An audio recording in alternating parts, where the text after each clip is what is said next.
made it this far without you, Torgal.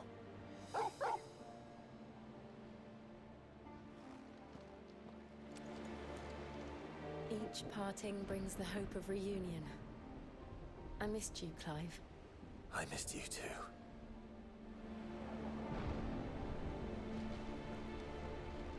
Don't worry about us. We'll hold off the rabble for as long as you need.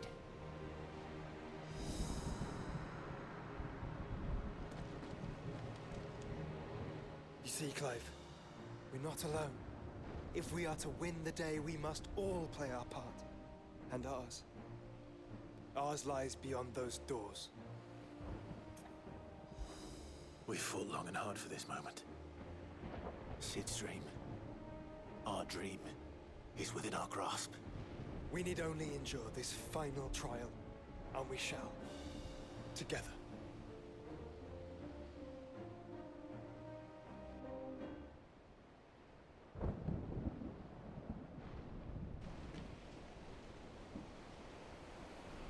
You all know what it is that awaits us beyond this gate.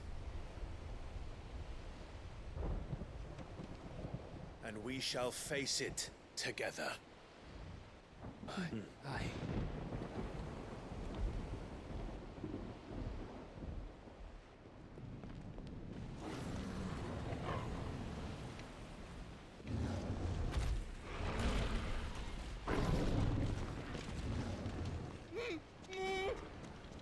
It seems our hosts would rather we remain.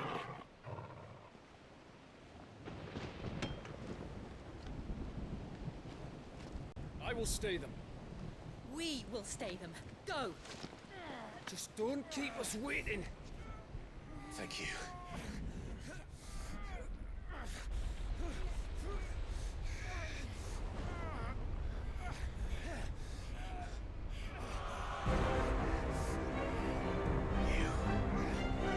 Welcome, sons of fire.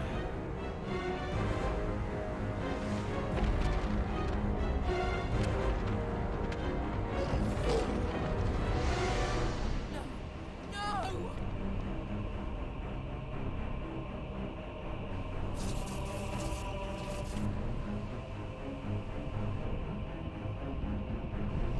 Come back. What?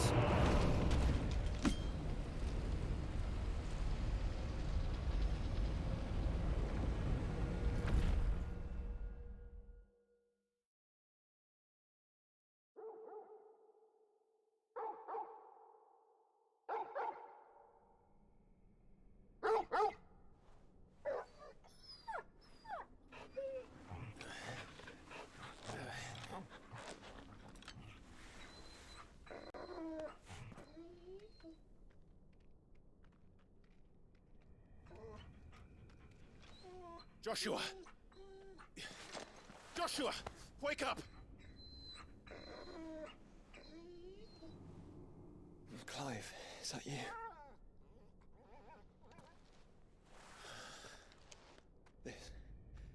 This isn't stone here.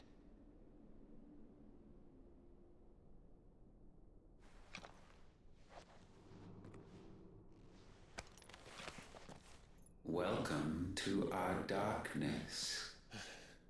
A rift between worlds wherein your kind might reflect. Show yourself! Grave and many are the sins of man. And we would have you know them. All of them. As fate has seen fit to deliver you home, consider this our welcoming gift.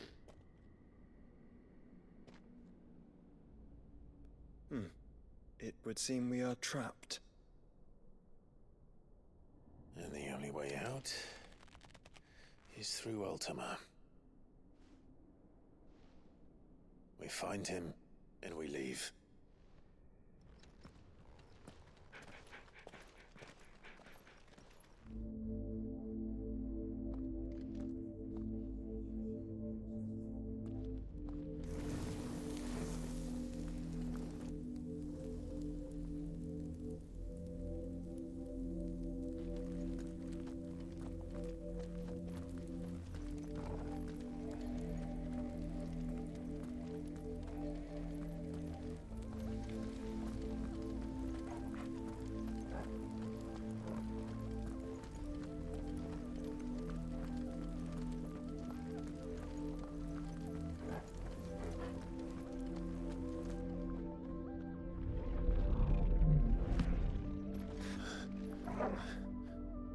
you are to comprehend the full extent of your transgressions, we must go back to the beginning. When the world was still young, we visited upon it a miracle, magic, and in its light did all life flourish.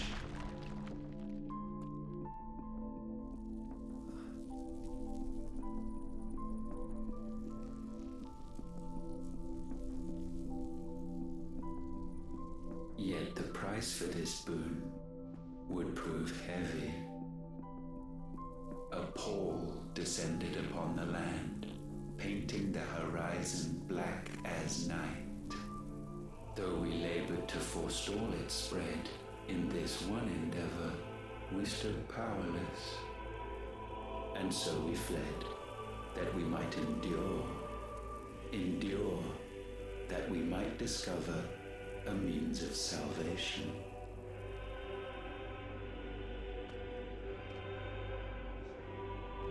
But if it was magic that caused the blight, what of the mother crystals?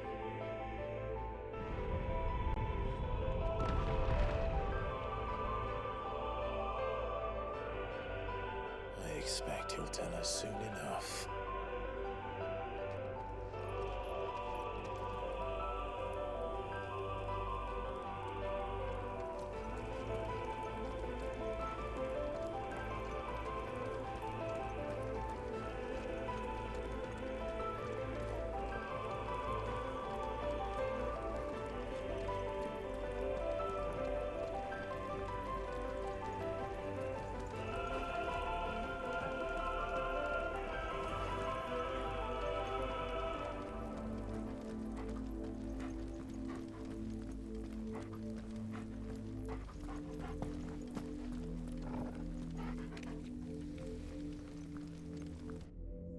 Salvation, alas, was not readily to be had. First, we would require a land unvisited by the stain of corruption. An unprecedented journey lay before us, one beyond the limits of our fleshly bodies. And so we cast them off. Thus, stripped to our very spirit, did we find our new paradise. A land as pure as driven snow, Valisthea. There would the true work begin, for the black crept yet behind us.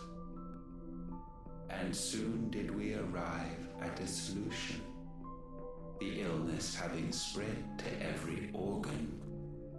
There was but one escape from this fate, to start afresh. With a new world. The one for which Barnabas labored. A paradise free from the blight where his God awaits.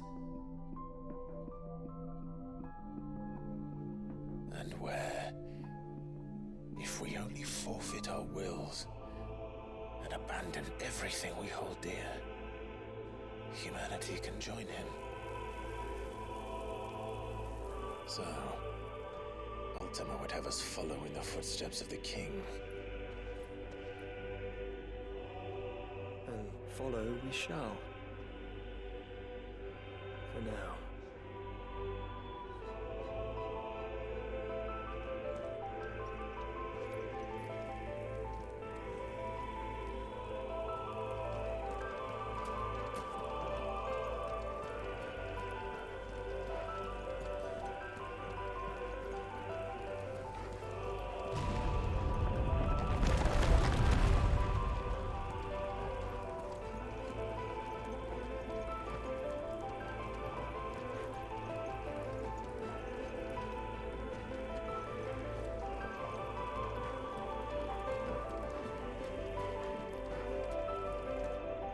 To forge a new world would require not only power, but a constitution strong enough to wield it. Acquiring the first would be simple.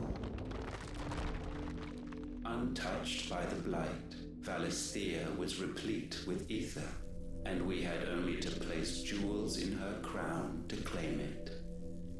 Acquiring the second, however, demanded creativity. And so I cast forth the seeds of humanity. You created us.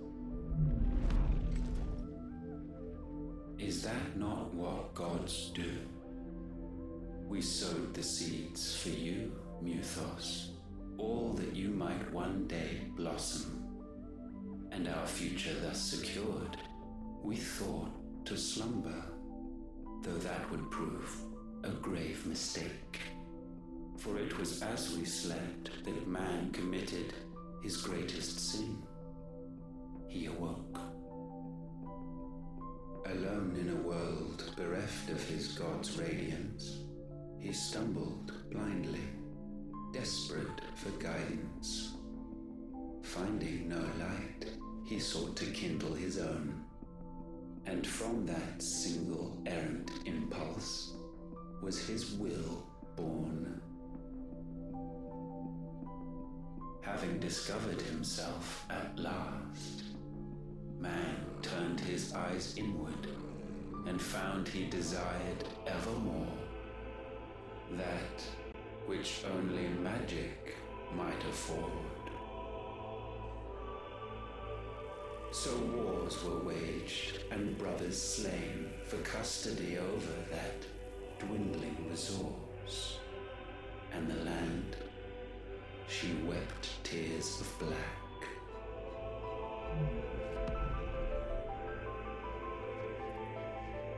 He would condemn us for this. Surely he cannot be so blind to his own hypocrisy. Not blind, just unwilling to admit the truth.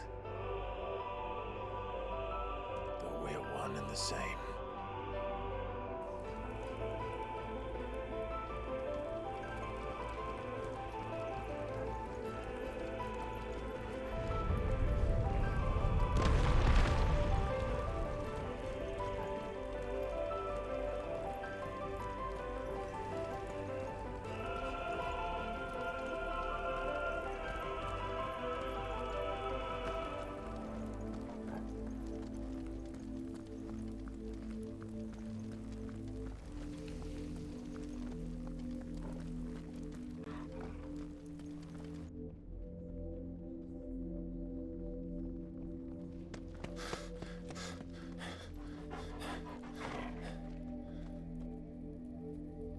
Is that?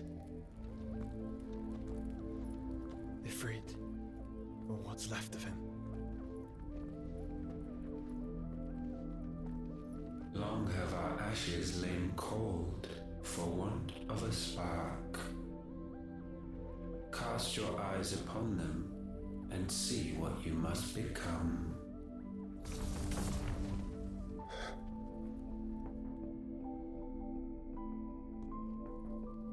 Valisthea cannot endure a second claim upon her being. The avarice of man drives her ever closer to destruction, but she may yet be saved by you. It is what you were born to do, why we nursed you and fed you, as your own mother should have. And now that you are fully grown, our Muthos, it is time at last for you to serve your purpose. To right your wrongs. If our sin is wanting to survive, then you are as marked by it as we are. The fault is yours. Our wills were born because you abandoned us. And now, you would have us forfeit them. All for a place in your new paradise. Do you imagine yourselves worthy of one? Mankind has no place in our world. Is this truly so difficult to comprehend? We only ever require you, Muthos, when the time comes to bid this wretched realm farewell. None shall follow, none shall remain. What do you mean, none? This is our world. Once the land's rebirth is complete, humanity will have served its purpose. Why would we continue to suffer that which has caused us so much vexation? Because the land doesn't belong to you. It belongs to us all!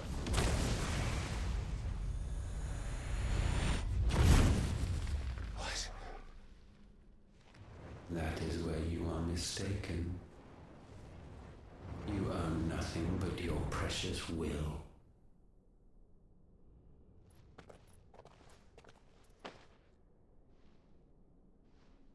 Brother.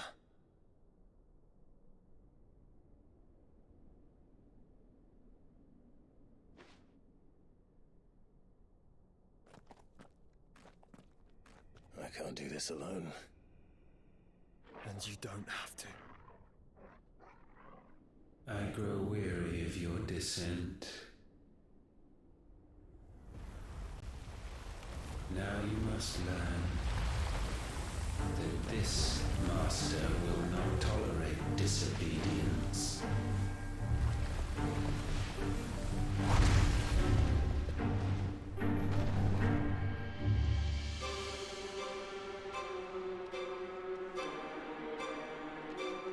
My friends, my family.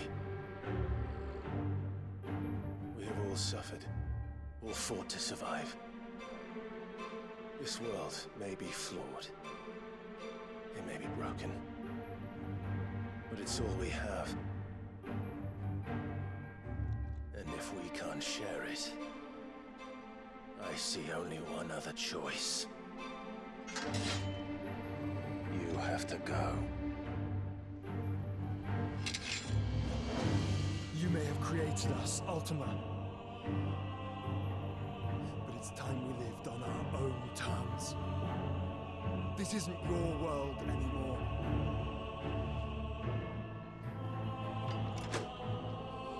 It's ours. Bow down, offenders, hearts disdain.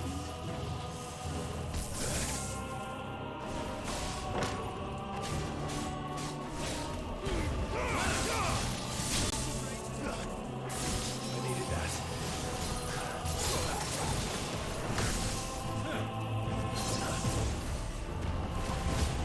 Careful, brother.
be sublimed through game standing.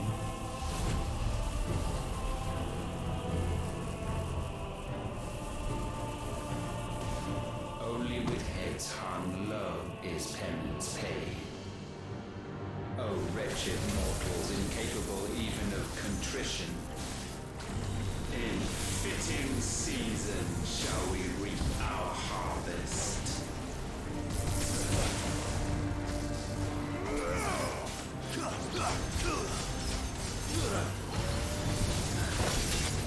My strength is already.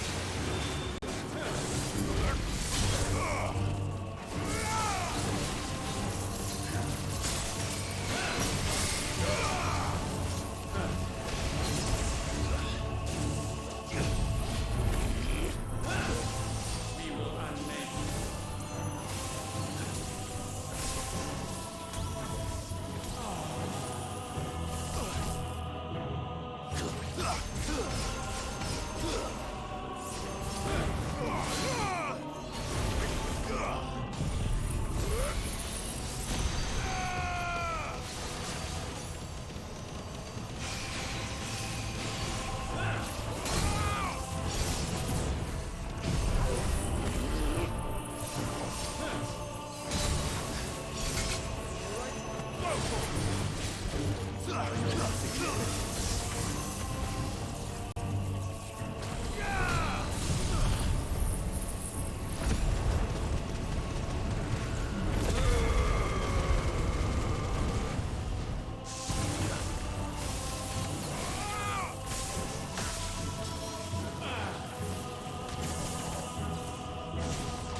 Gifted this chance, and still you would raise your hand against the Lord.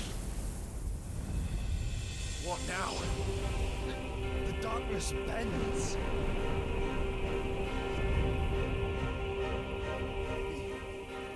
He means to end us. It wouldn't be the first time. But let's make it his last. Your fate is inexorable. Surrender the vessel unto the darkness. Surrender it unto us.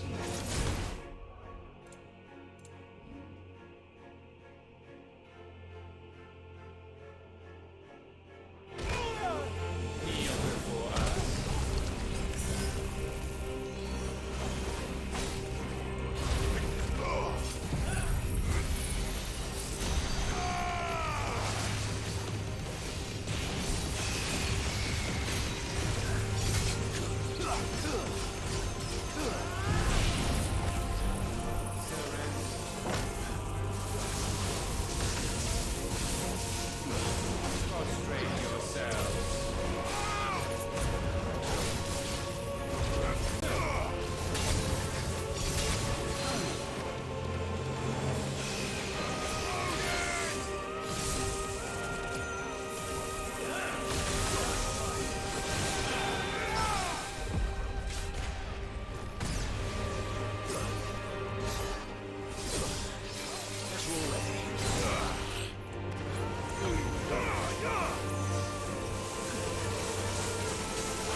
last. For countless generations have we awaited this moment.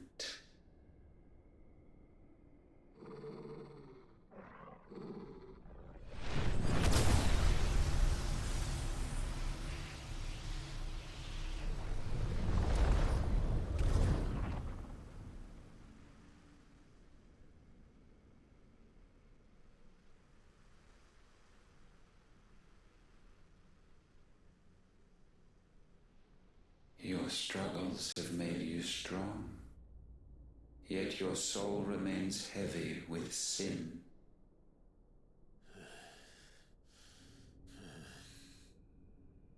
Absolution is nigh. Repent, and all shall be forgiven.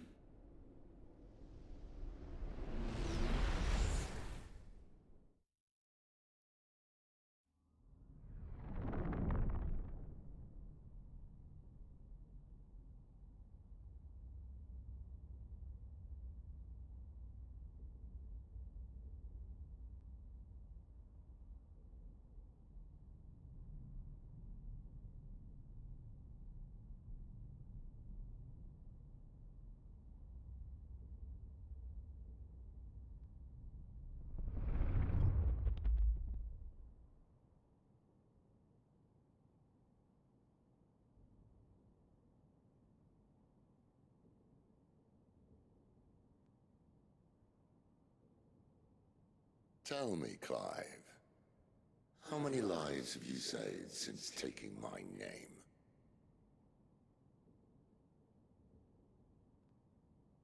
Fewer than we have ruined. Wherever we go, we leave a sea of tears in our wake. These are the wages of your will, son. What good are our choices when all they ever bring, all they will ever bring, is death? There's no atoning, Clive. No matter how hard you try. So why not leave it all behind? Leave it all behind.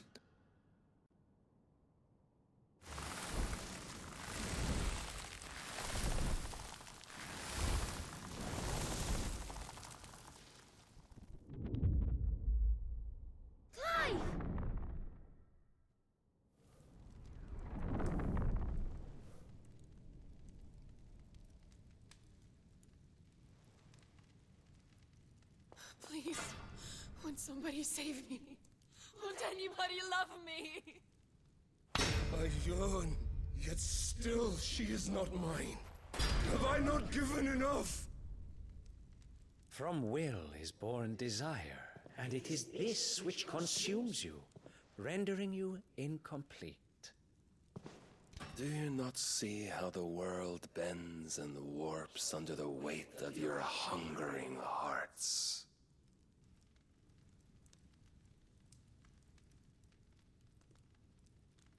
What if it could all just go away?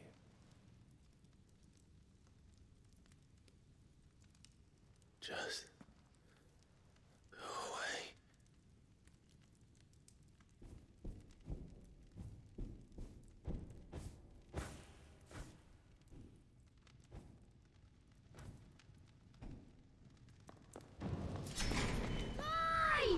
Clive!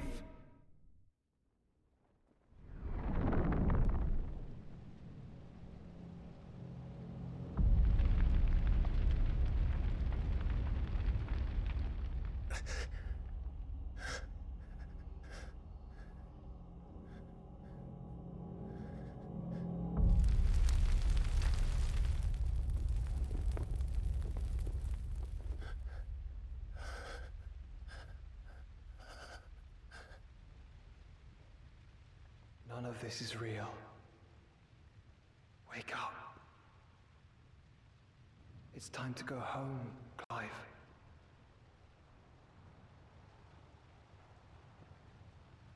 Clive. That's right. You're my brother, brother.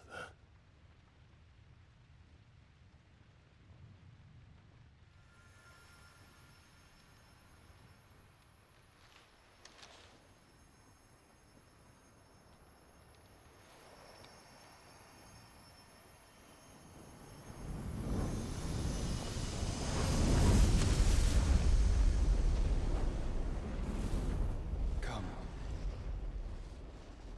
Remember who you are. Clive.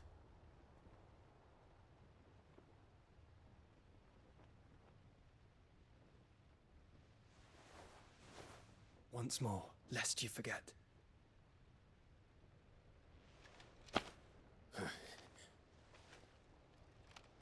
My name is Clive. Clive Rossfield. Look. Ultima.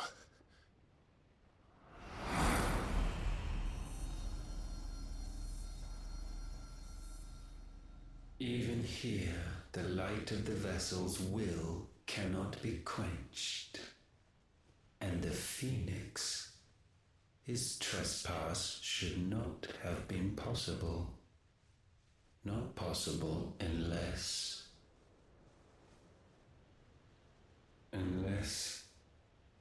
he has been with Mythos all along. The mark of the Phoenix, emblazoned upon his heart, made manifest by the power of will alone. The power of creation. Can it be? Are their wills truly so potent? Are you still talking?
Damn, Clive. Wake up.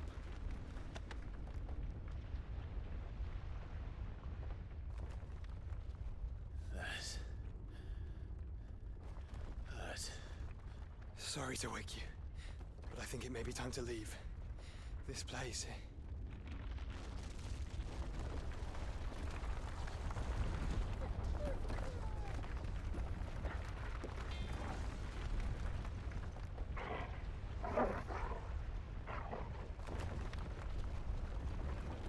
And once again does my creation stray from the path laid before it.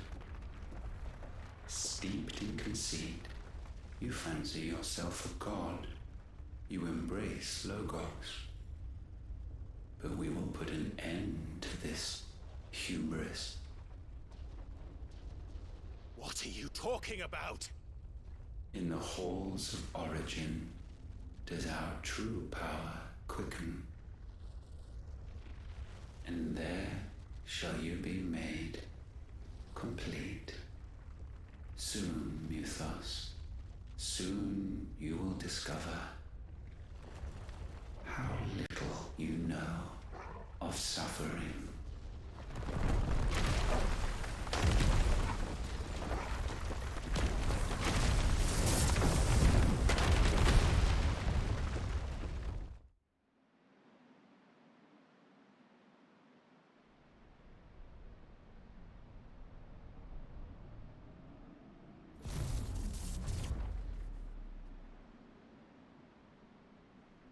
And so the crystals are no more. Yet in their silence, a new song rings.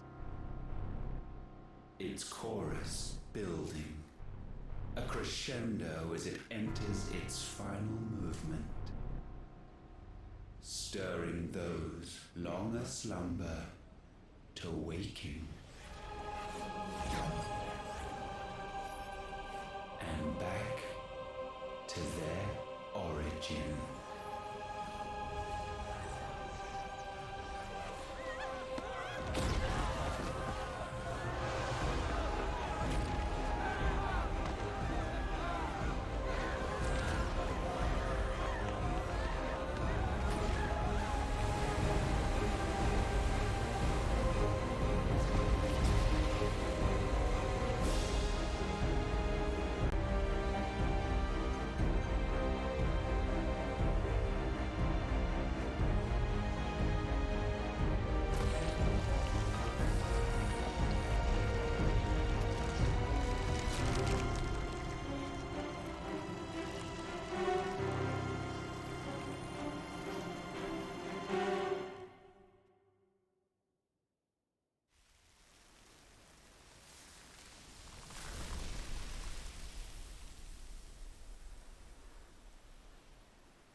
Bloody crystal's cracked.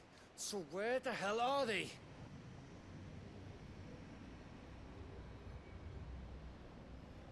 Oh, fuck me.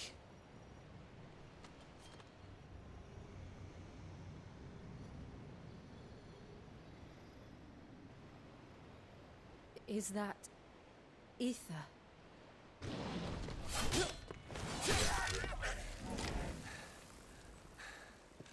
What in good Grieger's name is going on?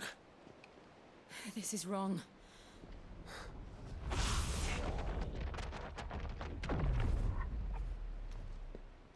Are we back? Clive! Joshua! Jill!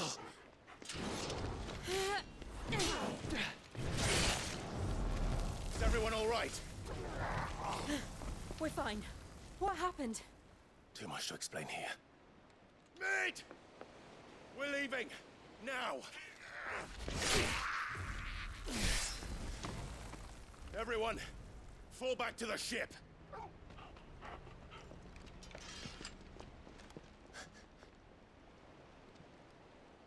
I will be with you anon. Thank you.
I need to tell everyone what happened at Drake's Spine.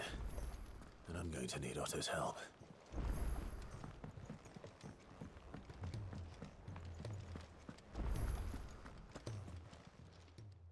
Still alive, are you? Going purse weighing you down? You're rubbing me blind, you know. It'd better all be here. Is that all? Trouble with your gear, or what do you want?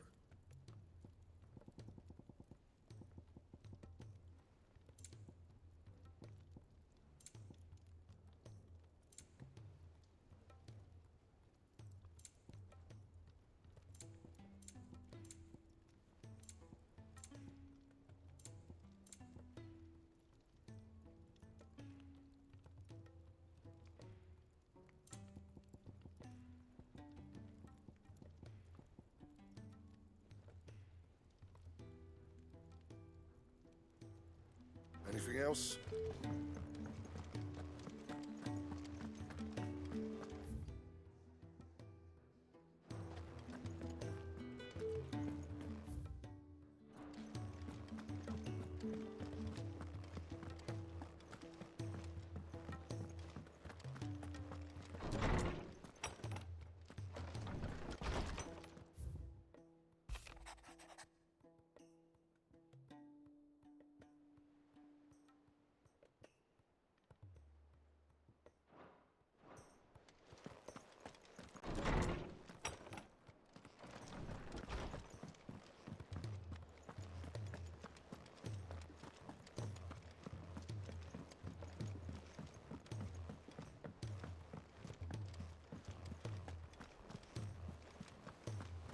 There's something about it.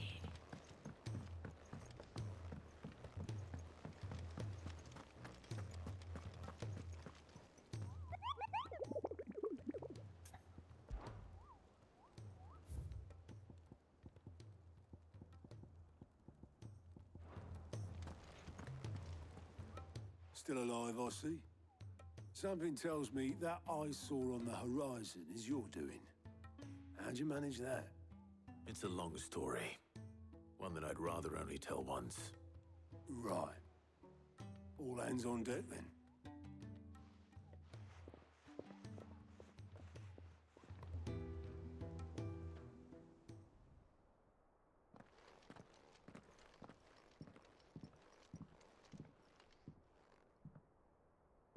Is this everyone?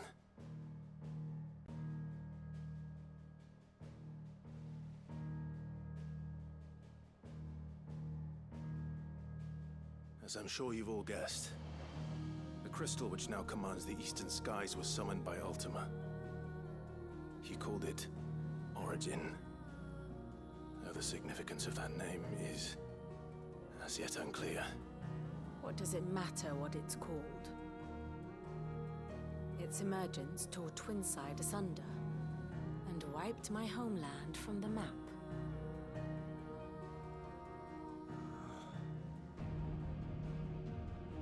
Mention of the Dominion spires can be found in the oldest of Valisthian records.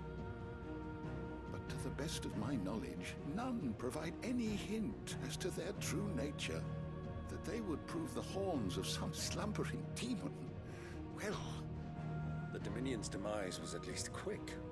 Elsewhere, the Republican army cannot hope to contain the chaos engulfing Randalar.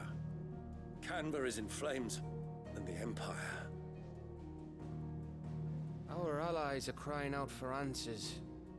I've sent the Cursebreakers to give them what assurances we can, but right now that amounts to fuck all. They wouldn't be able to stop what the skies have started in any case. People here and across the realm grow sicker with every passing day. Could it be that this new Mother Crystal is like the others? That it draws upon the land's ether? It certainly looked that way from stone here. If that were true, it would explain the hastening spread of the Blight since the crystal's appearance. Would it not? And as the land's ether slowly rises to the surface, it pools, corrupting all who cannot channel its energies. Archay above, ether floods below, and in the middle, here we languish, hopelessly entrapped.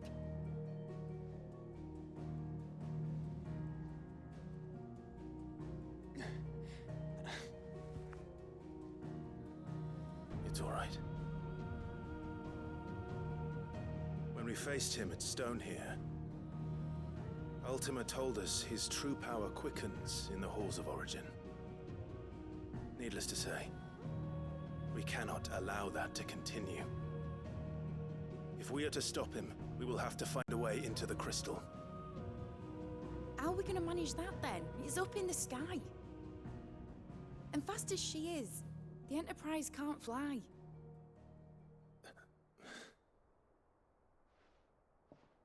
It's a lot to take in, and I reckon we'd all benefit from some time to clear our heads. The answer will come to us. Don't you worry. Ain't that right, Clive? Right. That's right. Well, go on then. Bugger off.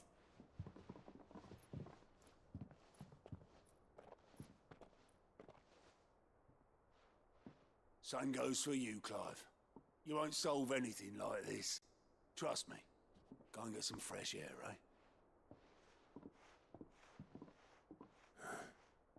Thank you.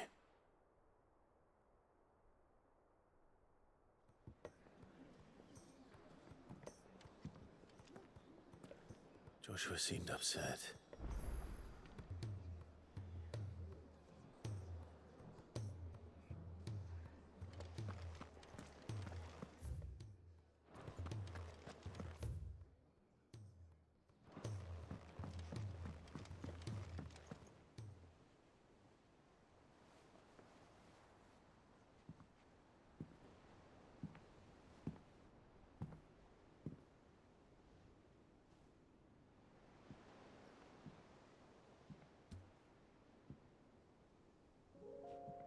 Ultima may have created us, but he doesn't make us who we are. Only we can do that. And if he would have us fight for our survival, so be it. It's what we've been doing all along. Much like Ultima himself, it would seem. His new world being naught but a means to survive. And so, we must contend to decide which of us shall inherit the land. Should Ultima prevail, it will mean death for us all. Of that, we can be certain. But even should he fail, what world awaits us?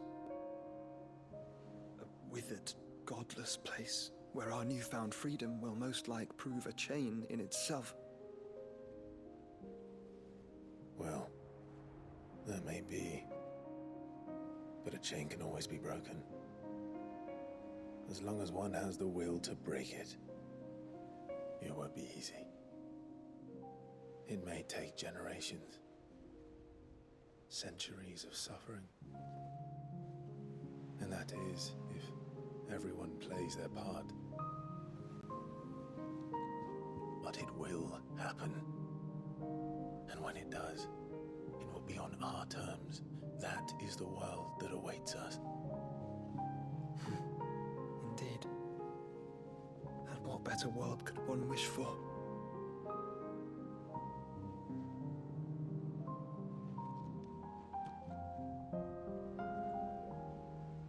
But first, we have to reach that crystal. Then it's a good thing I have wings. You can barely stand, let alone fly. And only the Founder knows what horrors await in those skies. Are you certain about this? Am I certain? I am the Phoenix. I will do what I must. This is our fight. Remember?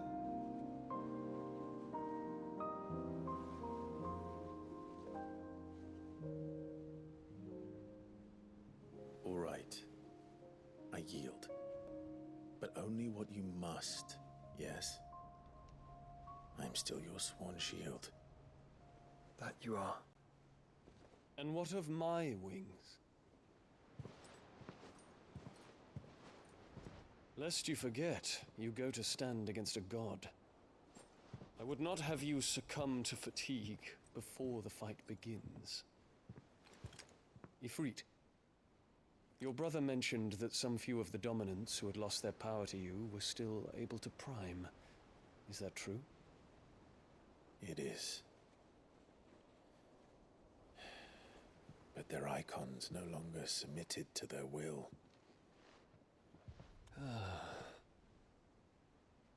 Then mine will have to be stronger. That you both might save your strength for the battle to come. You don't have to do this. If you do, there's a chance you might lose all you have left. And what have I but regret? My life ended in the Dominion. I fear death no more. Besides, I would have words with Ultima. He has much to answer for.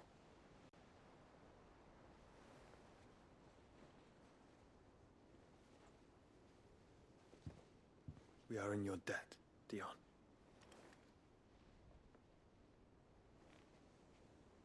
We can speak of debts when this is over.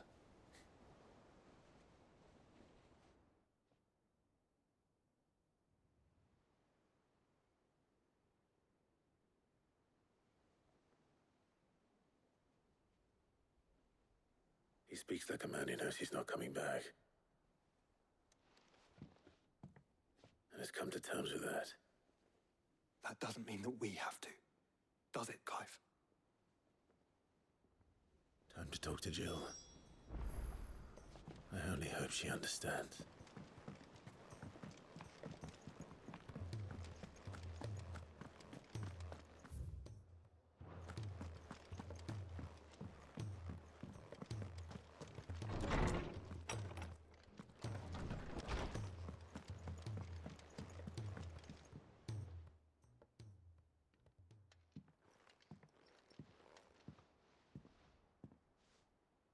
Come to wish on a star. That might not be such a bad idea. This is it, Jill. You know what I have to do. Why I have to do it. There's no turning back now. This is where our journey was leading us. Where it will end, for better or worse. I could pray to Metia for you. But you'll be all right, won't you, Clive? You always are. I did promise we'd watch the moon together. I'll be waiting.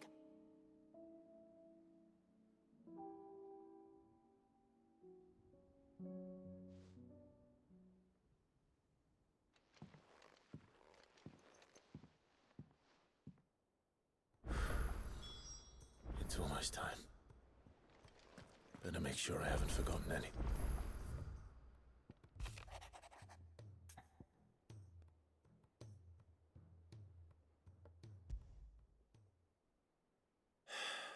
What is it this time, Torgal?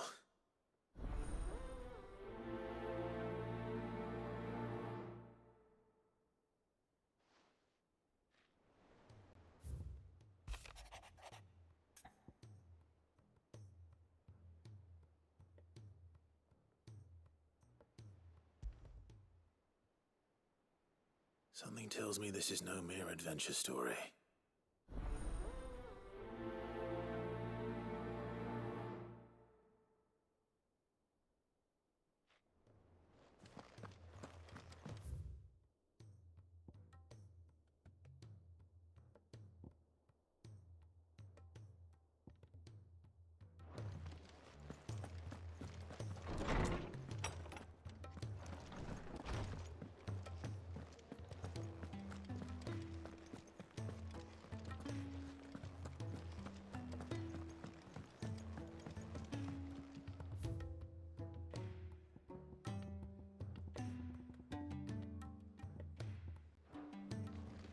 It's him, I tell you. The Crown Prince. Clive, my boy! Rutherford informs me that we owe you our thanks. Hadn't intended for you to get involved, but such are the times we live in, huh? I would have done the same for anyone else. You're far too modest, Clive. You'd make a terrible nobleman. But tell me, is the realm truly in as dire a state as Rutherford suggests? From what little I saw, you were right to be worried. I suppose I should have expected the worst. But I was rather hoping the great and good of the realm might have things a little more under control. Alas, it seems that firm leadership is in short supply these days, and without it, the people are bound to lose their way. We must move quickly. But where do we start? True, the challenges that face us are many. But in my estimation, there are two key areas to be addressed before any other. The realm's armies and her larders.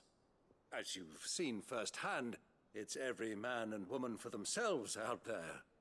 Certain cities have banded together to try and maintain some semblance of order, yes, but such cases are few and far between. And yet, the only remedy for the chaos that faces us is unity. A unity that transcends even the borders laid down by our ancestors. In short, if Storm does not stand together, she will fall apart. But how would one even begin to unite the realm? The armies, my boy.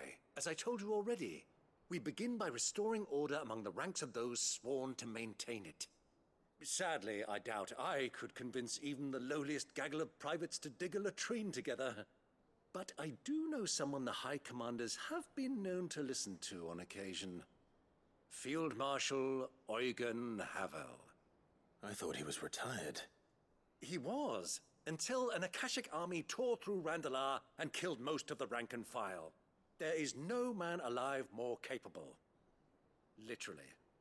And as luck would have it, I've already spoken with him on the matter. Of course you have. And he's agreed to help. On one condition. That he first speaks with you personally. Havel has always been a man of frustratingly rigid principle, and he has certain qualms about clasping arms with, well, with an outlaw. I extolled your many virtues as best I could, of course, but the old goat was adamant that he be allowed to appraise you in person. You don't mind, do you, my boy?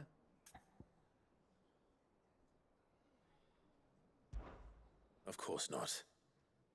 As long as chaos reigns, we will never build a better world. I'll do whatever it takes. And if the Field Marshal wishes to speak with me in person, then so be it. That's the spirit. I'll leave for Randalar at once. Would you send a Stolas? Of course. Rutherford is already in the Dalmekian capital. I'll have him tell Havel to expect you forthwith. Excellent. Thank you, Uncle. No. Thank you, Clive.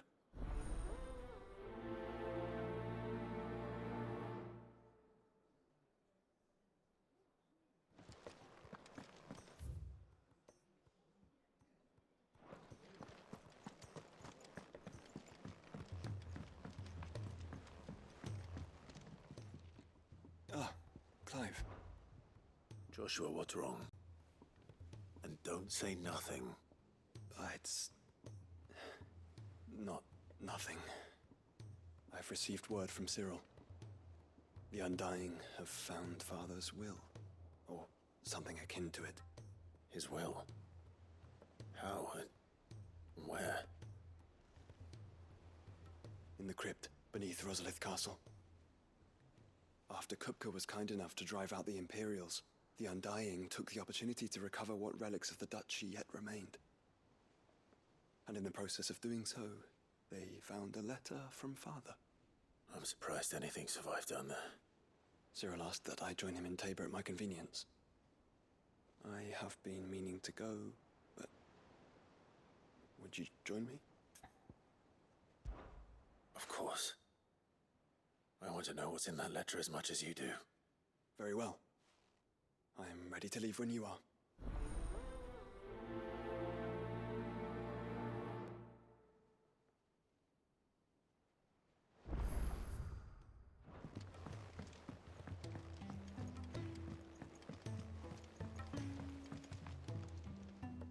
Sid, do you have a moment?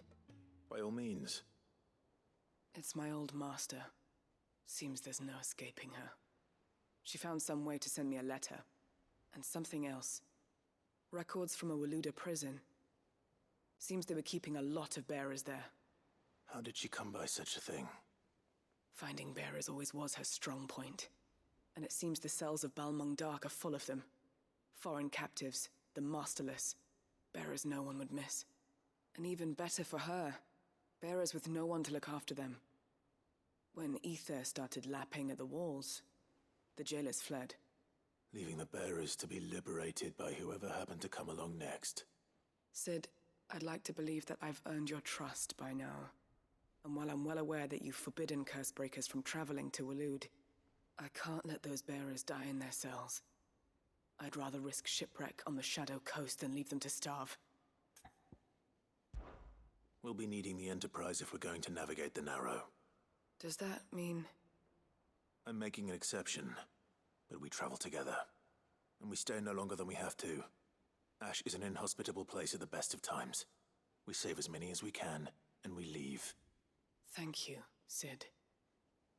There was a name in the prison register. A name from my past. Chadwick. Another of my former master's protégés. A gifted soldier, and the closest thing I had to family. The thought of him held captive in that place. He must be very important to you. He was.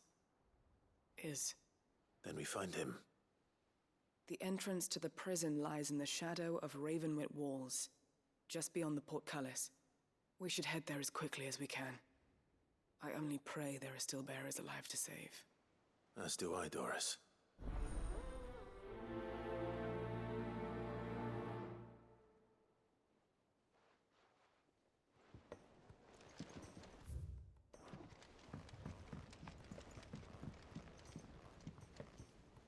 Sid, I was wondering if you could help me. It depends what with. A bearer, but recently freed from his bonds, is keen to join the Cursebreakers. As you know, the work we do is not easy, which is why we test every volunteer's suitability.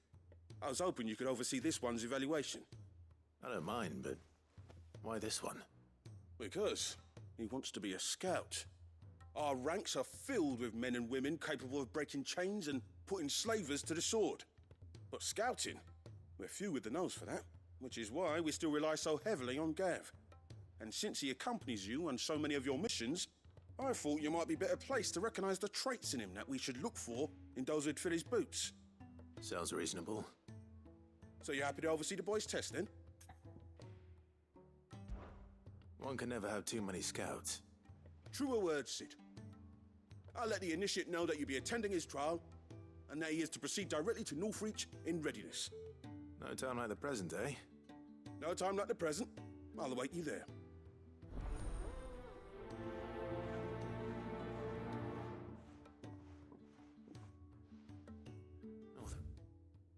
Beach. I don't suppose they could have chosen somewhere closer.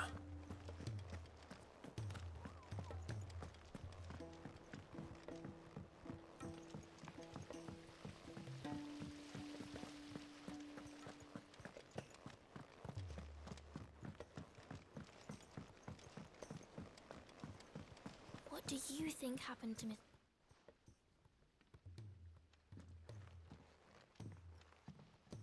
Sid, you have to help us. With what? You didn't take apart another of Mid's contraptions, did you? No. Well, yes, but that's not what we want to talk to you about. It's Miss Mididol. She's been acting strange. Very strange. She's barely ever around. When she is, she acts like we aren't even there. Her head's in a crowd. In the clouds. That's what I said. In the clouds. Well, she does have a lot on her mind. When did you last see her? Not long ago. Right after she got back from saving you from Stoneir. Then it's probably just about the Enterprise. It did take quite a battering on the way there and back. You didn't break it, did you, Sid? You really should be more careful around Miss Mididol's inventions. Oh, don't listen to her. Even if you did break the Enterprise, You could put it back together, couldn't you? But who's gonna put Miss Midadol back together? She seems really sad. Why don't I go and see if I can cheer her up? You do that? For us? She's in her dungeon. Don't scare him. It's not a real dungeon. Thanks for the warning.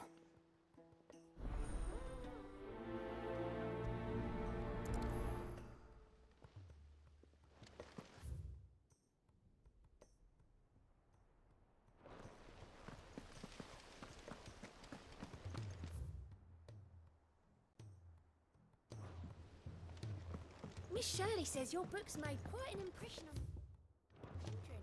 It inspired them all to become writers themselves. Is that so?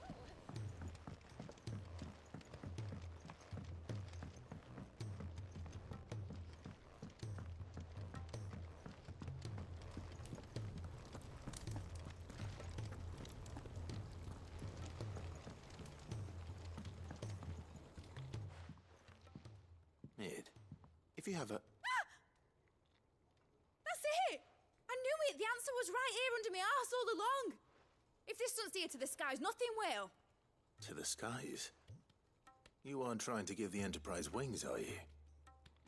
What else would I be doing? The children seem to think you're avoiding them. They're worried about you. Is this really so important that you need to shut yourself away from everyone? The Enterprise is already the fastest ship in the realm, and that's with the sea beneath her. But what if she weren't bound to the waves? What if she weren't bound to anything at all? It's not fair. The gods get the skies all to themselves, so I'm gonna do something about it. The Fallen had their chance, but they relied too much on magic. And see where that got them? But not me. I've discovered how to do it without. Well, almost. First, I need to make a prototype. And is that a one-woman job? Are you volunteering? I'll have you know the Enterprise is my baby. But if a godfather's offering to lend a hand, I'd be happy to take it. First, I'll need oil, and not just some old drippings from Miss Molly's spits in the tub and crown. Refined stuff, like they make in Ordil. Then I'll need some bone, or shell. Light, strong, preferably no longer attached to the beast it belongs to. If it's beast bones you're after, I'm sure the Cursebreakers will know where you might find some. No, they'll know where you might find some. You're the one who offered to help, remember? I should speak with one of the Cursebreakers before I set up for Old Hill. See if I can't find this bone while I'm there as well. Has Midadol mentioned a new project?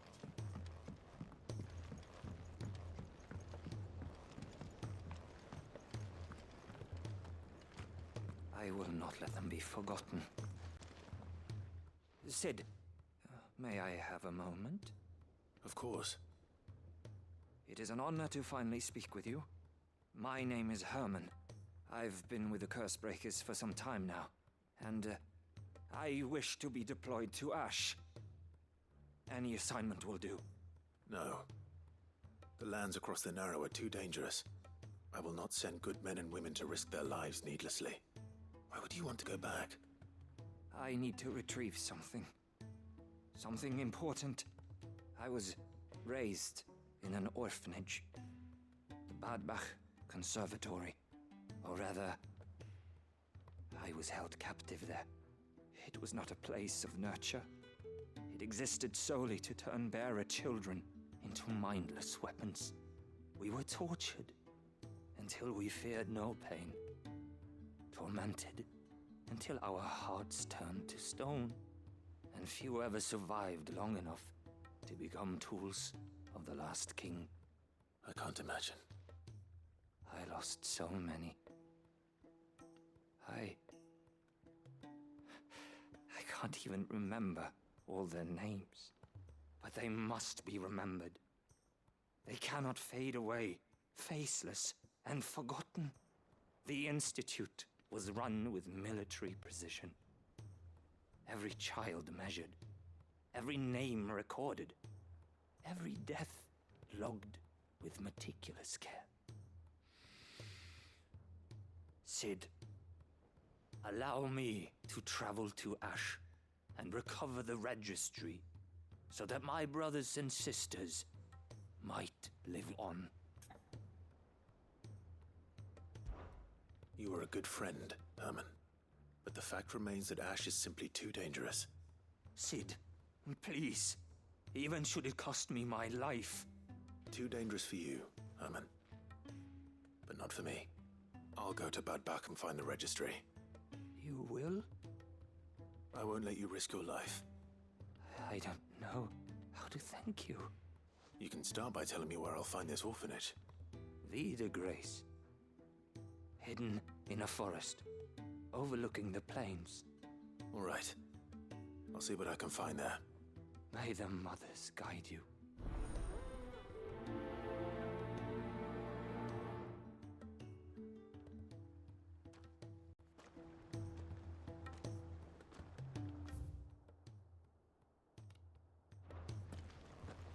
Do you suppose it's magic keeping the thing afloat?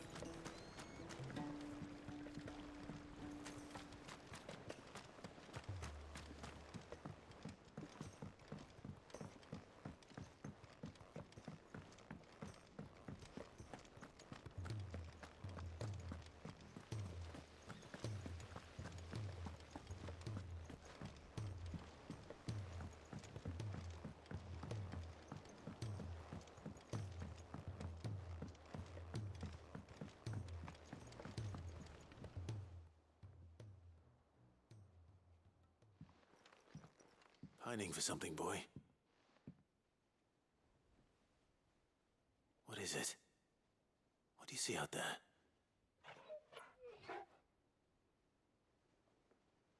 I never did ask where you got that anklet of yours. From Sid, that's why. On the day he brought him home. That long ago? And you're only thinking to ask this now?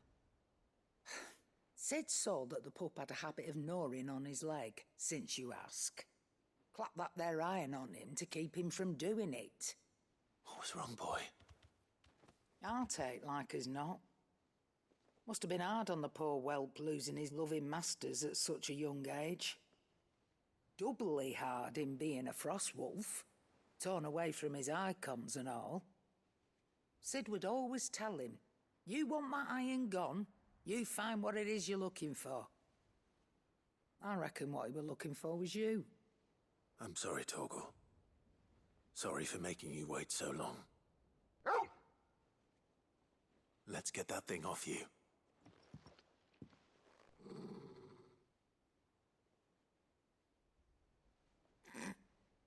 Doesn't sound like he wants it off. Indeed. You miss Sid as much as the rest of us, don't you?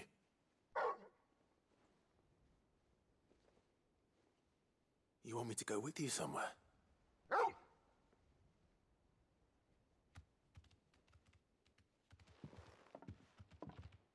Quick, aren't you? Glad you've been paying attention. Not nearly as much as you have, Lady Karen. Aye, good thing and all. It's not like Gav would have kept him in nuts and rubbed his belly these past 10 summers. Your kindness is appreciated. You've been a good friend to him. Only because he doesn't talk back like the rest of you. Go on now.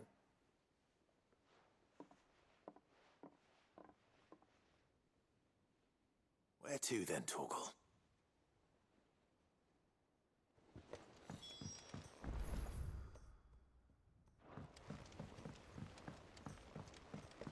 Say what you will, Lady Karen has seen herself.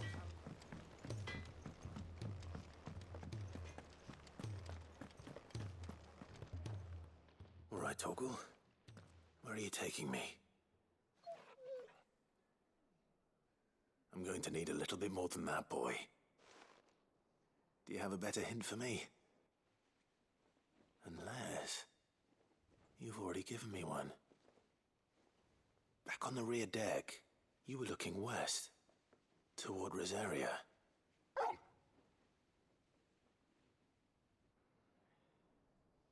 Why don't we try the rookery?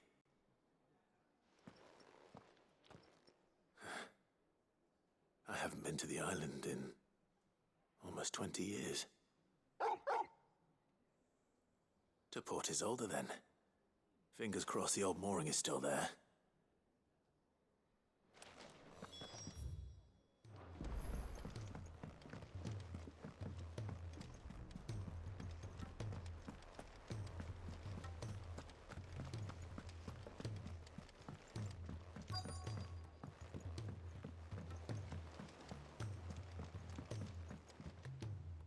Vivian, I read your note, and I'd be happy to help you find the book you're looking for. Thank you, Clive, but tracking it down will not be easy. Are you sure? Please. You have always granted me your wisdom and insight whenever I asked. It's only right that I return the favor. Or at least attempt to. You are too kind. Alas, what I ask of you is rather more... I spoke with Harpocrates to see if he had any inkling as to where another copy might be found, but...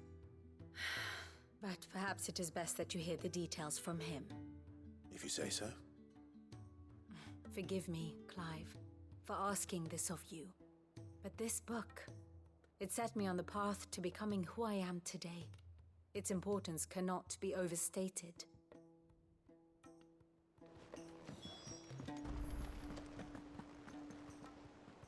All right, Sid. Come to buy us around, have you? Only if you earn it. Mid needs a piece of light but durable bone for her next project. You've encountered your share of beasts on your travels across the realm. Any ideas? Most bones are the same. Whack 'em hard enough and they'll break. If it's durability you're looking for, shell will serve you better. You know what an adamantus is? I do. And I know to give them a wide berth. Will any old adamantus do? Well, with shells, the older the harder. There's a rumour of an ancient adamantus down in Karava, near Old Bidza, or what's left of the village anyway. But don't expect to make quick work of the bastard. There's a reason it's lived as long as it has. I'll keep that in mind. Thank you.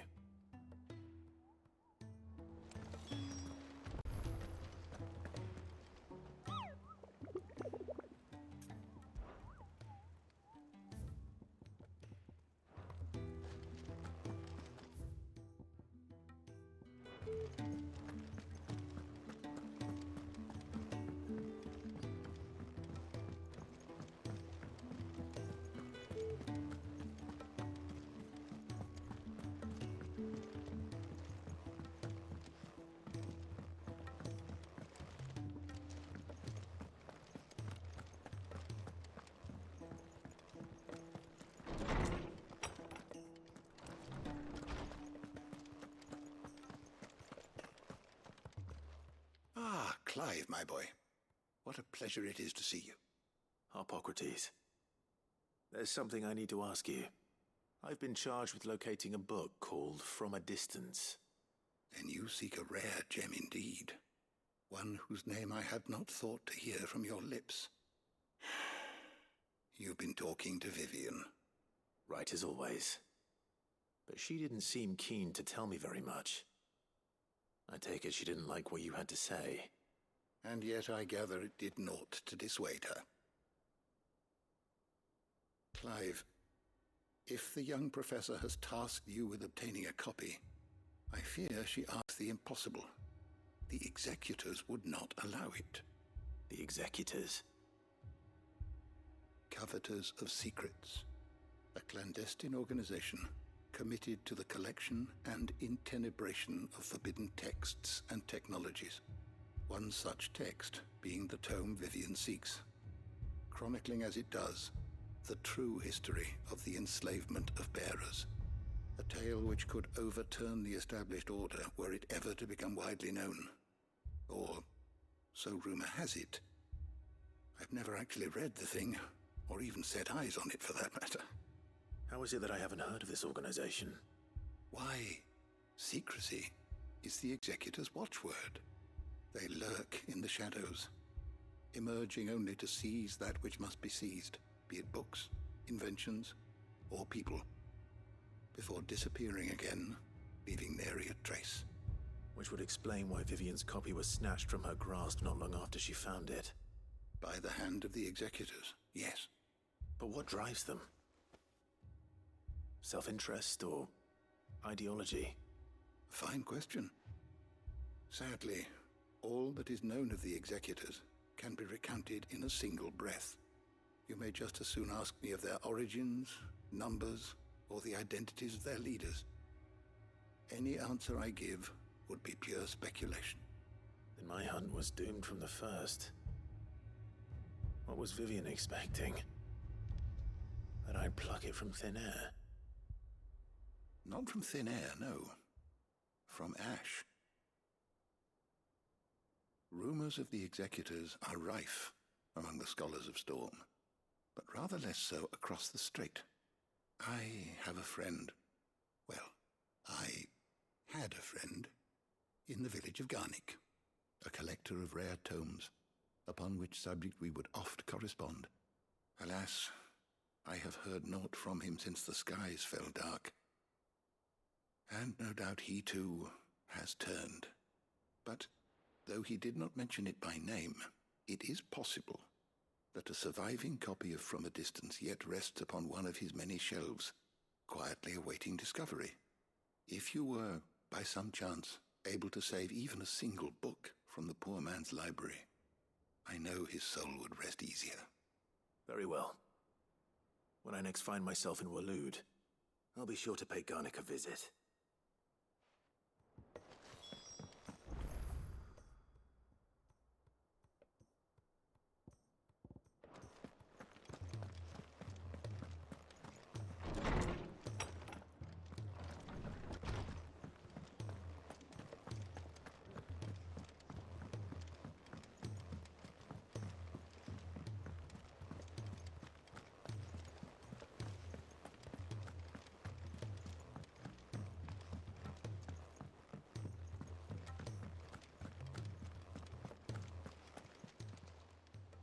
Welcome to the Patron's Whisper.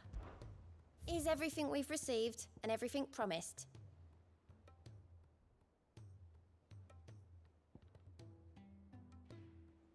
Best of luck out there, Sid. Fancy a look at the list, do you? Quick look.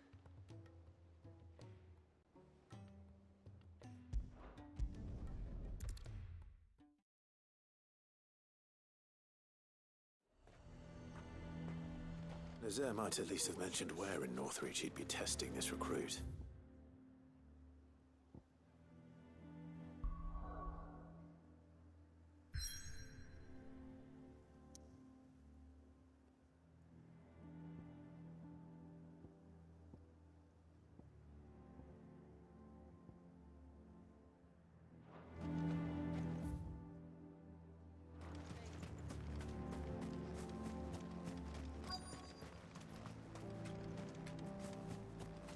I'm nervous.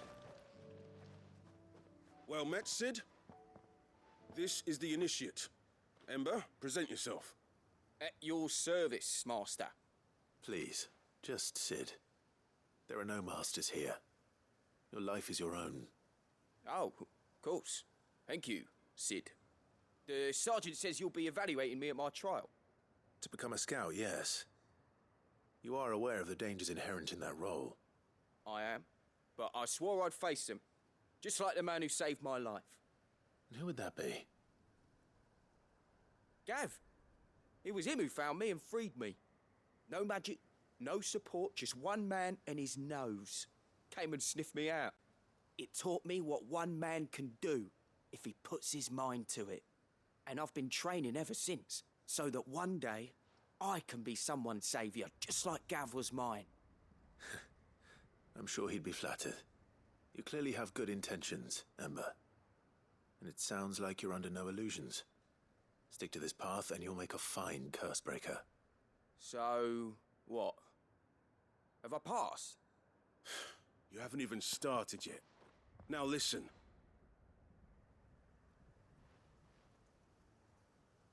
Not far from here is an Imperial lookout, Eastwatch. The guards there record all their sightings in a logbook. You are to find it and bring it here. And bring it here, right. Anything else? No. Sneaking into a heavily guarded Imperial outpost and stealing the logbook would be quite sufficient. You'll need to assess the situation, determine a point of entry, create a distraction and effect an escape, all without being discovered and thrown into an Imperial oubliette. Ember, Gav isn't our best scout because he can do everything. It's essential that you know your limits. Know my limits, right. I won't let you down.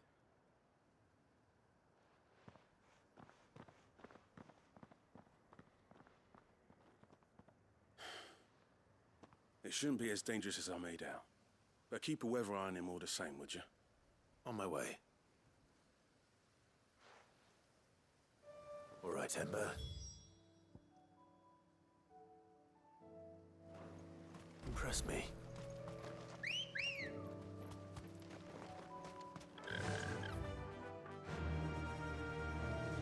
Fly, Ambrosia.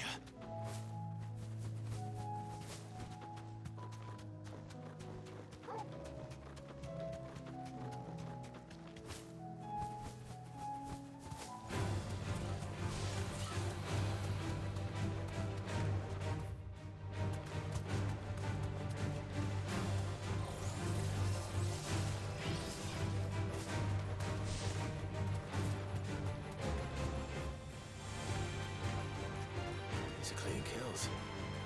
Perhaps young Ember really is ready. Or maybe not.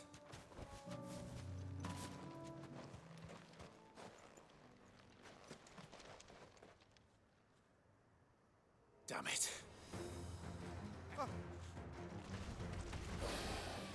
Then run! If you want him, you'll have to go through me.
Ember, are you...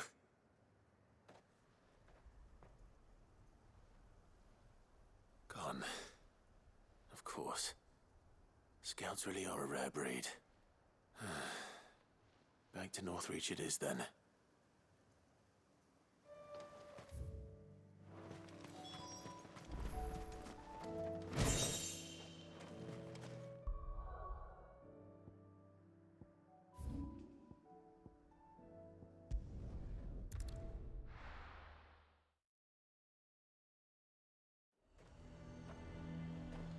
A fortress?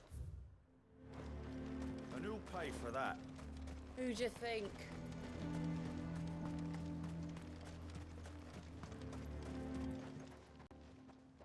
Where is Ember? I thought I'd find him with you. He must have fled. I followed him to Eastwatch, where I found him being set upon by a wild Avis. He was just standing there. Didn't even draw his sword. I had to step in and take care of things. But by the time I had, he was nowhere to be seen. I assumed he'd set off in your direction, but apparently not. I'm sorry, Sid. I knew the boy had a nervous streak, but he seemed like... The right man for the job? I believe this is the logbook you tasked me with retrieving. Eh? How did you... Don't you tell me you breached the tower while Sid was busy saving your skin. What? Wasn't that what you asked me to do? To bring the thing back without getting caught? He has you then, Nazaire. And he did it all on his own. But Sid, he... He did what he thought was best. And now I have to decide whether I agree. Of course. Don't you leave my sight. Yes, Sergeant.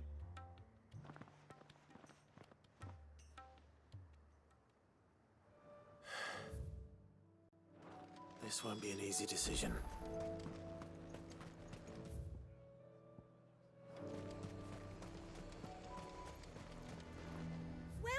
Welcome. An excellent choice.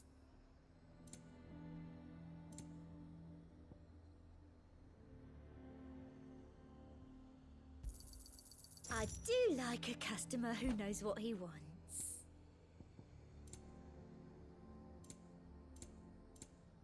I'll be here if you need me.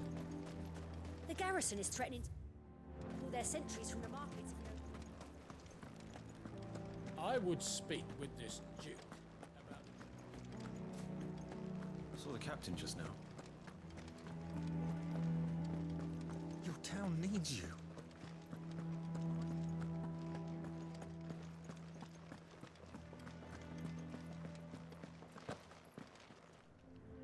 Do you have a moment, Clive?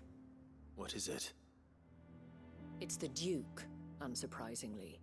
His Eminence has assumed full control of the garrison and put every able-bodied man to work on the fortifications.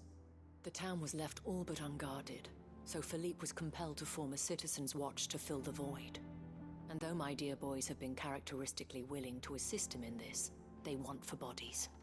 So I was wondering if you would lend them your strength, that the people of Northreach might sleep easier, if only for a few nights. Of course.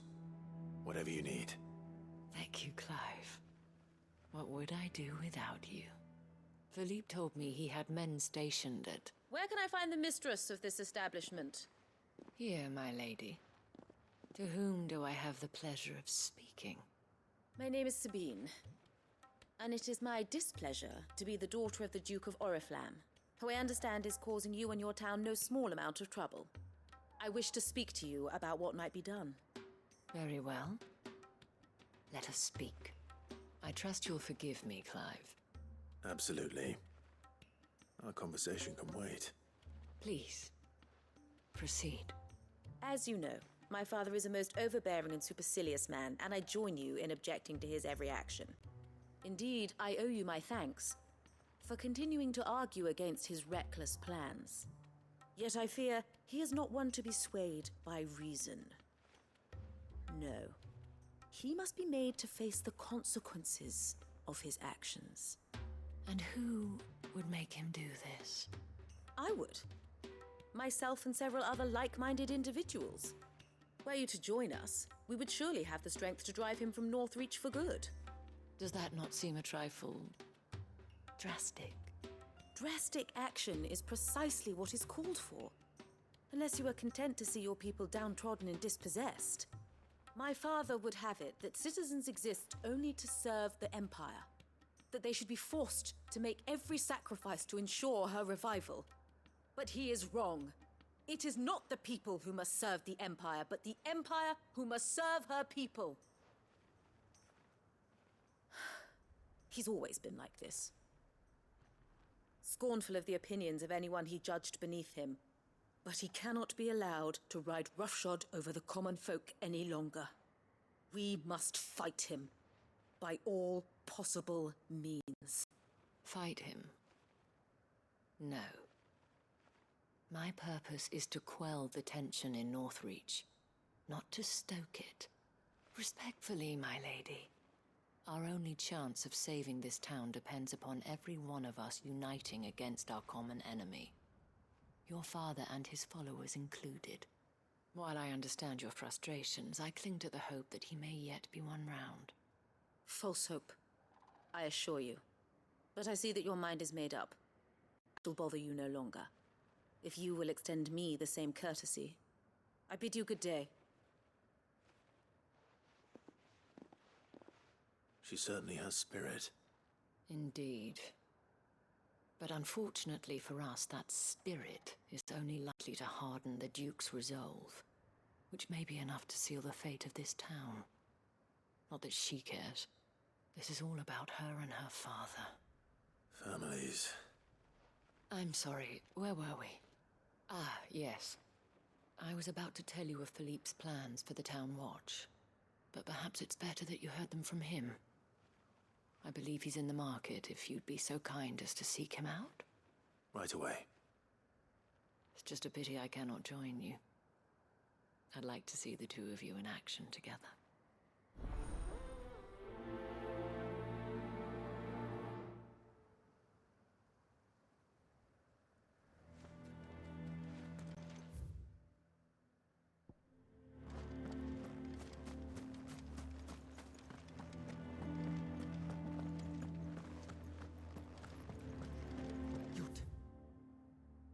I need you.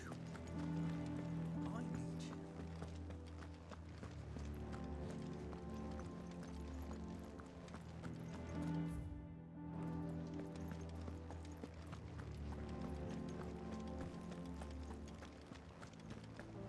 What does the dame have to say about all this? So you are content to abandon the people to their fates? I'm not abandoning.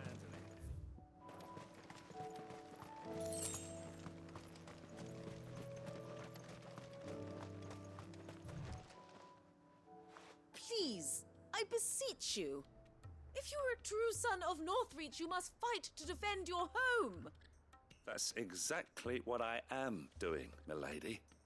Or trying to, at least. The land is crawling with fiends, and someone has to keep watch. Even when our true enemy is hiding in the garrison? Fine. You're not the only able-bodied man in Northreach. Thank you so much for your help.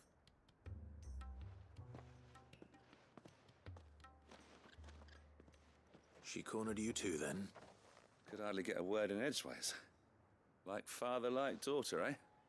She made an uninvited appearance at the Vale earlier, hoping to convince the Dame to join her in fomenting rebellion.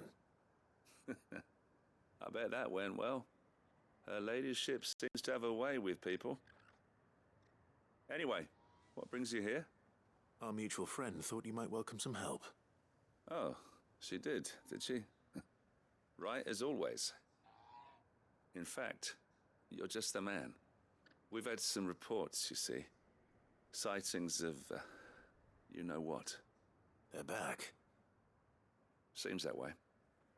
All over, too. We haven't been able to confirm anything yet, but if you're willing, you could go and see what's what. Right. Where should I look? You know Grieger's Weep? One of the sightings places them somewhere on its shores. I'm on my way. Thank you, Clive. I'll look into one of the other sightings.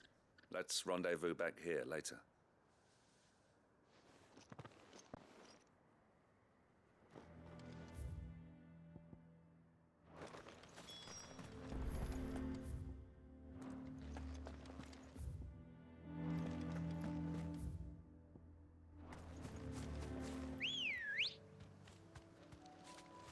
Come on.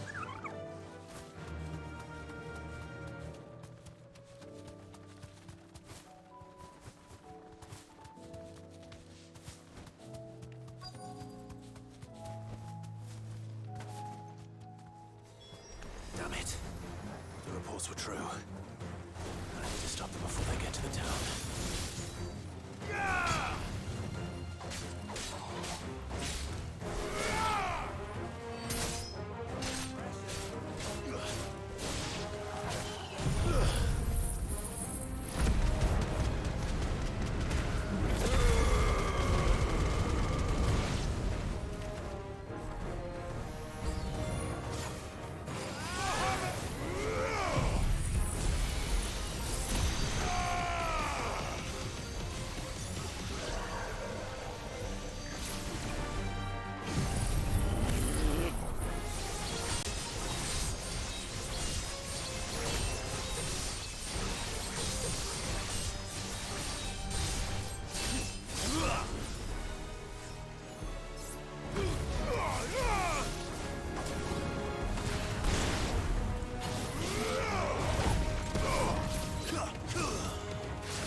Call that a test, Ultima? Clive, it's me.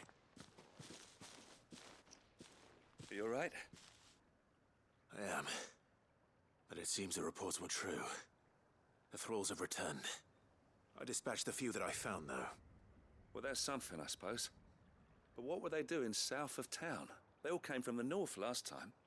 We might be able to fend off an attack from one side or the other, but from both?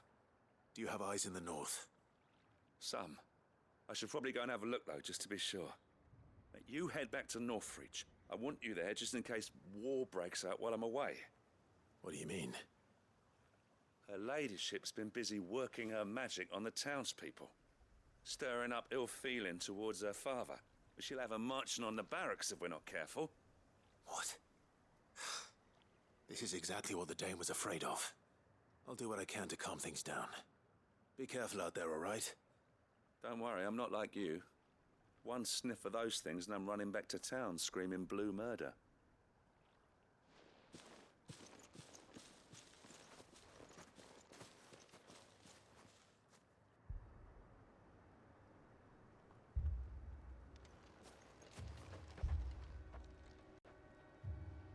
Do you not see, Father?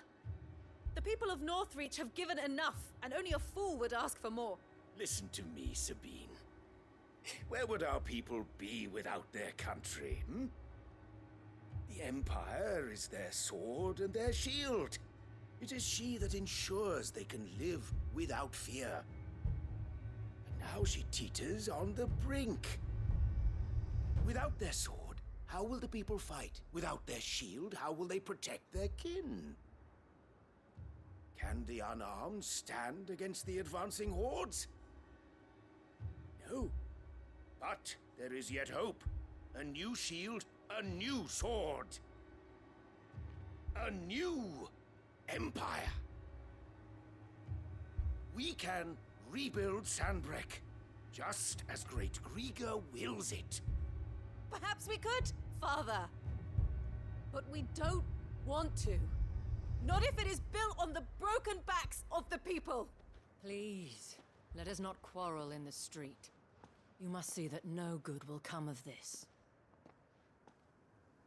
Our fight is not with each other, but with the threat that draws ever closer to our gates. A threat that your sword has yet to rid us of, Your Eminence. You will hold your tongue, whore! You may have filled my daughter's head with your heresy, but I will not be corrupted. Corrupted? Your daughter's opinions are her own, as you would know if you had ever deigned to listen to her. At least I hope they are your opinions, and not posturing born of a family feud. Northreach deserves better than that. Northreach deserves better than you, Carla. Yes, I know who you are. The slut of Twinside who bedded a Brandit. Jealous, are you?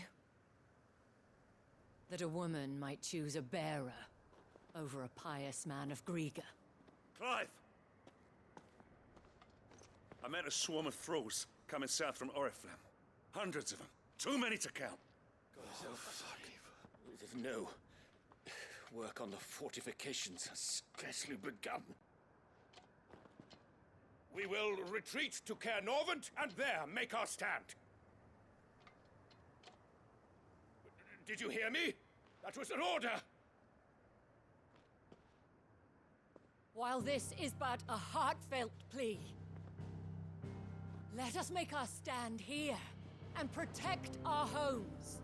Protect those that we love. Together, for Northreach!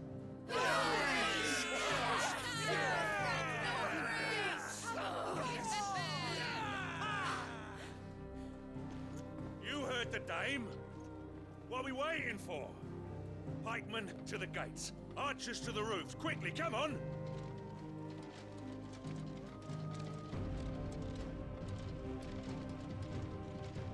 But she is but a common... whore, yes. And we'd follow her to the gates of hell.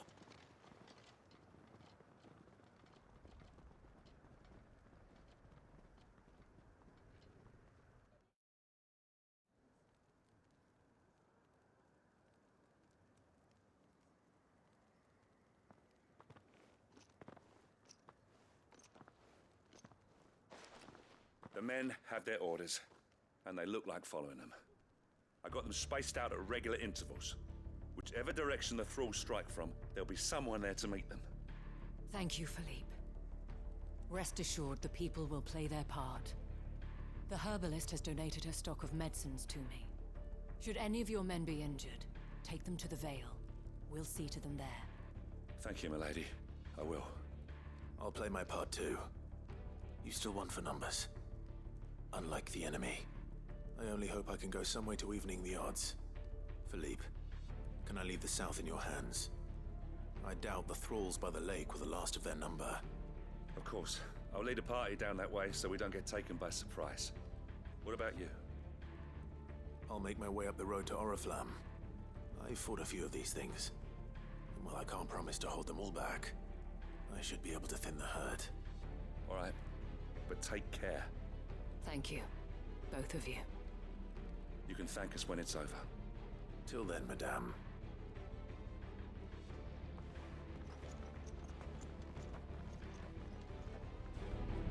When the fight begins, we can take refuge.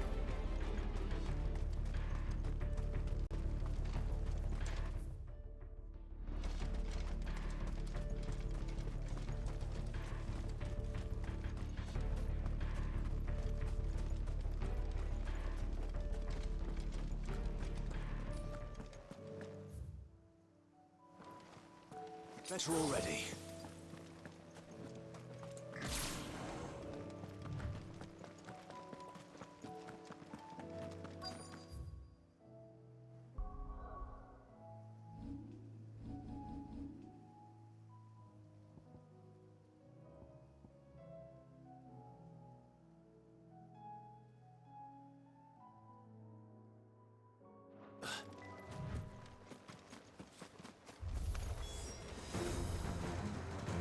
There are so many of them. Not for long.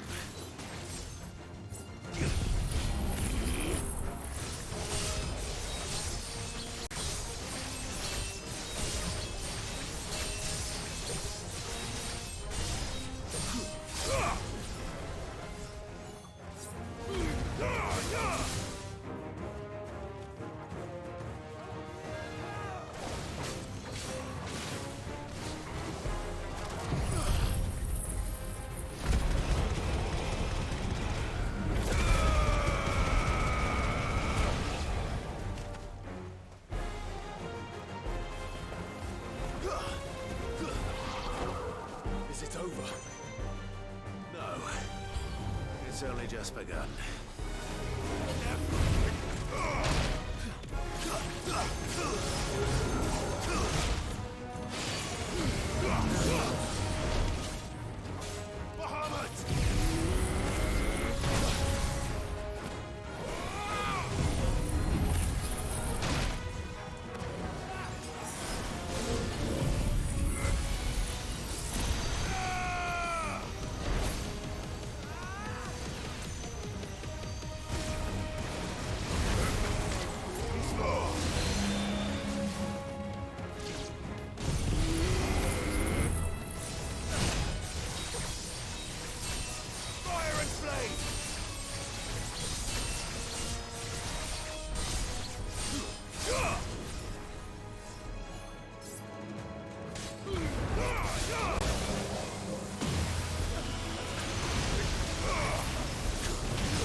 That looks to be the last of them. I wonder how the others fared. Better hurry back to town. Come on, Torgal.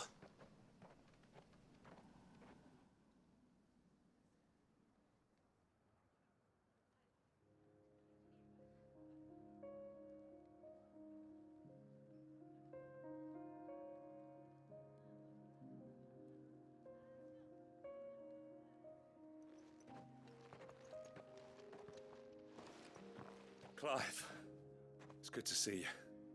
And you. The road to Oriflamme is clear.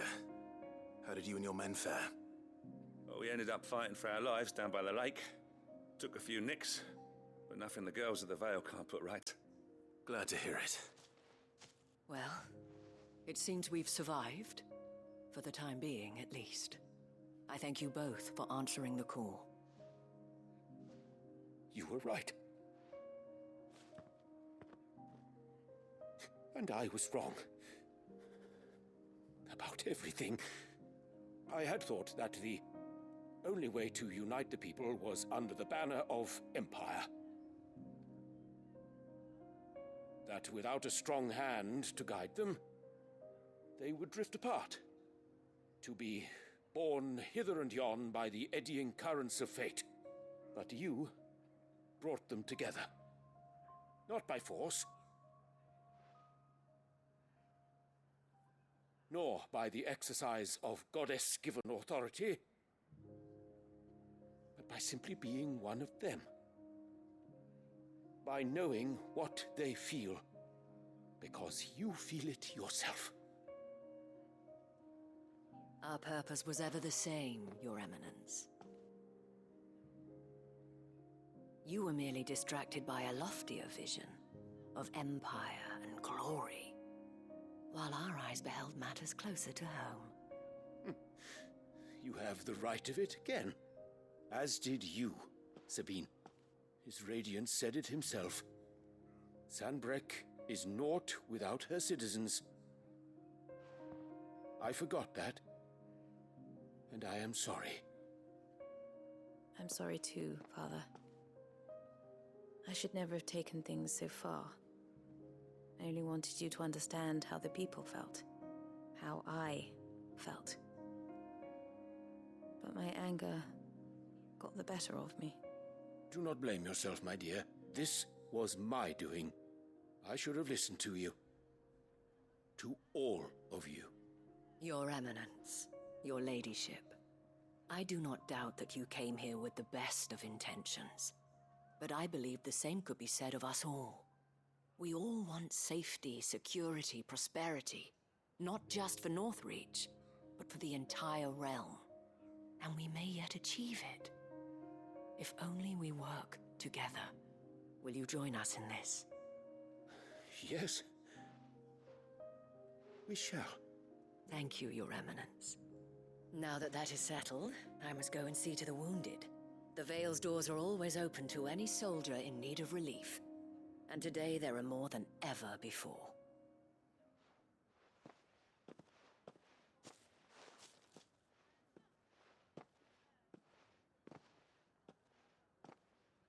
Madame Isabel is a rare soul indeed. In these dark times, I see that it is not men like me who should lead the realm, but women like her. You're right. If only I'd listened to her when I had the chance. Forgive me for saying so, my lady, but you still do. The Dame said it herself. We can turn things around. We just have to work together. And that goes for you, too. You're one of us now. One of you? Well said, Captain. Let this be a new beginning. Not only for Sanbreque, but for us.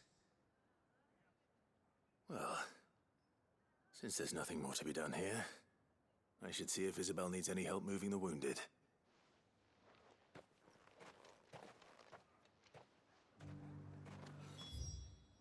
Can we get you anything?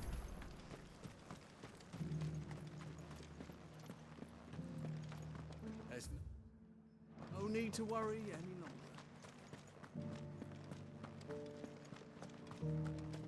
saw several soldiers being carried to the Vale.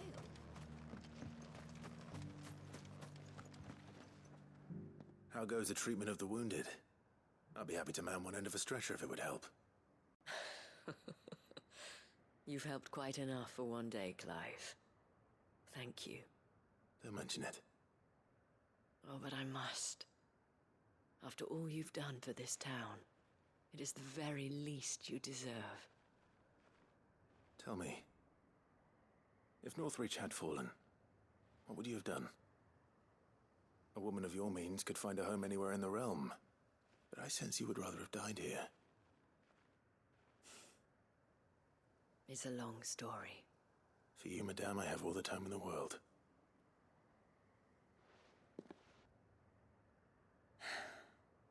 Very well. Long ago, I had a life in the Crystalline Dominion. I was Carla then, courtesan to the nobility. So sought after was I that it was only they who could afford my time. Alas, those halcyon days were not to last. For naive as I was, I fell in love with a bearer. He was my master's guard, the gentlest man I have ever known. After they discovered us together, he was whipped bloody and forbidden from ever looking at me again. And so we fled. Not that we had anywhere to flee to. We wandered, aimless and starving, half dreading, half praying that the next day would be our last. Until we found ourselves here, in Northreach. It was the Vale that took us in, that fed us, clothed us, and healed our hurts. Those that could be healed, at least. My love was already too far gone. He passed away. He did. Not long after we arrived. But at least we were able to share a few moments of peace before the end. It was the greatest gift I have ever received. But the generosity of this town and her people did not end there. The men and women of the Vale supported me through my grief. Shared in it, though I was still a stranger to them. They treated me like a sister. And so I swore that I would always do the same. That I would return the kindness that Northreach showed me. That I would repay my debt to the Vale.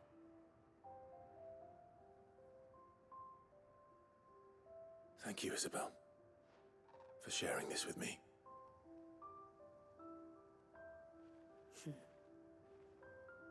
You're a lot like him, you know. Perhaps that is why I have such a soft spot for you. Never stop fighting, Clive. And I shan't either. I know that it will not be easy to keep Northreach together. But our efforts will be rewarded. Just look at us now. The people, the soldiers, even the Duke of Oriflamme and his daughter, all united in defense of this town that we have come to call our home. And what of you? Can we count on your support too? Always.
It's still here. After all these years. A lot smaller than I remember. And you're a lot bigger. You might have to swim, boy.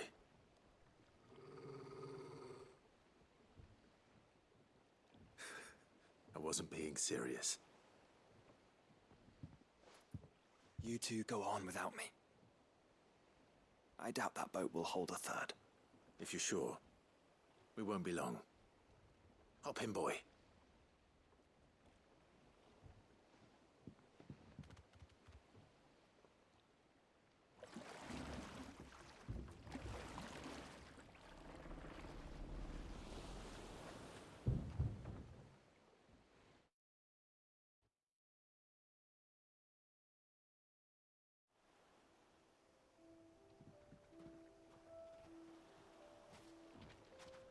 This place hasn't changed at all.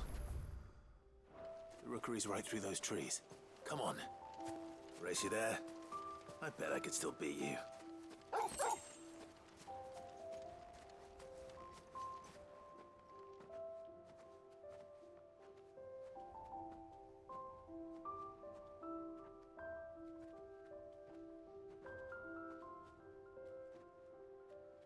Here we are. This was our hideaway. Wasn't it, Torgal?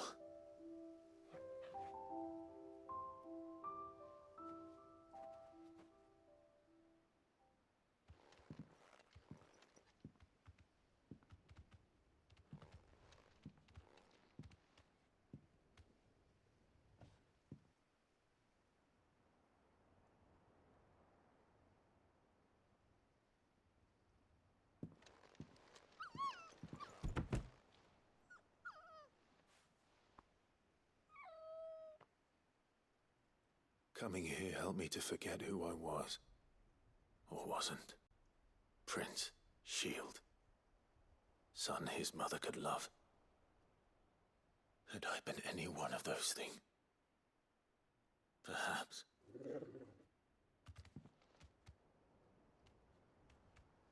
What is it, boy?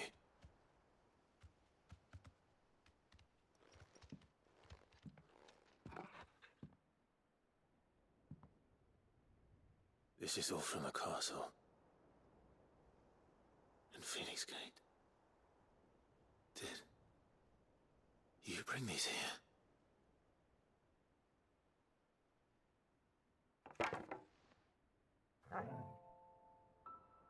My sparring sword.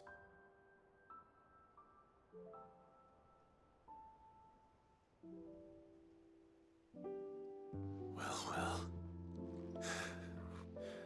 You never stopped looking for me, did you, boy?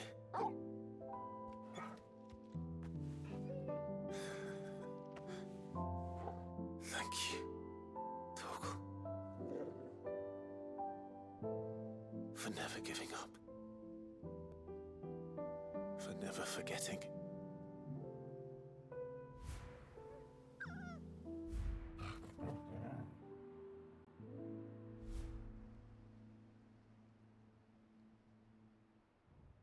Let's take this with us, shall we?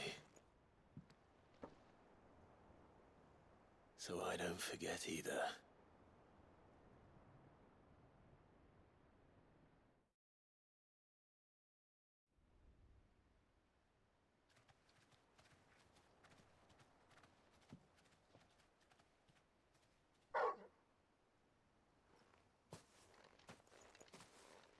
That's not the way back to the boat, Torgal. All right. I'm coming. I think I know where we're going.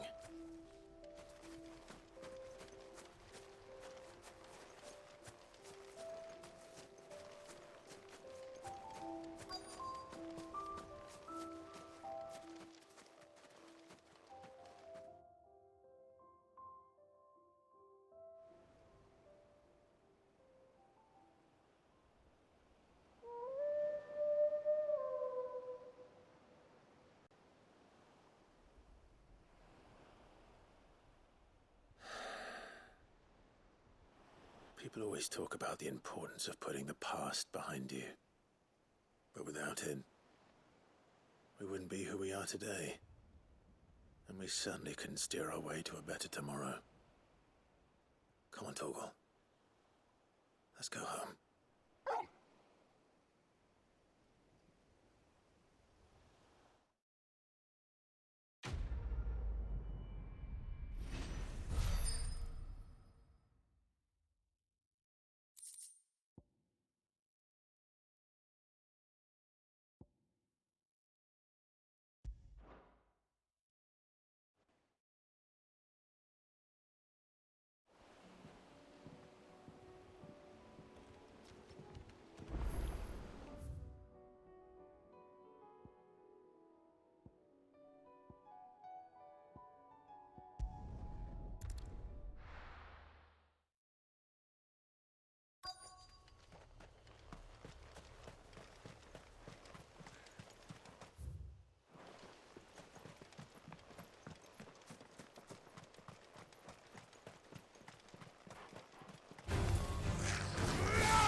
It's oil.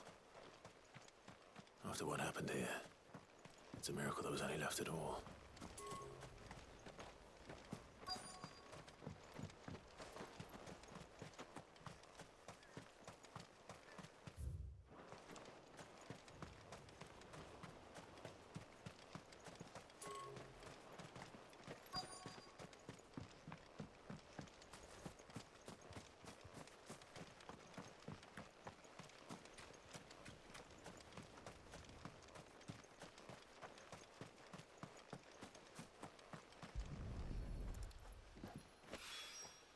This should be enough.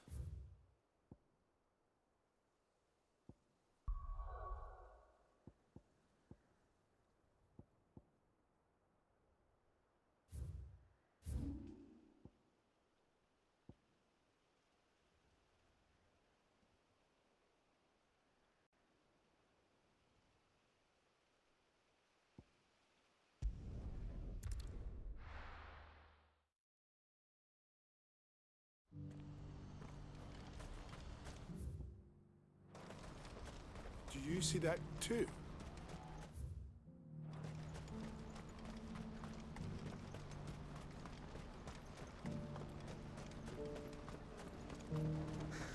What is it? Oh, please. Just make it stop. I'm scared.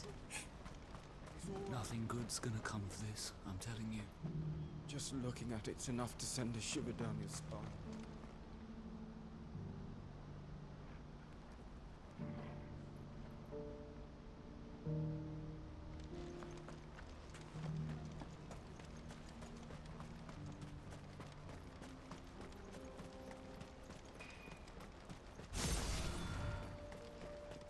No use calling Ambrosia now.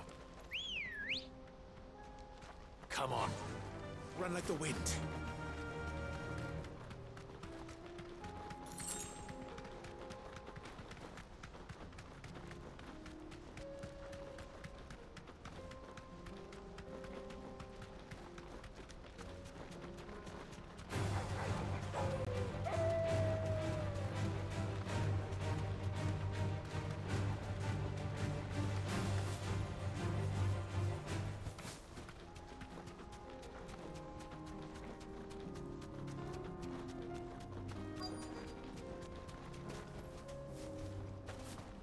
Can't be Rutherford, can it?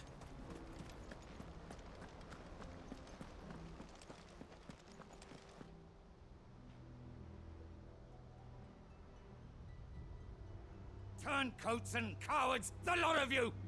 If it's a fight you want, it's a fight you shall have! Allow me. I don't need your Please, Field Marshal, oblige him. This won't take long. You're right. It won't. Men, finish him.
A little longer than I'd have liked.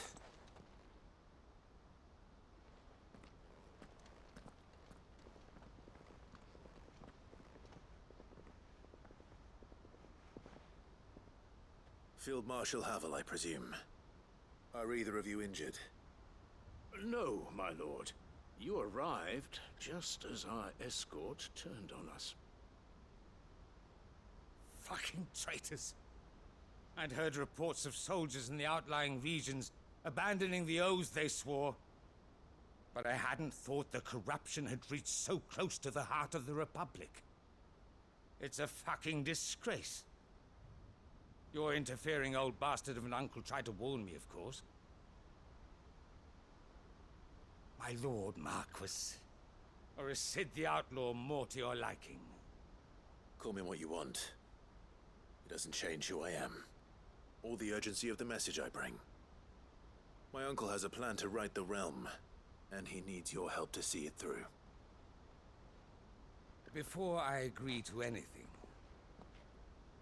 I'd have you answer one question. What do you stand to gain from all this? I won't deny that I might benefit from further chaos.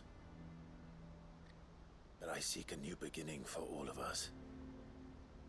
And while the choices I've made may not always have been the right ones, I know I made them for the right reasons. For so long, so many of us have been told how we could live, how we could die, when it should have been our decision all along. Now we have a chance to put things right. But in order to take it, we must stand together. Even if it be beside those with whom we don't see eye to eye.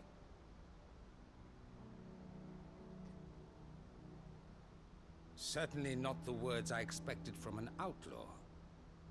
But perhaps your uncle was right. You are no ordinary outlaw. I'll never hear the end of this. All right. I'll start by ordering my most trusted guard to bring the Dalmekian fringes under control. Next, I'll make contact with my counterparts in the Imperial Army and see if I can't convince them to try and restore order in their own territory. Thank you, Field Marshal. But they are not the only ones we will need to convince. What do you mean? I don't doubt that I can bully some sense into a few generals. But those they answer to require a different kind of persuasion. And when it comes to honeyed words, well, we will need an envoy.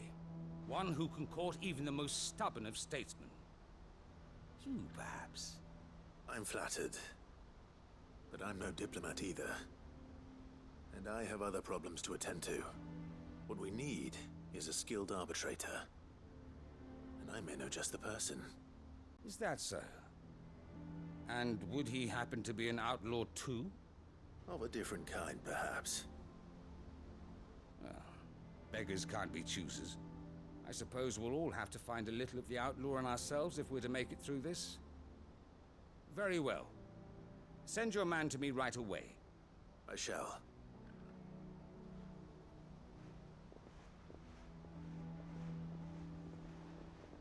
My Lord Marquis. Your Lord Uncle bade me escort the Field Marshal to his manor in Port Isolde.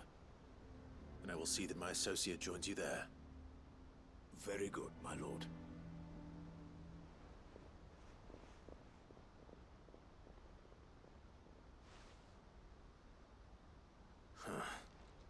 An envoy. I'm not sure I'm the man to talk anyone round. I can barely convince my brother to take his medicine. No. This is a job for someone with experience. Someone like Quentin. I hope I can convince him at least.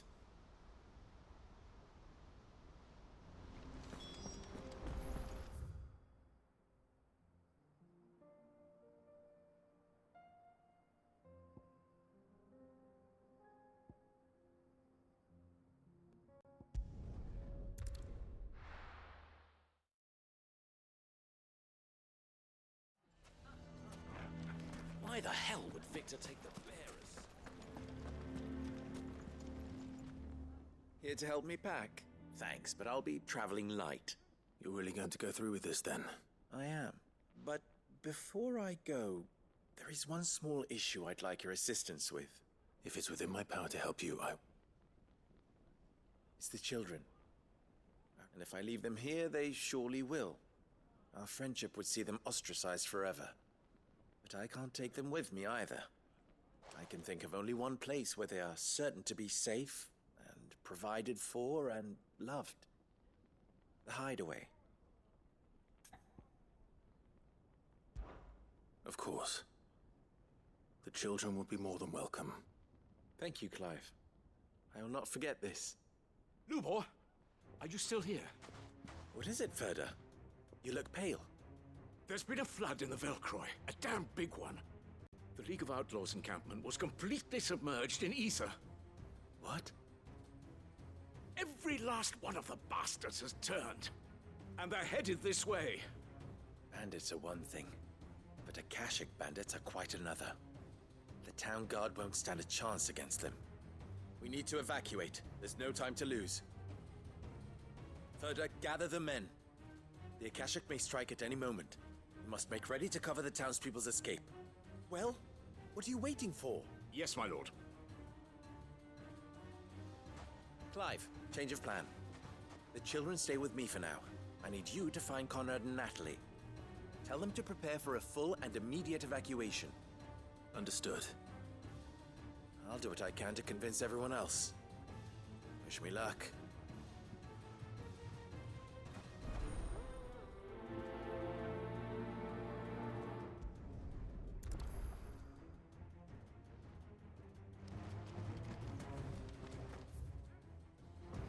You have to listen to me. They're coming. Why do they always have to make such a...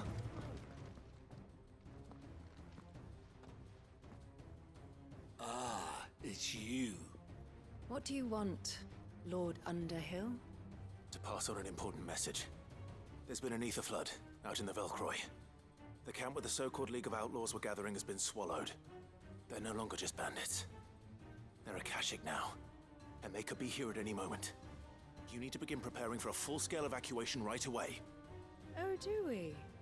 And who was it who gave you this disturbing news, might I ask? Lubor, perhaps? The man spreading the same poison out in the square as we speak.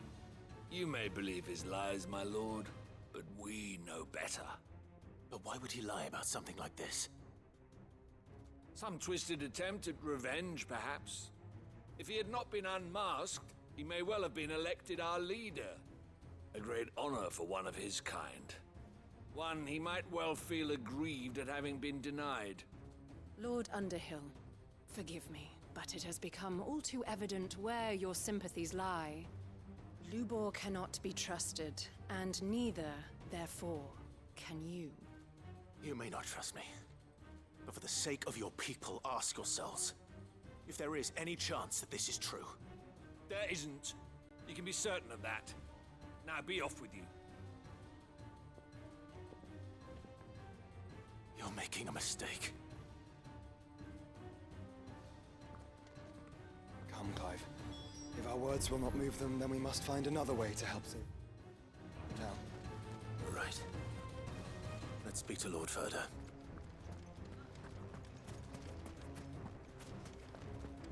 I think we'd better shut up. What's Lubor raving about now?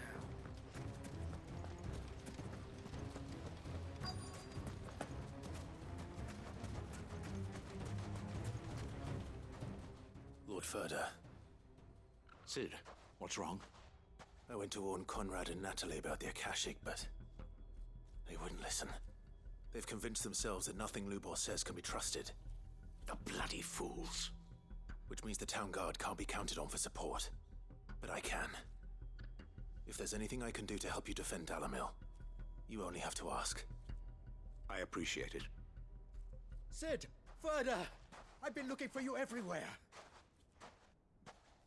Victor? I thought you'd left. I couldn't abandon a friend in need. And Lubor is in need at this very moment. Come quickly.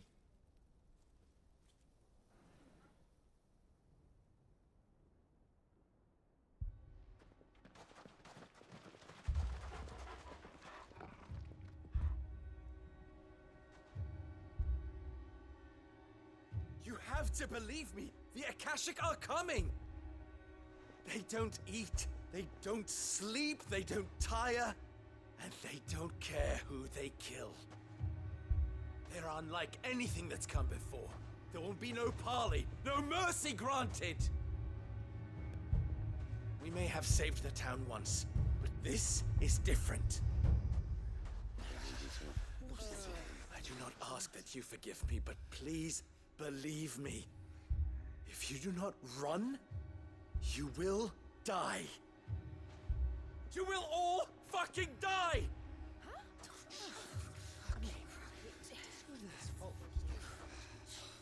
You'd like that, wouldn't you, bearer? Yeah, with us out of the way, your kind will be free to claim Dalamil for yourselves. You should run! Run, bearer! Yeah, run! Run! Far away! Run! Just go! Yeah. Yes! Go! Come on, then. Go on! Just go. Lubor. Wait. Someone's coming. Stop! You're hurting him!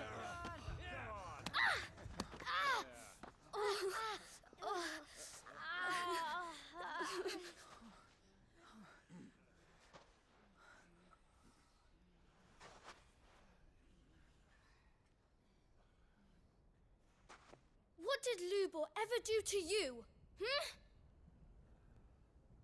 He solves all your stupid problems, and he keeps all of you safe. You know there's nothing he wouldn't do for this town. Who was it who made that cleaver you use every day, Conrad? And what about your counting table, Natalie? Who fixed that? Whose men make sure the streets are clean so all your boots don't get dirty? Who spends all day, every day making sure things run smoothly round here? And none of you ever say thank you. Ever. But did Lubor ever complain? Well, does he ever stop smiling? He keeps this whole place going. And you act like it doesn't even exist.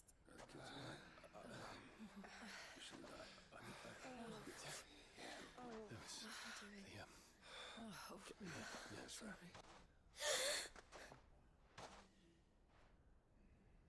Lubor, we've heard enough. Wait! We will not run. The town guard will not abandon the very place it is sworn to protect. And I will not give up for lost the stores that we labored so hard to fill.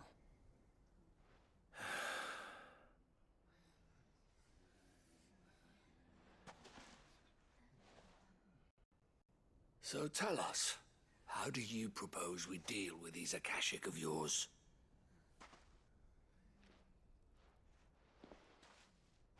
We won't run, but we will fight. All right, then.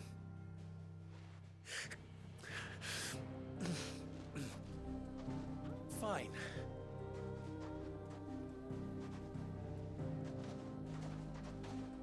Gather round if you don't want to die.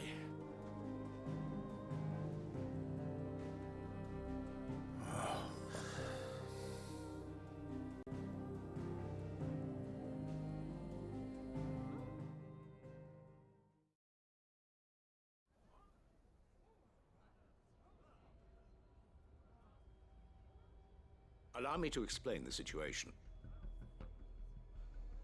The ether flood occurred near the village of Cheratina, deep in the Velcroy.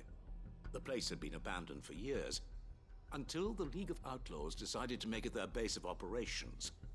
Now they're all turned, and if the scouts' reports are correct, heading in this direction. They are mindless monsters, driven only by hate and rage, and they are utterly unpredictable. With the bandits, we at least knew how and where they were likely to attack. When these creatures come, Dalamil will have the bitterest fight it has ever faced on its hands. The town guard will muster at the north gate. The rest of us will take the south. Both forces will provide men to serve as scouts and messengers, ready to spread word of the size and nature of the Akashic force as soon as it is spotted. And as soon as it has been, we will converge on its position and see that it is driven back from Dalamil at all costs. Conrad, can I count on the support of the town guard? Always. I leave the selection and coordination of the messengers in your hands, Victor. And the command of our men in yours, Ferda. If you would both be so kind. Consider it done. As you wish. Natalie, I would ask that you and your people have the townsfolk barricade themselves inside the bathhouse. And tell the merchant not to waste time securing anything beside the essentials. Preserving life is our one and only concern. As long as we survive, it doesn't matter what trinkets we might lose. Our riches can be regained. And if anyone doubts that, let it be known that the Briar's Kiss stands ready to cover any losses. Very well. I shall tell them. Where do I fit into this plan? Where else but the most perilous place of all? I would like you to travel to the home of our erstwhile League of Outlaws, Cheratina itself. The main host is most likely still there, and Dalamil will not be safe until it is eradicated, root and branch. A little gardening. How pleasant. I doubt it. I have a feeling these weeds will be particularly stubborn.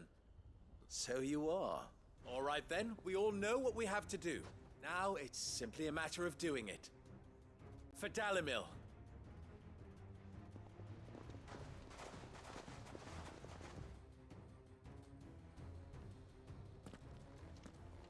Looks like everyone's ready. I'd better not keep them waiting.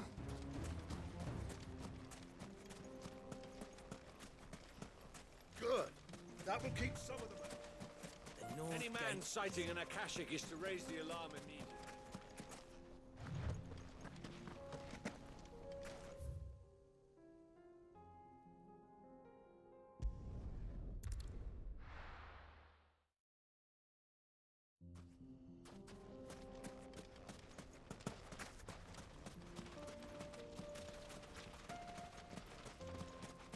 There it is. The flood. But what's waiting for us inside?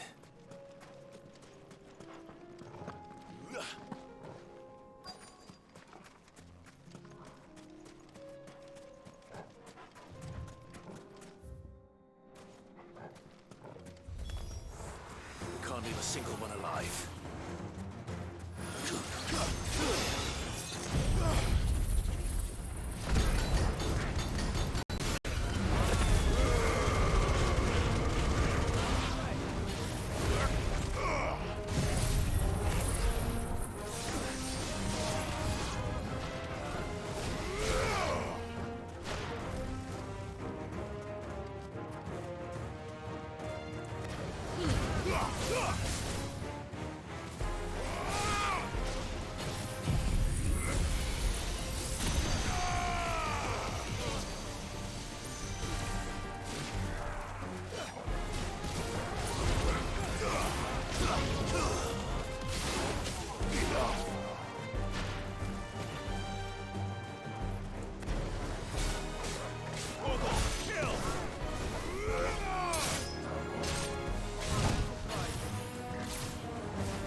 The League is disbanded. I should get back to Dalamil and see how the others fared.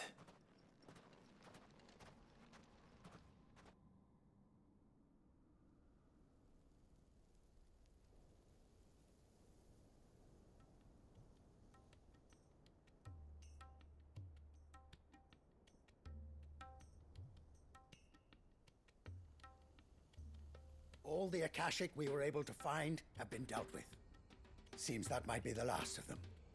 Last of them here, perhaps. Lubor, Sir Clive has returned. Clive! What news from Charatina? It's done. Root and branch. I knew you wouldn't let me down. Thank you, my lord. Friends, the Horde has been driven back. The Akashic have been defeated. And we need not fear the arrival of any more, thanks to Clive. Victory is ours. We bloody did it!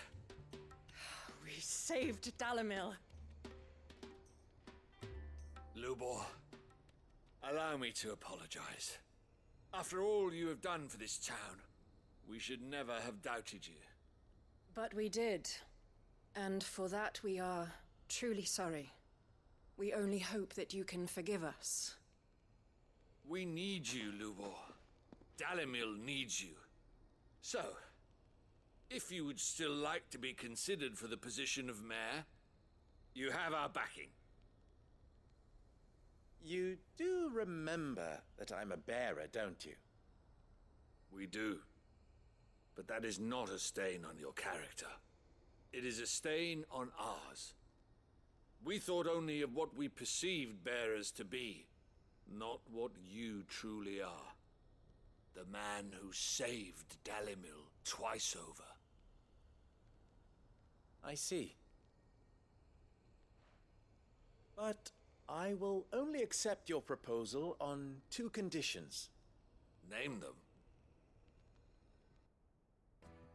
Firstly, that you will both do everything in your power to rally your people to my cause. If the Town Guard and the Merchants League do not accept my leadership, it will be doomed from the start. Unity is the key to defending Dalimil, and I do not doubt that we shall need to call on our combined strength again. When that time comes, I will expect us all to pull together, just as we did today. Of course. You have our word. And secondly, you will accept that if I am to lead you, the mistreatment of bearers must end here in Dalimil. Any bearer within our walls shall be afforded the same rights as any other citizen. They will not be judged by what they are, but who they are. As we failed to do, and came so close to losing everything. We agree to your conditions. And we have only one in return.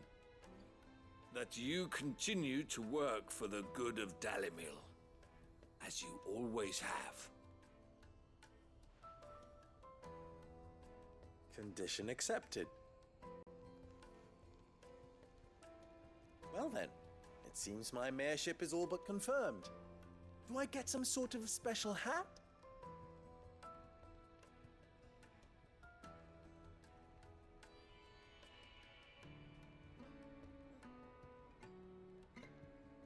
How fickle fate can be. Not so long ago, I had resigned myself to leaving Dalimil in disgrace. And now, I find myself her leader. Here. For everything.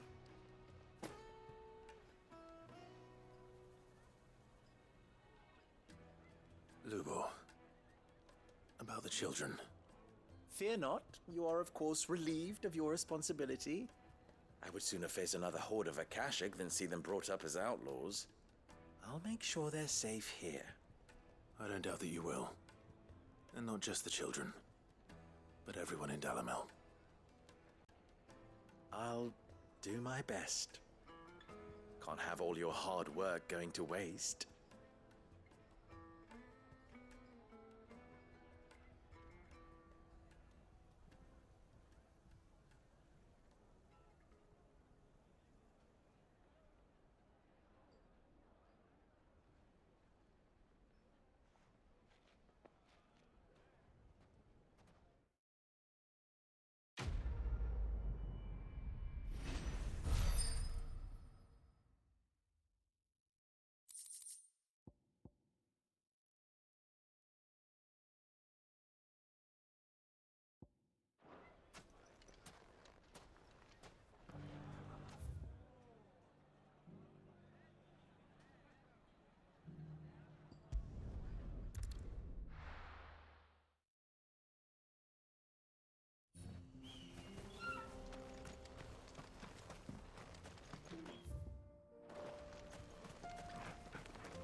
Here we are again.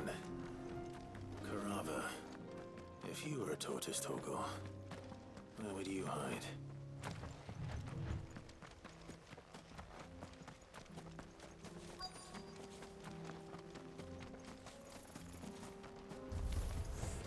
It looks like we found him.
get these materials to Mid so she can finish her prototype.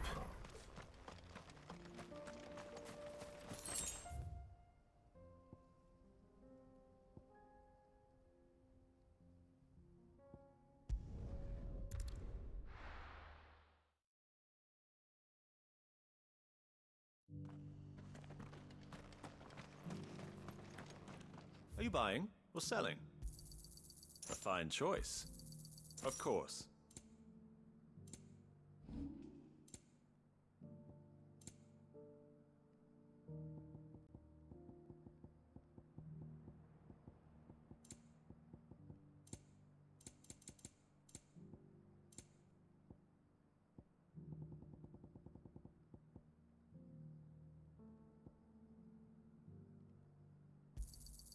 Got anything else for me? Come again.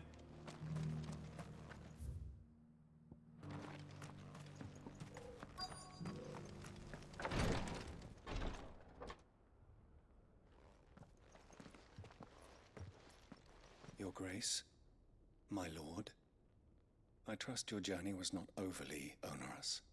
Cyril, you found a letter from Father? Yes, I have it here.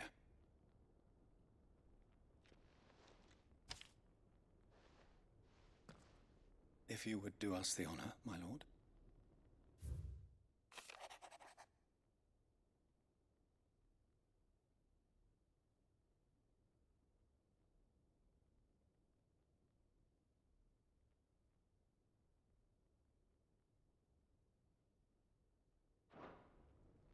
An inheritance.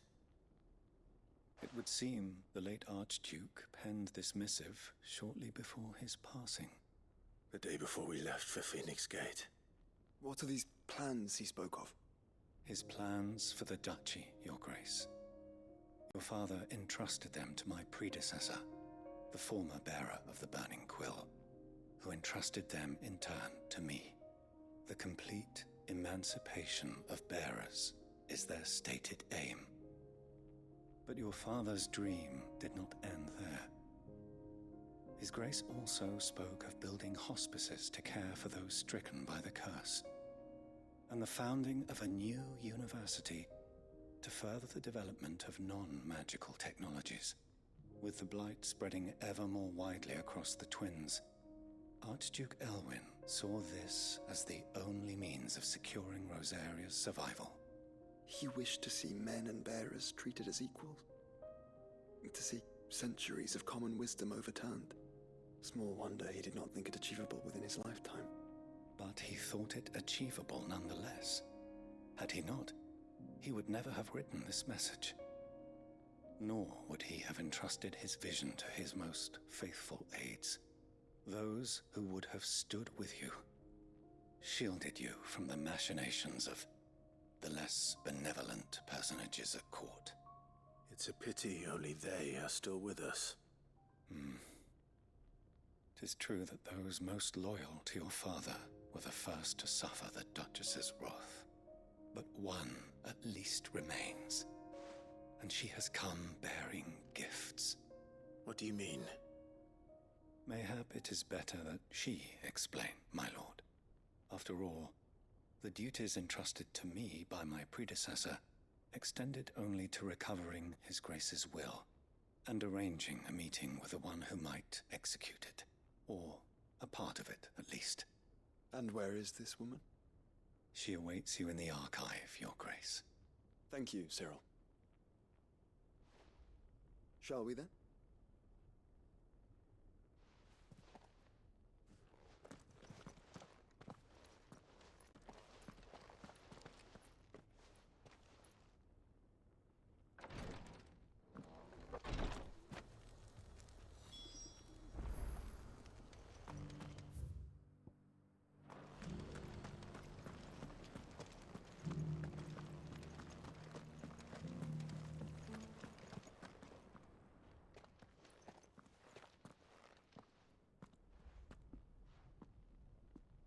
My lord, your grace.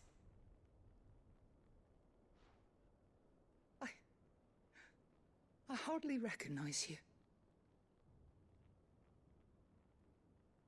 I am Goditha, retainer of House Rosfield, loyal servant to the Phoenix and his shields. Your father, the Archduke Elwyn, entrusted me with the delivery of a gift. I only hope you can forgive my tardiness in bringing it to you. Lift up your head, Lady Goditha. You have our gratitude for your service to our house and to our father. I merely did my duty, as any proud Rosarian would. My lady, perhaps you could explain a little more. What exactly is the gift you bring? As I'm sure you know, it has long been the custom for the children of House Rosfield to be presented with certain keepsakes upon their coming of age. Indeed it has. Our father often spoke of the day when our turn would come. And had he lived to see it, he would have presented you with the treasures I bear. Matching armbands for you both. Alas, he did not live. Indeed, he was taken from us even before they could be completed. He had intended to claim the Heartstone with which each armband was to be finished himself, but it was not to be. And his gifts remain incomplete. I see. It saddens me to bring them before you, as they are. It was your father's wish that you be presented with the finished articles, not these works in progress. But with his grace long since gone, and the stone left unclaimed, I had little choice. You are grown men now, and his house is yours. And while I would not presume to insist upon your claiming the Heartstone in his stead, I know that nothing would have pleased him more than for you to do so. Thank you, Lady Goditha. What say you, Clive? What else? Of course, my lady. May our father's will be done. Oh, I am much obliged. Do you know where we might find this Heartstone, my lady? I do. Though it may be a matter of a good deal more than simply happening upon it. It is found in the bellies of elder griffins, you see. We do at least know where to find one. A certain specimen has made its nest in Titan's Wake, not far from here. A certain specimen? You are most perceptive, Your Grace. In answer to your unspoken question, yes. In fact, this is the very same beast your father meant to slay. I have been tracking its movements since you were but a boy. Were you to slay it in his stead, as men of House Rosfield, it would surely make your father proud. What say you, Joshua? What else?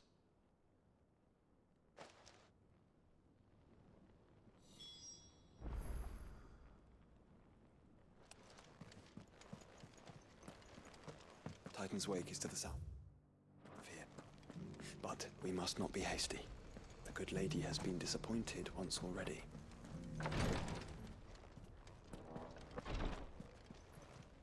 Lord Marquis, if you have a moment. What is it, Cyril? One of our brethren lately journeyed across the strait in order to pursue a new avenue of inquiry in our ongoing investigation. He sent an owl some while ago, but we have heard naught from him since. Was he surveying another fallen ruin? No. The object of his study was a savior cult that has arisen in Ash in recent years. We believe it may have some connection to the Circle of Malleus, an ancient religion that worshipped Ultima as its god. By gaining an understanding of this new faith, we hoped to learn more of the Circle's original beliefs. And so you sent one of your brothers to Ash? A continent teeming with orcs and Akashic? Fully cognizant of the risks, yes.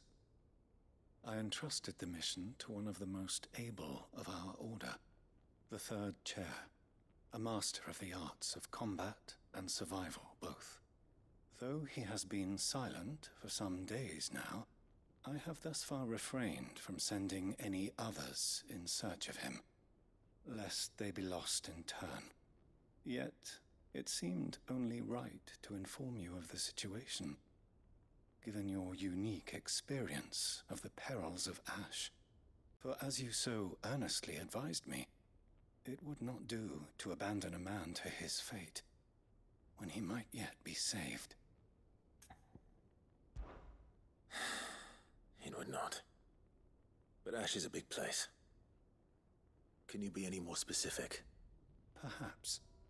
The last owl I received from him mentioned a village where he had heard the cult were wont to assemble. Mickleburg was its name. It lies in the southern reaches of Waloed. If aught ill befell him, I expect it did so there. Right. I'll see what I can do. You are much too kind, my lord. Go then, with my hopes, and may the Firebird's flame ever burn in your heart.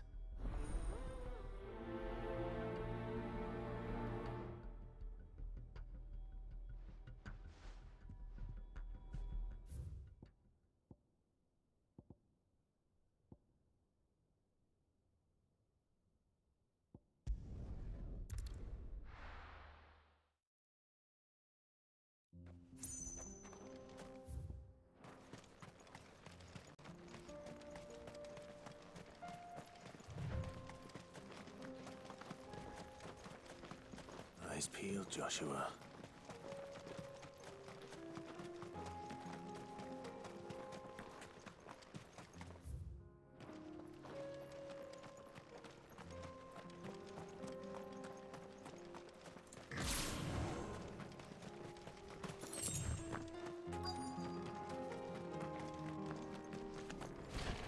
There it is. The House Rossfield.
the Heartstone.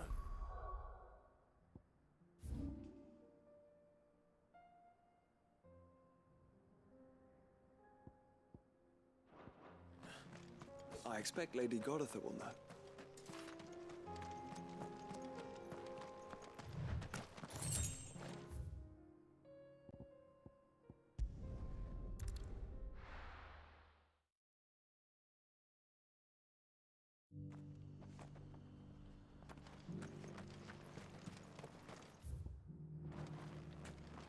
Welcome, welcome.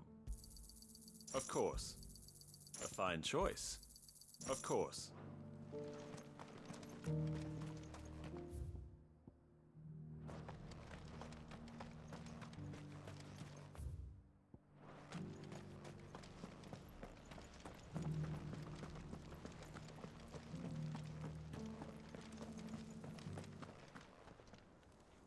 Oh, thank the Founder you were safe. The Griffin is slain then? And the Heartstone claimed.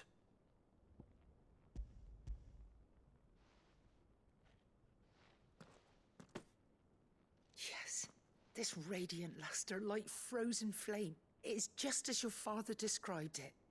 Thank you, my lord. Your Grace. Your father would be so proud. Lady Goditha, the lapidary is ready. Thank you, Cyril. I will be with him shortly. If you would excuse me, I shall have the stone cut and set forthwith.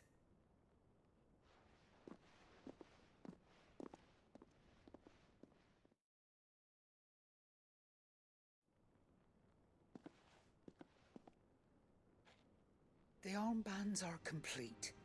Pray, take them. They are yours, after all.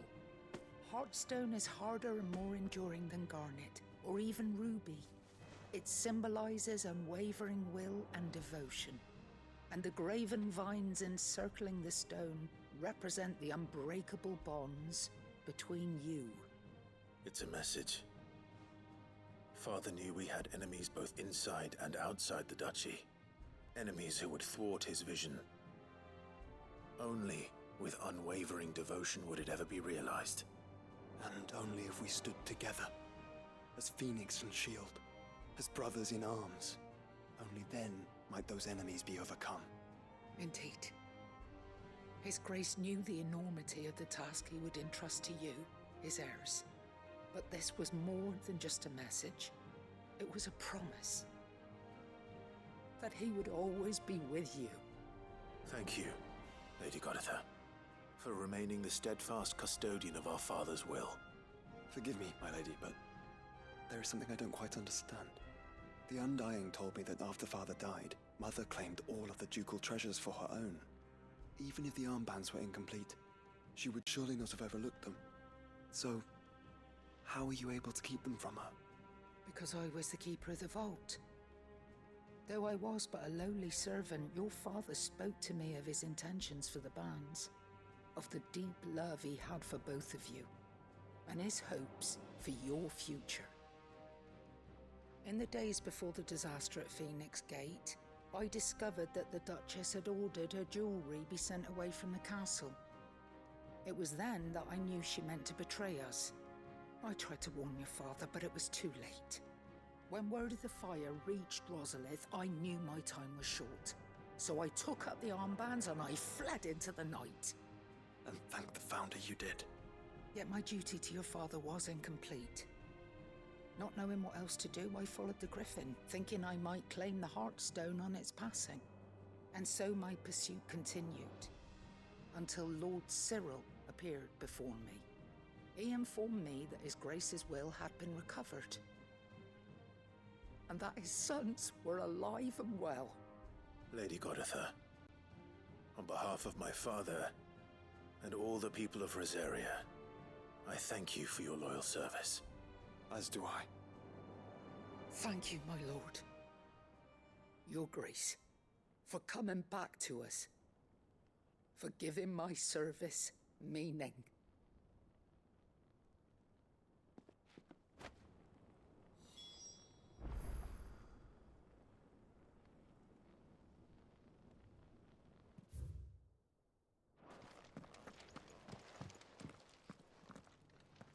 plans suit you well.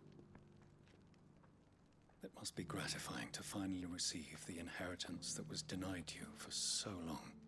It is. And we thank you for the part you played, Cyril. If you would permit me to play my part a little longer, might I suggest that you make your way to your father's memorial atop Hawk's Cry Cliff? Let him see that you have received his blessing, and that his vision lives on in you. I suppose it would be churlish not to. What do you say, Clive? Shall we pay Father a visit? I think we should. I was hoping to be able to offer him my thanks before we left for Origin. Your father's helm is enshrined there. It has been since the day we recovered it from Phoenix Gate. I prithee claim it, for it too is a part of your inheritance, and I do not doubt that your father would prefer it in your hands than perched upon some lonely rock. Thank you, Cyril.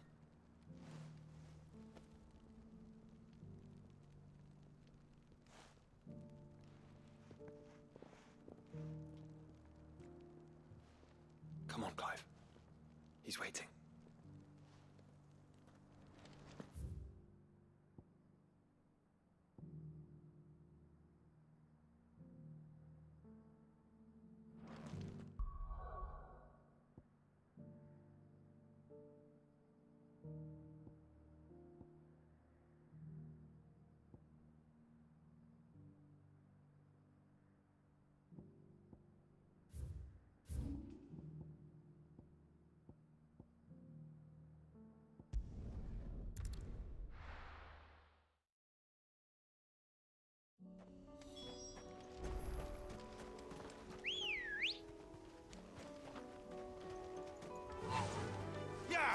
Unwavering will and an unbreakable bond. Do you really think we're strong enough? To save the world? Of course. To have overcome those political enemies. Of that I'm less certain. Especially knowing what we know now. What Mother was truly capable of. But perhaps these bands would have helped. Knowing he was with us would have made all the difference. It's just back there.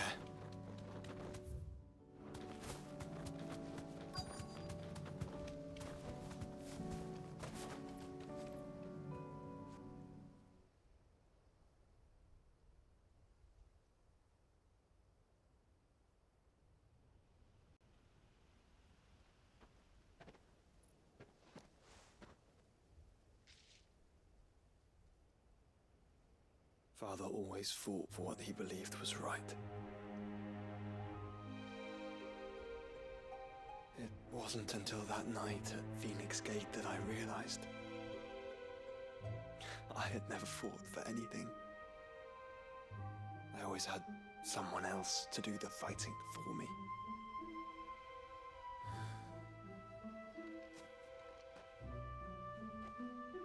No matter how fate conspired against him, he never lost heart, never looked back, never stopped fighting. To me, he was the greatest of men. And I've been trying to live up to his ideals ever since.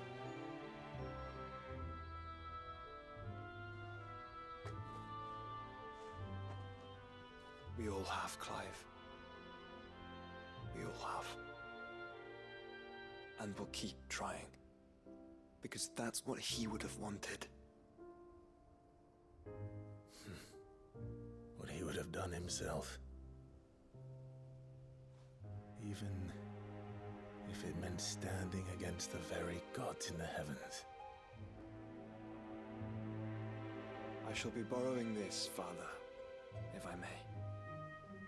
That you might watch over us as we follow in your footsteps.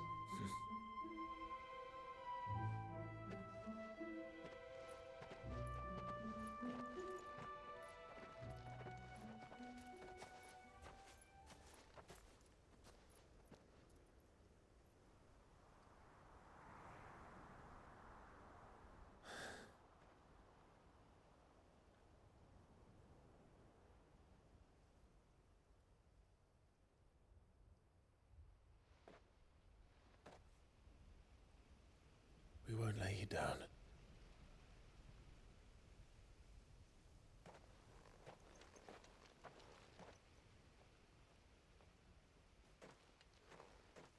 Onward, then? Onward. To the end. And to a new beginning.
Good girl.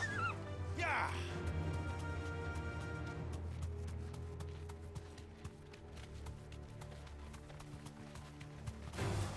Don't get surrounded.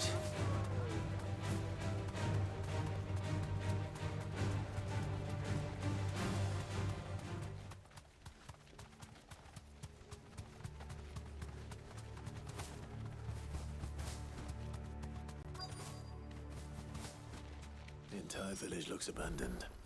Now, which house would a bookworm live in?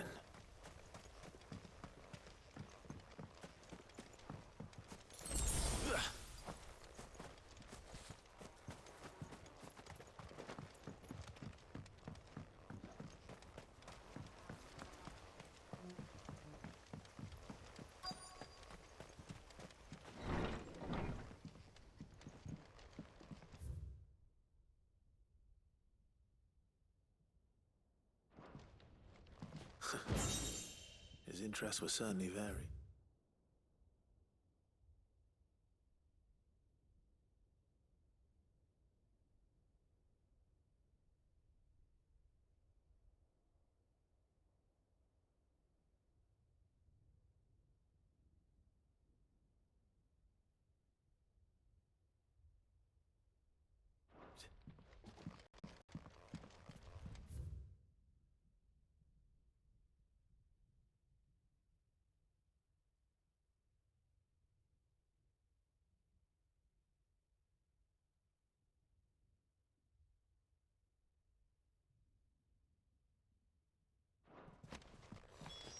This is it. But if what it says is true, I need to get this back to the hideaway.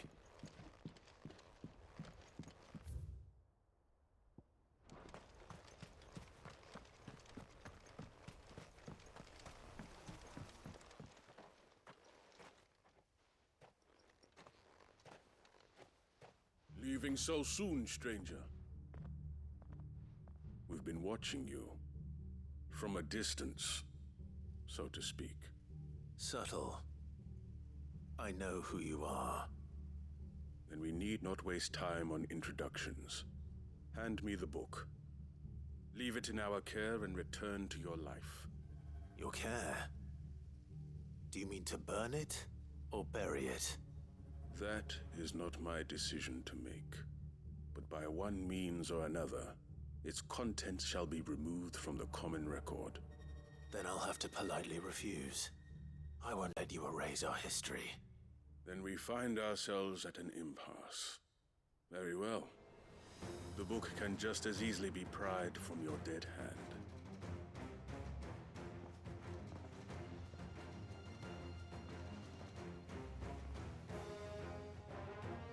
Let's see, shall we?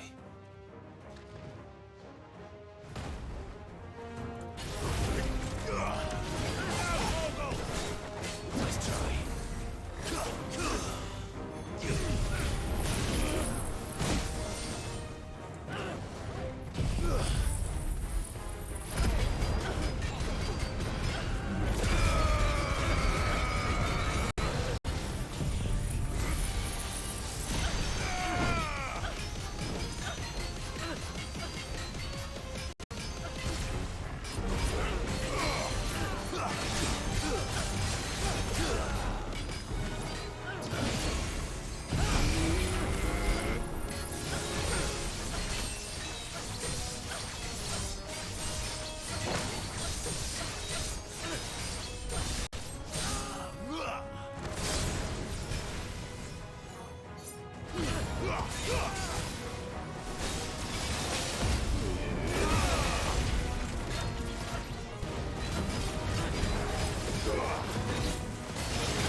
Impressive. But we have other means. We shall claim the book yet. Why do you want it so badly anyway? It lays out in no uncertain terms the vanity and avarice of mankind. It tells the shameful history of the persecution and oppression of a gifted few by a giftless many. Would you say that this interpretation was correct? I don't know. You don't know. Your sword may be sharp, but your wits are dull. So let me answer for you. There is no correct interpretation of history. That a series of events took place may be proved beyond a doubt. But there can be no single, immutable explanation as to why they came to pass. It is a question of numbers and of belief. If enough people believe that a set of events occurred for a reason, that belief becomes the truth. So you're trying to control the truth?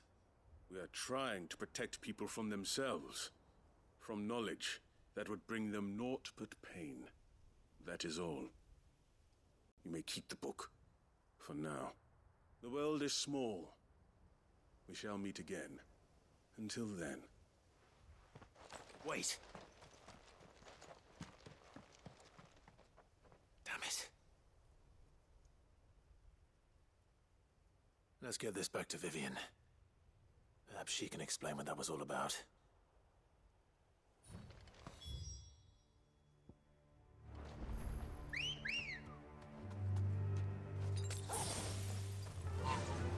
Fly, Ambrosia!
No need to ride from here. This must be the orphanage. Hopefully the registry is still here.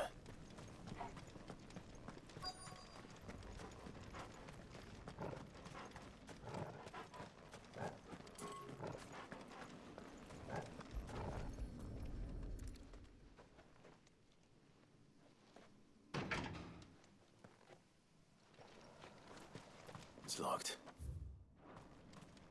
I should look around some more before I start breaking down doors.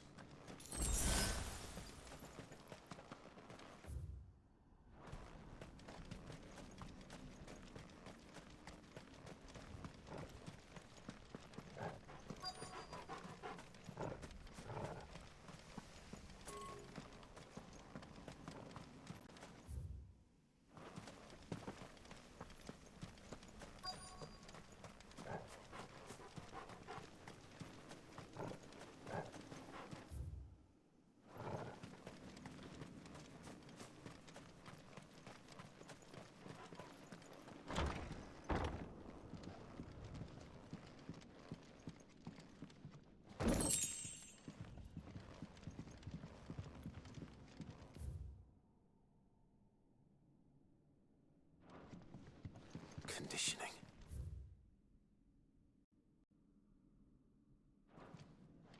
Disposed of.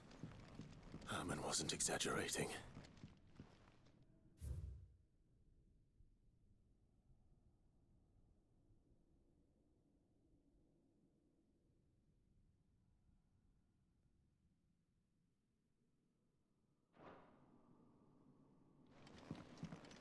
This reads like a suicide note. Did the director go through with his plan? There's only one way to find out.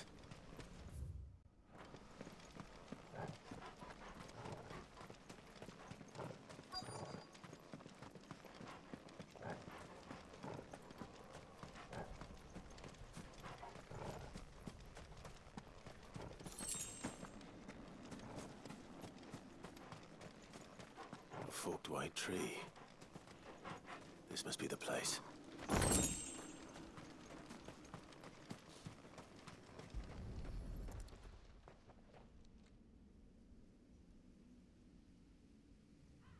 Could he really be buried here? There's something hidden among the roots. Let's see.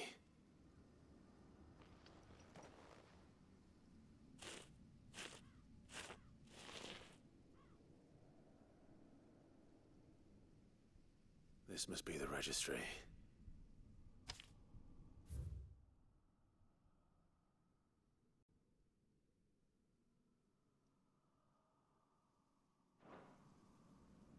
So many names. This place was a slaughterhouse. But where is the architect of all this misery?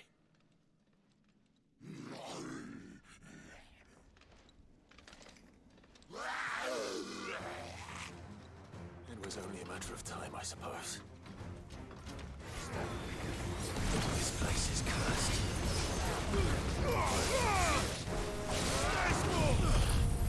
Torgal, kill!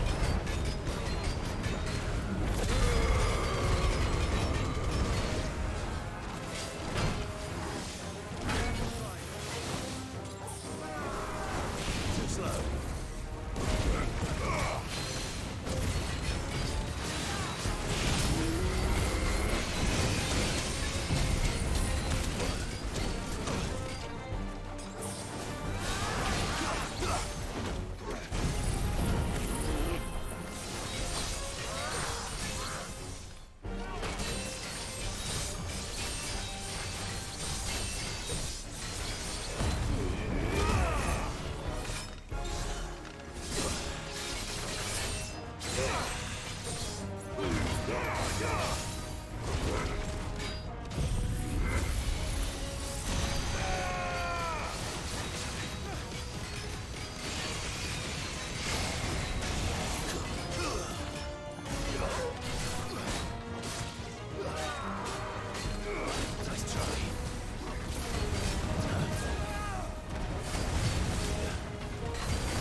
I'm done here. Let's get the registry back to Herman.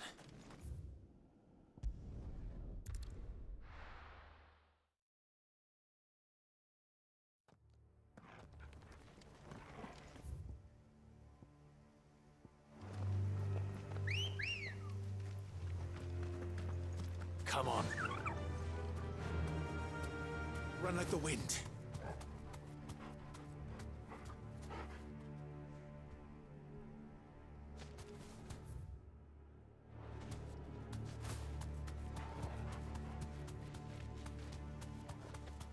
Doris is waiting for me near Balmung Dark.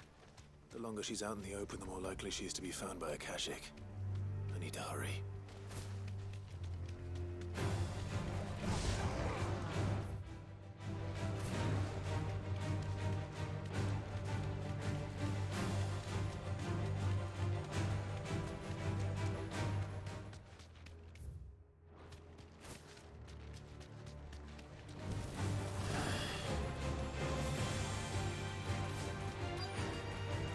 No need to ride from here.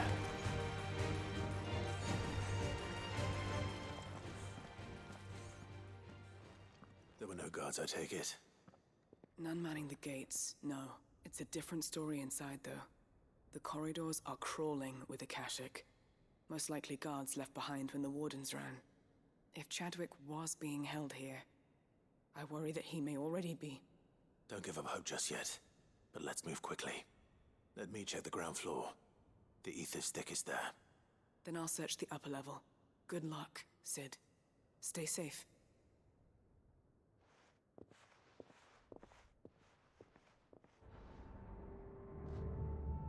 Just how bad are the floods inside the walls? Bad enough to turn a bearer? I hope not. We're risking a lot just being here. Better keep your eyes open for signs of life. All yours, Troy!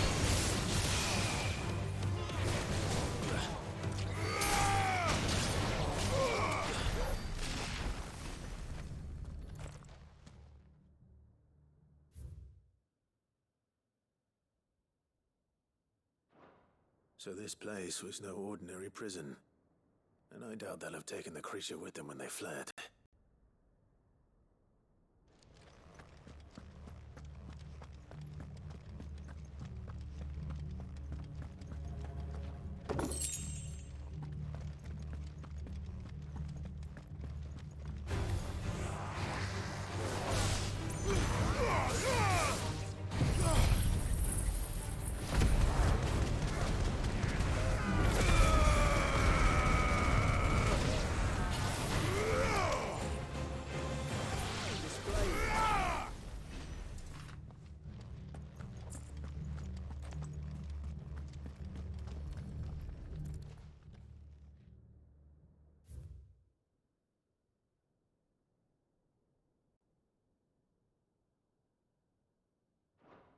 Minimal loss of Waluda lives.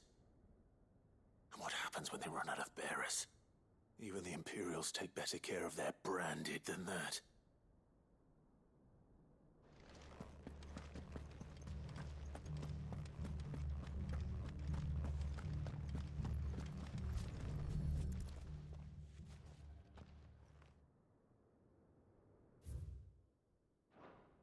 They were feeding bearers to it. This is even worse than I'd feared. Nothing but Akashic down here. Hopefully things are looking better upstairs. I should go and see how Doris is getting on.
No lock downstairs.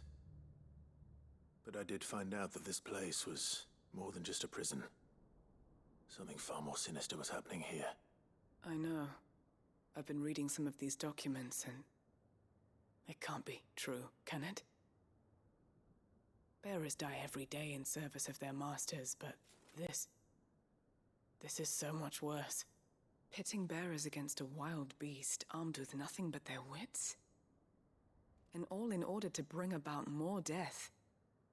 And not just those who could fight, but the elderly, children even. And those who wouldn't or couldn't were disposed of. Whatever that means.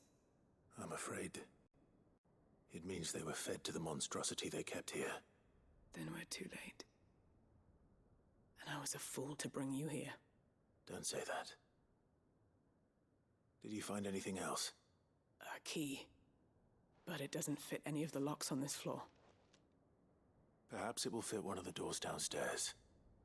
There's a corridor I haven't searched yet. Finish up here, then come and find me when you're ready. All right. I'll be there in a moment.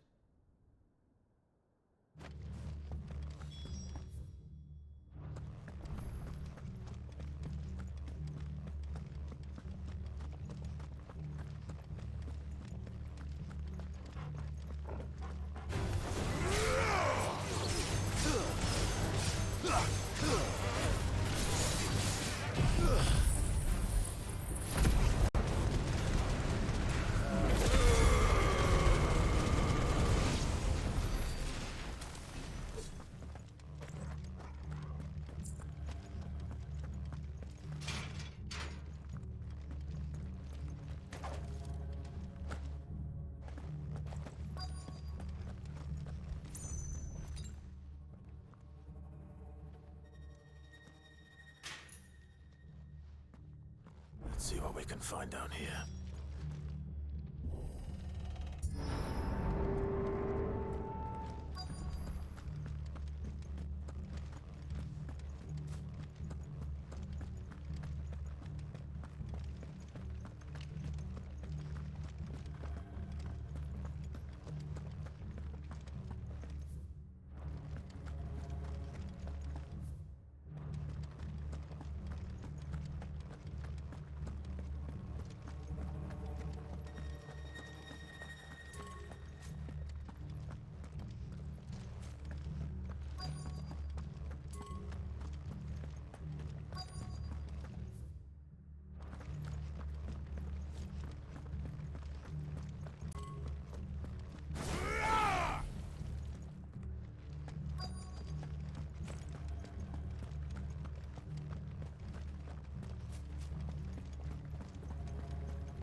A survivor. And she sounds close. Who are you? There's no need to be afraid. Are you alone? Are there any other survivors? Some of the guards. They're still here. But something's wrong with them. Everyone else was eaten by the monster. Of course there were. Thank the Founder. It was worth our coming. But I'd rather we didn't linger. Are you ready? Ready when you are. You poor thing. He must have been terrified. Did Chadwick send you? What? He fought the monster. Distracted it so I could run away. He must have sent you. He promised to free the others too. Where is he? He opened your cell, didn't he?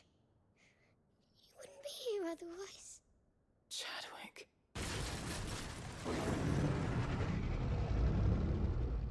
Was that? Monster's back! Chadwick, help! We have to get out of here. Doris, keep the girl safe. All right. You put that bearer-eating bastard in the ground.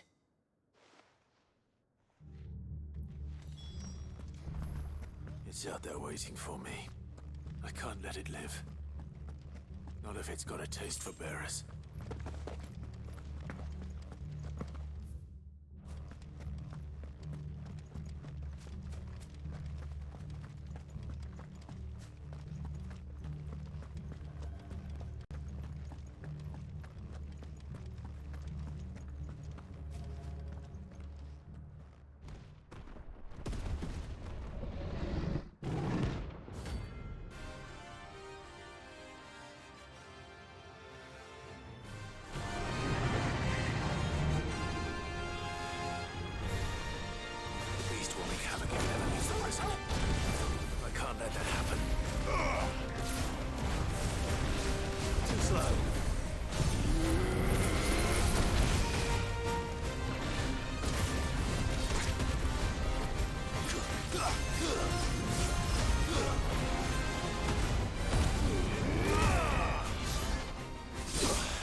Let's roll ready. Let's try.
Finally.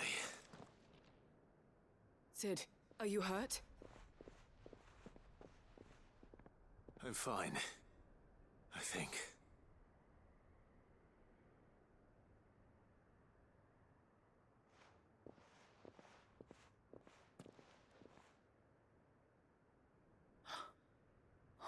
No. What is it? A diary. I gave it to Chadwick before we went our separate ways. He was here. Do you think that creature? I'm sure he fought bravely to the last. The girl is safe thanks to him. Chadwick. You fool. Come on.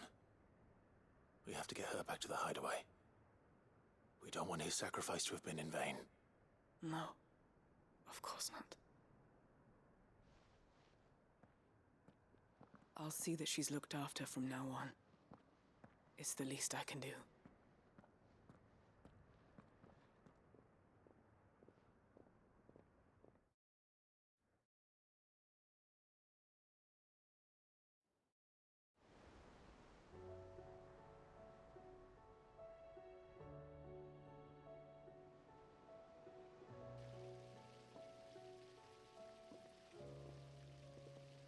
From what I hear, you've barely left the girl's side in days. I hope she's recovering from her ordeal. She is. Slowly but surely. She's far tougher than she looks. I thank the flames we found her. If we hadn't... I know. But we did. I'm sorry we weren't able to save Chadwick. There's no need to apologize. Without your help, I would never have found out what happened to him. How he fought to the bitter end to save her. To save Haida Marie. That's the man I remember. The man I thought of as a brother. I wish I could have met him. I'd like to hear more about your past. If you don't mind, that is. Of course. You already met my former master. She trained Chadwick and I to do two things. Kill and obey. We were supposed to be sold to the highest bidder when the time came. But no bid was ever high enough to convince her to part with us. For years, we were her daggers in the shadows. But we could never quite shake our doubts about the things she made us do. And then, one day, we just couldn't do them anymore. So we escaped. But staying together was out of the question. They would have found us too easily. After so many years of training, the pull to serve was always strong. It scared me to think he might have taken another master, become a dagger in someone else's hand. But even in captivity, the battles he fought were his own. And he died not as someone's tool, but as a hero. Haida Marie is proof of that. Bearers can cast off their shackles. and the Cursebreakers will show them how. I'll fight until my dying breath to see it done. For Chadwick, and for all of us. Thank you, Doris.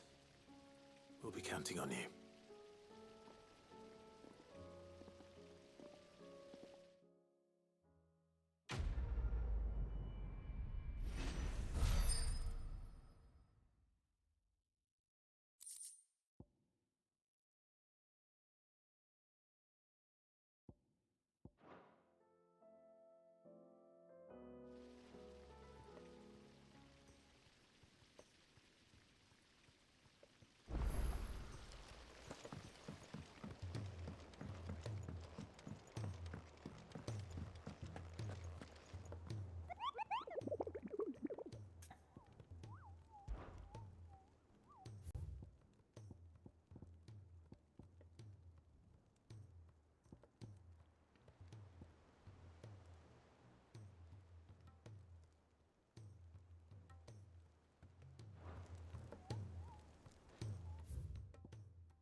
Might this be Nickelbug?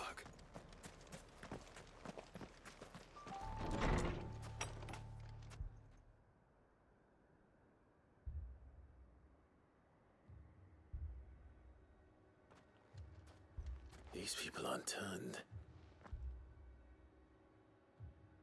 And the village seems safe enough at least.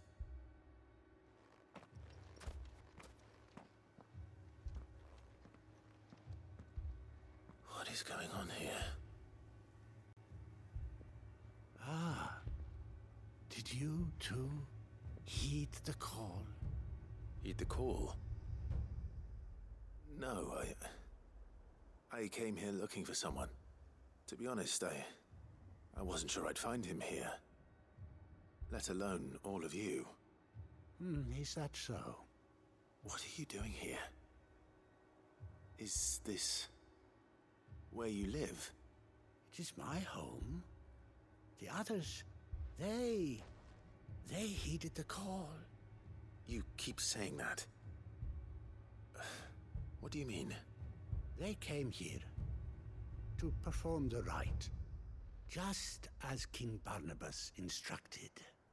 This village is their altar, where they shall cast their shoals upon the gentle waters and give themselves to the Lord. Give themselves? Oh, Lord, cleanse us of our sins. Let us be reborn in your loving arms. Free us from the torment of this mortal realm. They want to be saved. Forgive me. did another foreigner, like me, come here? He was probably wearing a cowl. You mean the traveler from Storm? Yes. He's staying at my house, toward the rear of the village. Thank you. If you don't mind, I'll go and greet him. They seek the same salvation Barnabas did. Bring us salvation. At least the third chair still lives. Let's go and find him.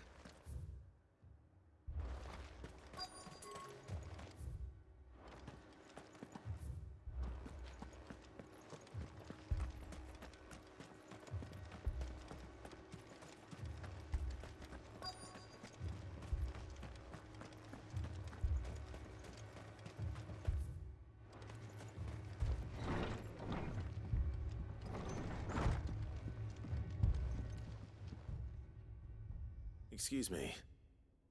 Are you with the Undying? I am. And so it would appear, are you? Lord Rosfield, if I am not mistaken. That's right. And you must be the third chair. I am. Cyril was worried for your safety. He sent me to find you. Then I must apologize. I did not mean to trouble the bearer of the burning quill. Much less you, my Lord Marquis. He said that you had failed to report. Is there a reason for that? I came here to study the followers of this new faith. But the more I learned of them, the more my own faith began to falter. You have seen them at their prayers, have you not? They devote themselves to the veneration of their Lord with a fervor I have never seen before. Praying night and day that they might be rid of their wicked wills and reborn in their Saviour's light. Not that they might be granted respite from their worldly woes, but so that they might continue to serve him. Serve him with all of their beings. I too swore to devote my life to the service of my Lord and Master, but this... 'tis different. It is more. And so I would see it through to the end. See these people safe, that they might achieve their dream. That they might do their duty to their Lord. Even if it should keep me from doing my duty to mine. You do understand what their dream is, don't you? I do, my lord. They would cast aside their wills and become a Kashik. I know that it may be hard to believe, but to these people, that is the very essence of salvation. Forgive me, my lord, but I must remain here. If you are to return to Master Cyril, I would consider it a great... Did you hear that, my lord? Something is happening. I'll go and find out what. Stay here.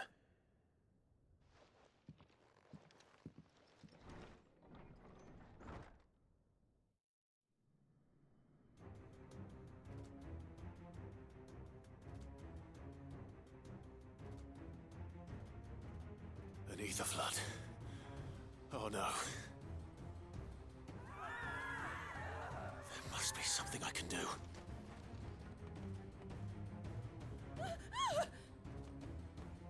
Echoes as well. Found her. Ready, brother? Ready.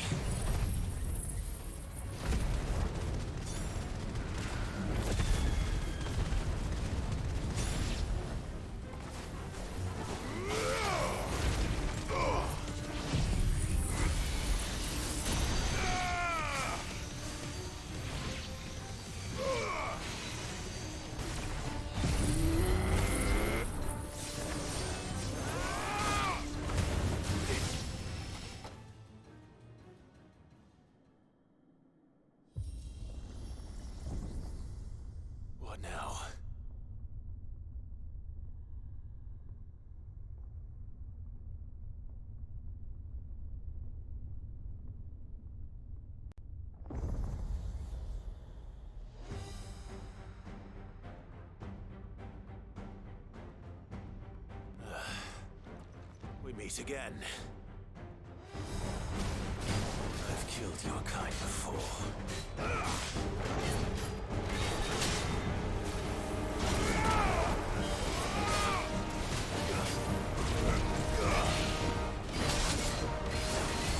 Well done, Tom.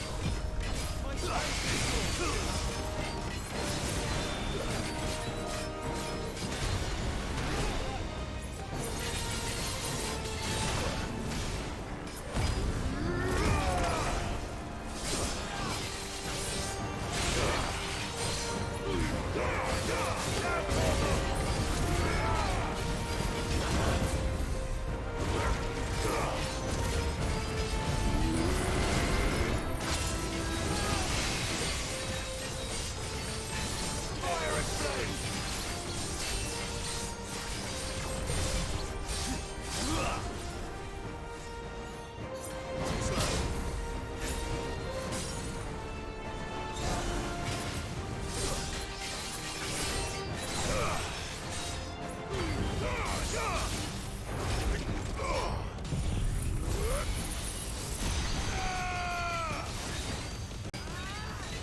Damn it!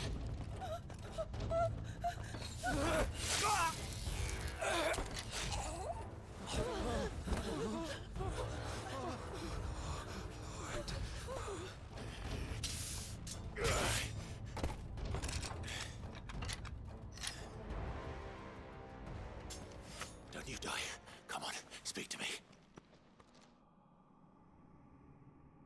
I had to save them, that they might have a chance to find true salvation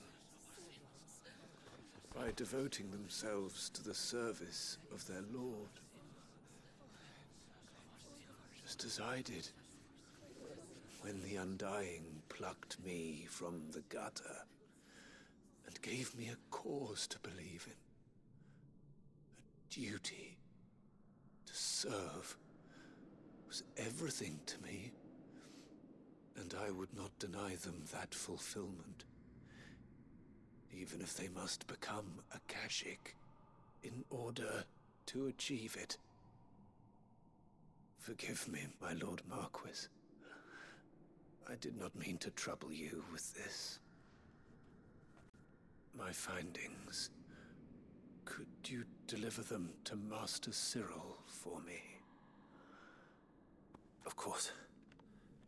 Your duty will be done.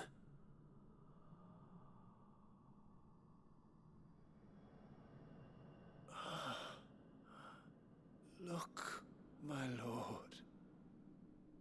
They are saved.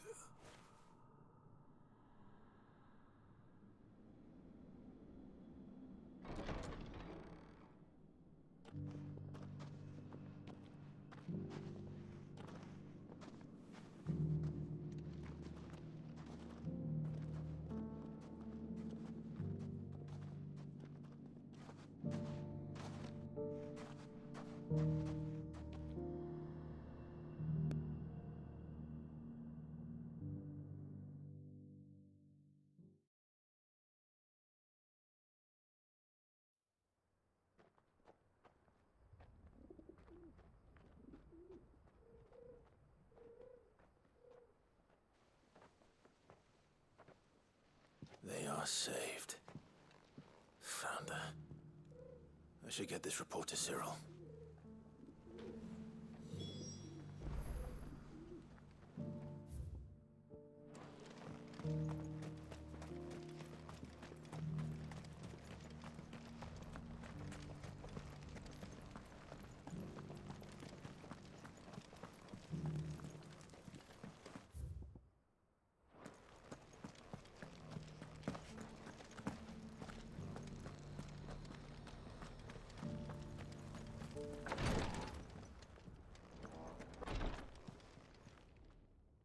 My Lord Marquis, welcome back. I am glad to see you hale and whole. I met with your third chair, Cyril. He bade me deliver his findings to you.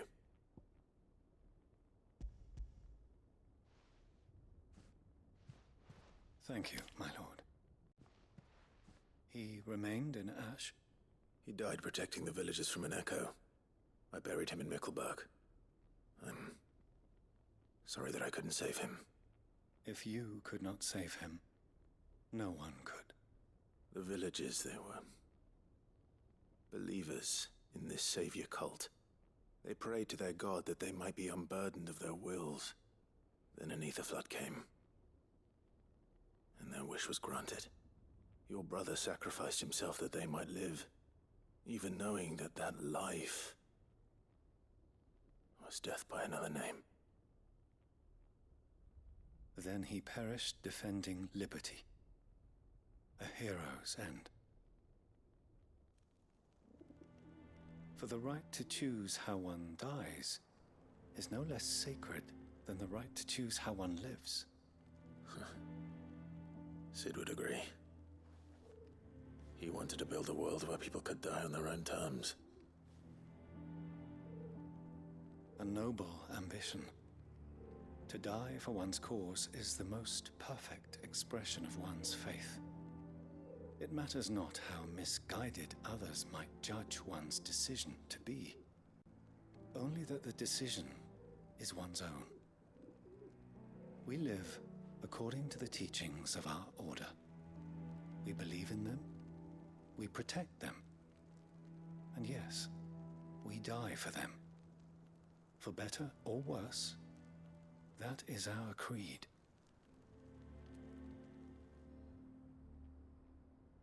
But he didn't die for your creed. He died to save them. And you still believe that what he did was right. I believe that he believed it was.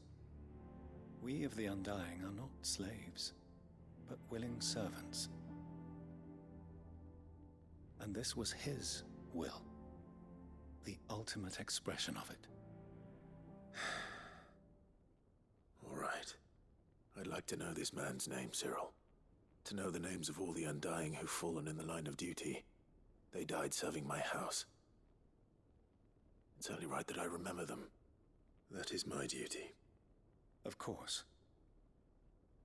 I shall fetch the Book of Martyrs at once. My lord, it has been, and shall ever be, the greatest honor of my life to serve House Rosfield. Though our duties may differ, yours is no less important. I pray with all my heart for your success. And were they here, I have no doubt but that every one of my fallen brothers and sisters would feel the same.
Quentin, I have a proposal for you.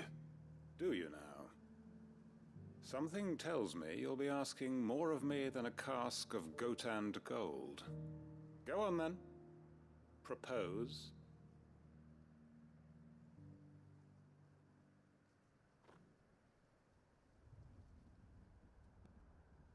You'd have me convince the chiefs and chamberlains of the realm that they should simply swallow their pride and do the one thing that has proved impossible for thousands of years. Was there anything else? Perhaps I can fetch you a meat pie as well. I know it's a lot to ask, but I can think of none better suited to the role. And you'd have me give up what little I have left to do it. I told you, Clive. The people of Lostwing are my family, and I cannot abandon them. You'll have to find someone else. I'm sorry to hear that. So am I. And why might that be? What he's asking. How's it any different to what you've done so far? They want you to speak for those who can't speak for themselves. That's what you do best. If it's the vineyard you're worried about, we'll see that the grapes are picked and the tons filled. You know we will. It's not that. Then what is it? You said yourself we're family. Don't you trust us? You know that's not what I'm... Then what are you saying? That only we are worth saving? Why turn your back on everyone else? You convinced us we could build new lives for ourselves, and if you can do that, who's to say you couldn't convince the entire realm? A stirring argument. I fear that any rejoinder I make might fall somewhat flat by comparison. So you'll join us? Where do you need me? Field Marshal Havel will want to speak with you in person.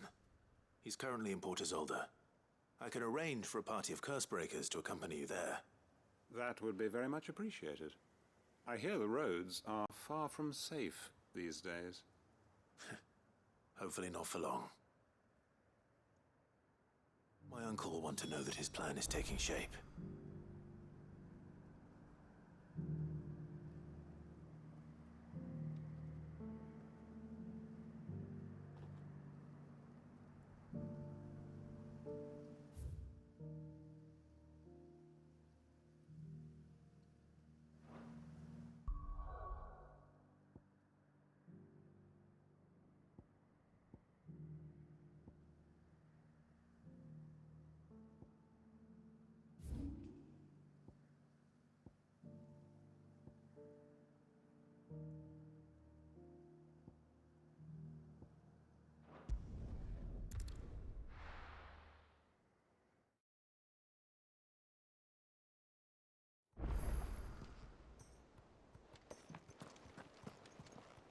Uncle, I bring good news.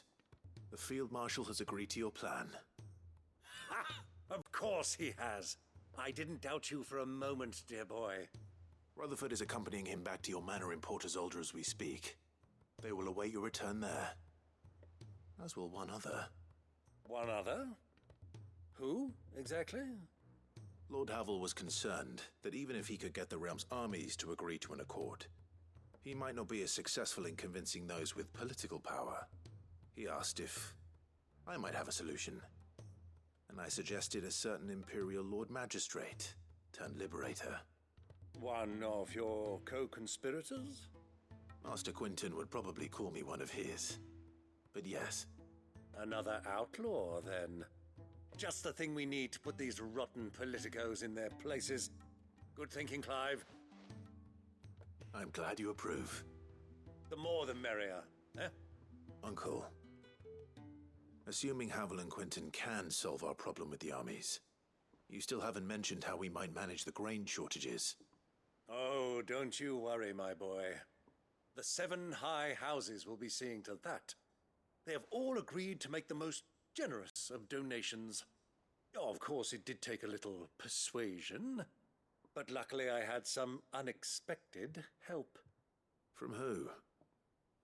Why, you, my boy. Rumor has it that you rescued the Lady Ariane's head steward Rockford from a horde of bloodthirsty bandits. It was more of a handful. Well, the old battle axe was so pleased. She had a shipload of talents delivered to my private docks by the next new moon. And when the other houses saw the parsimonious old crone's purse strings finally loosen, they as good as tripped over themselves in the rush to follow suit. I'm happy to hear it. Now, I must be getting back to the manor. Join us there at your earliest convenience, would you? Of course, Uncle.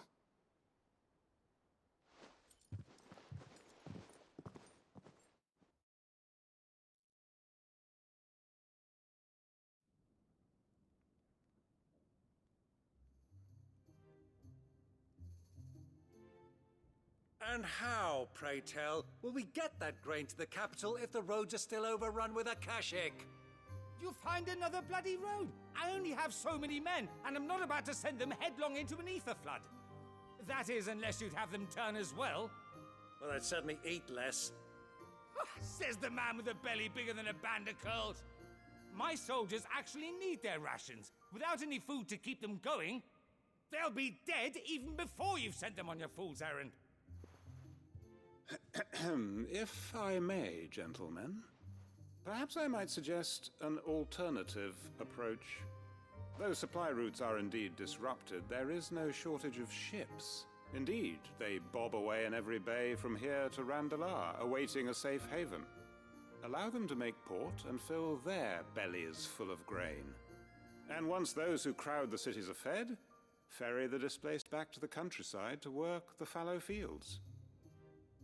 But I'm sure that you wish to continue your discussion. Forgive the interruption. 2 such firm friends as yourselves need no help from the likes of me. Rutherford spoke fondly of the great bond between you. Us? Friends? I can't stand the man! Clive, I'm beginning to question the quality of the company you keep. And what kind of company were you expecting him to keep? The man's a criminal! Criminal? How dare you? You are not fit to breathe the same air as this fine, upstanding young gentleman. Upstanding? He calls himself Sid the Bloody Outlaw! Once more onto the breach.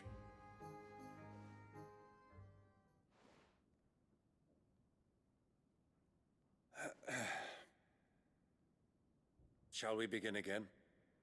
What we seek here is not to create a new nation, nor to claim the thrones of those that already exist. We wish simply to bring stability to the realm that mankind might weather the current storm. And to do that, we must convince those in power, the generals, the statesmen, the nobles, that our cause is just.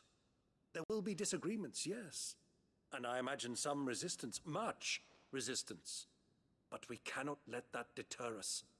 If we show them the path, show them that we walk it ourselves, then I am confident they will follow. The fate of the world lies in my nephew's hands, but the well-being of her people lies in ours. And we must not squander the chance that Clive has given us. Uncle Byron, Now, with that settled, let's move on to the signing of the Accord. For what great moment in history hasn't been accompanied by a little ceremony?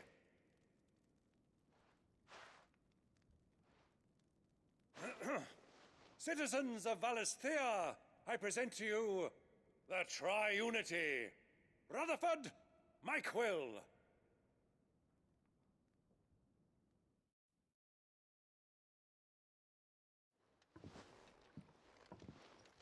Well, my boy, the stage is set. That it is. This is the role you were born for. Now I ask only that you trust in the talents of your supporting cast. We shall play our parts to the best of our abilities, that you might have the opportunity to shine. The realm needs its Sir Crandall, and there is no better Crandall than you, Clive. I want you to keep this signed accord as proof of our faith in you. I will. Thank you, Uncle.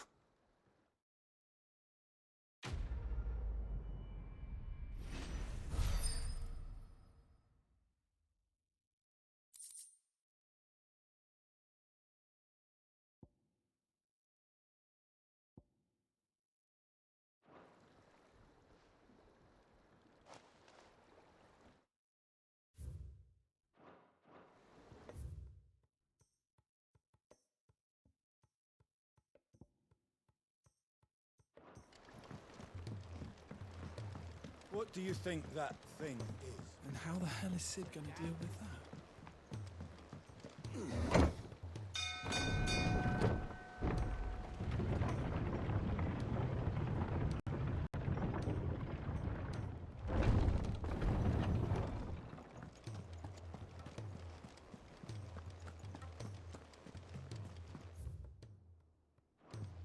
You should have seen. Welcome back, Sid. Welcome back, Sid. Yes. Welcome back. Trip wasn't too much of a pain in the arse, I hope. Truth be told, it was me who suggested roping you in to help with the trial. But from what I hear, things didn't go quite as planned. No, they most certainly did not.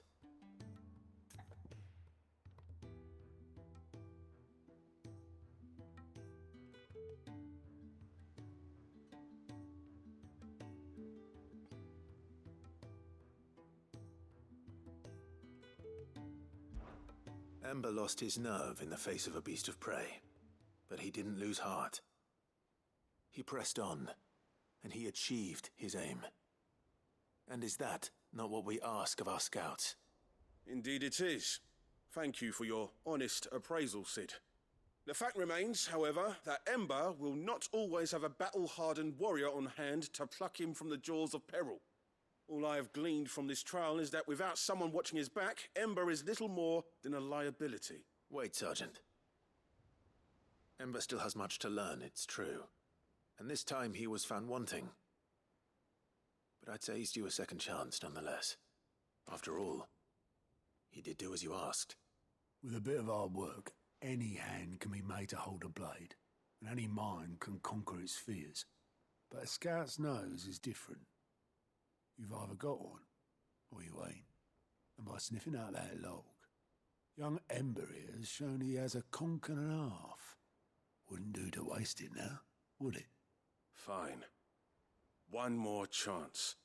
I'll do whatever you ask. I'll spend my days and nights in the pit if I have to. I'll show you. Just you wait. Daft as a brush, that one. But his heart's in the right place. Just like someone else we know. And if you ask me, we've been leaning on him for far too long. That time the curse breakers took some of the weight off his shoulders, I reckon. It couldn't hurt. Just don't tell Gav I said so, will you? I won't have him thinking he's been hard done by. Next thing you know, he'll be asking for a day off. Chance would be a fine thing. Back to work. Forgive me, Sid. This did not play out as I expected. Things really do these days. But that's why we need men like Ember more than ever. Men who can make the best out of a bad situation. Remember that. I will, Sid. Thank you.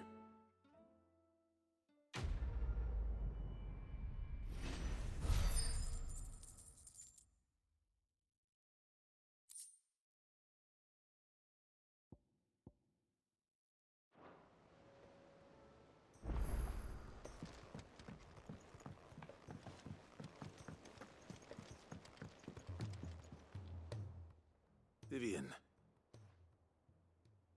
I found it. The book you lost.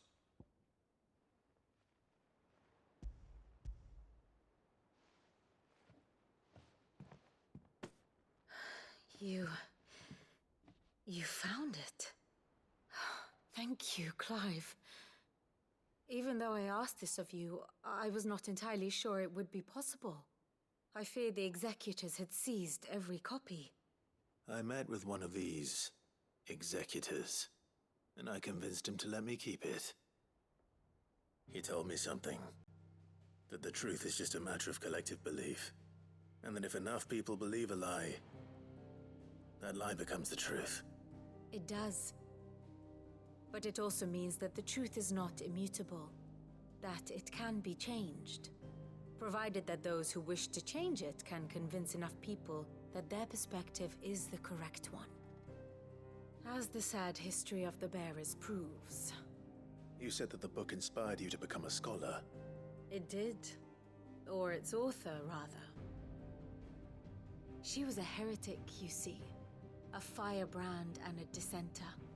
A gallows stood ready for her in every corner of the realm. And by shunning society, or perhaps being shunned by it, she stumbled upon a truth so potent that an entire realm trembled at the prospect of its utterance. I, too, have always felt somehow set apart from the world of men. A stranger to my own species. She taught me that my solitude was not a curse, but a gift. And that, though my journey to the truth might be a lonely one, what I found at my destination would be more than worth the cost. Do you still feel that way? That you're not one of us? Honestly, I'm not entirely sure anymore. Since coming to the hideaway, I find my thinking somewhat clouded.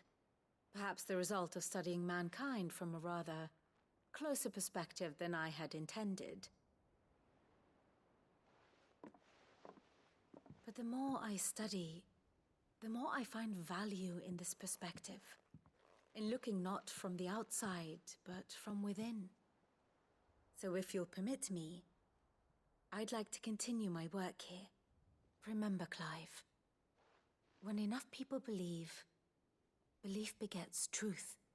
Give the men and women of this benighted world the gift of truth. Make them believe in you, as I do. I'll try, Vivian. I'll try.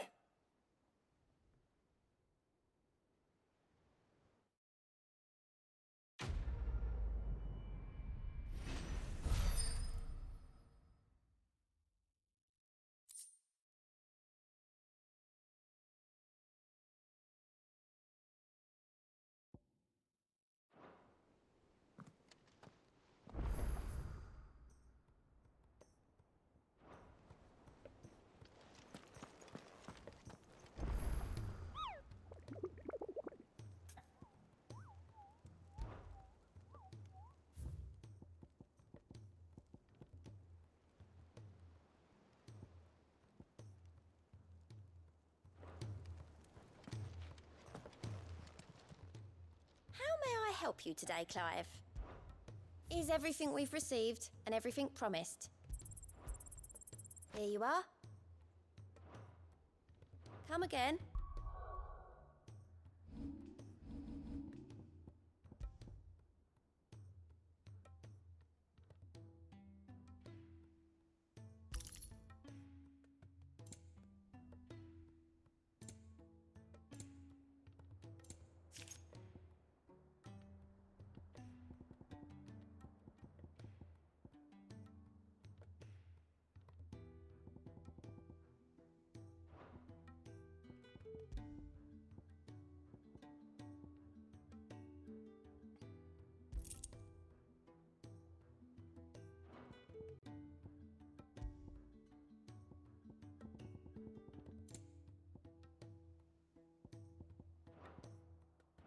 I may have more for you.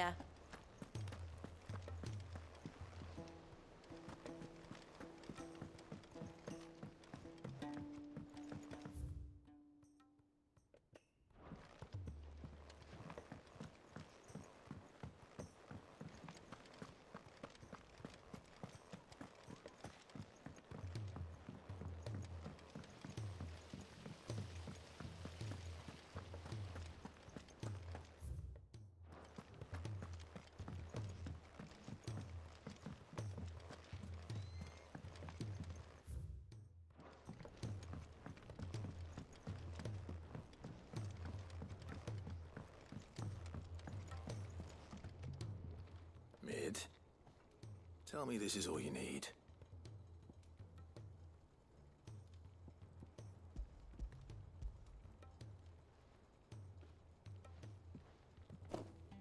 Aw, you make it sound like I asked you to save the world or something. Tell me this is all you need. It's most of what I need. After you left, I went over the figures again, and I realised I'd forgotten a 1 and a 0.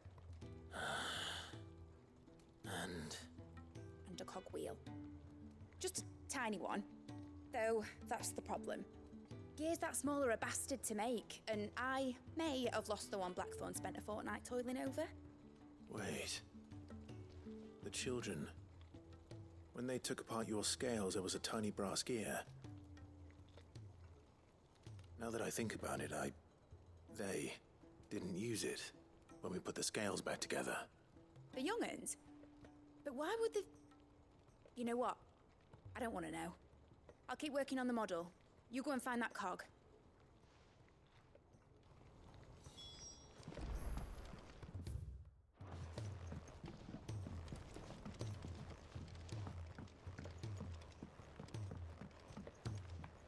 Has Midadol mentioned a new project yet?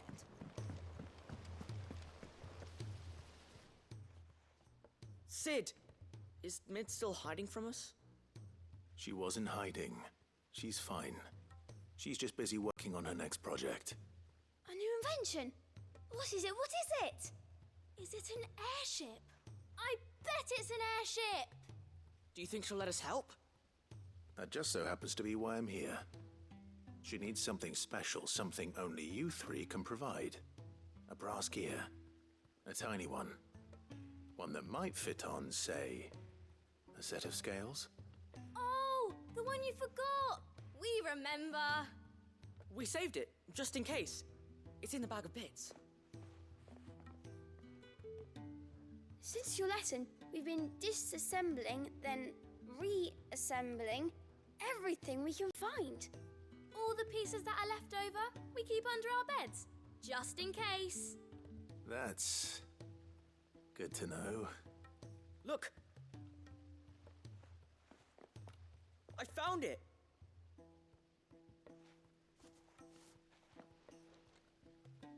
Is that all? Just the gear? We have more parts if Mid needs them. That's all for now. But I'll let Mid know about your hoard. Just in case. Thanks, Sid.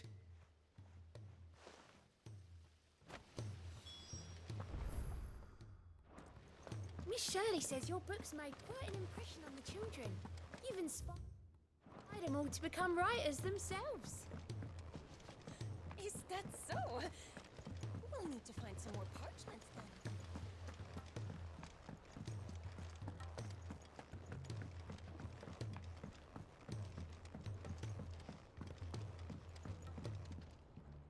Well, did they have it?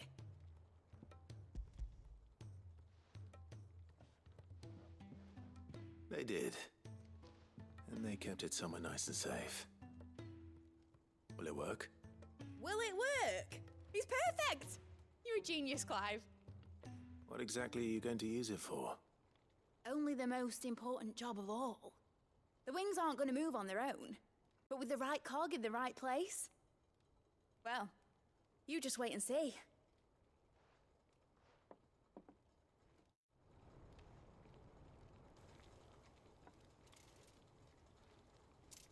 That should do it.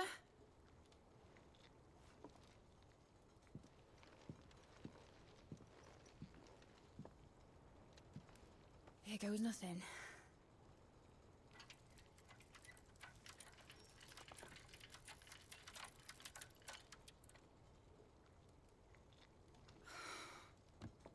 Titan's tits. It wasn't supposed to fly, was it? Of course it was supposed to fly. Wouldn't be much of an airship if it didn't. Honestly, these bloody engines are driving me mad. I was so sure this would be the day she soared.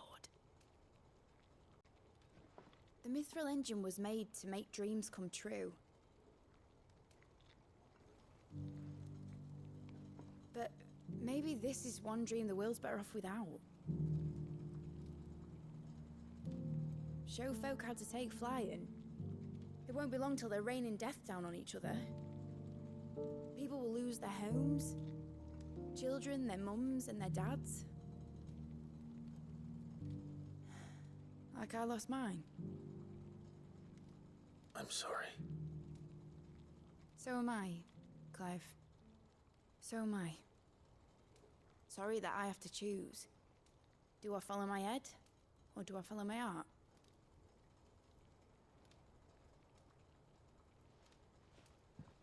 Good question. The first time I stood on the deck of your ship, felt the wind in my hair. It was like I was flying. But imagine how it would feel to actually do it. My dad always said there were two ways of living life. Chasing a dream or shuffling to your grave. And he were right. Right about a lot of things. Not that I like to admit it. People need dreams to chase. Especially in a world like this.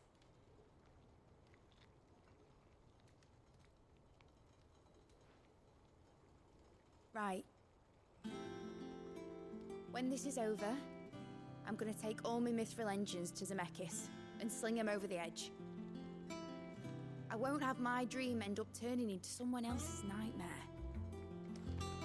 But all that hard work... All that hard work will not be used for war, Jamie. But it ain't like it'll be gone. Tell me, Clive, have you ever been on a treasure hunt? Not since Joshua and I were boys. Why do you ask? Because I'm gonna bury the engine schematics and leave behind a little riddle telling people where to find them. A really hard one, so that only the most dedicated dreamers will ever be able to work it out.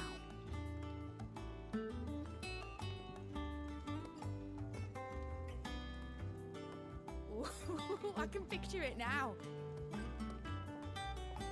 Some daft general squinting at the words with a gormless expression on his mug. Like that one, yeah. Right.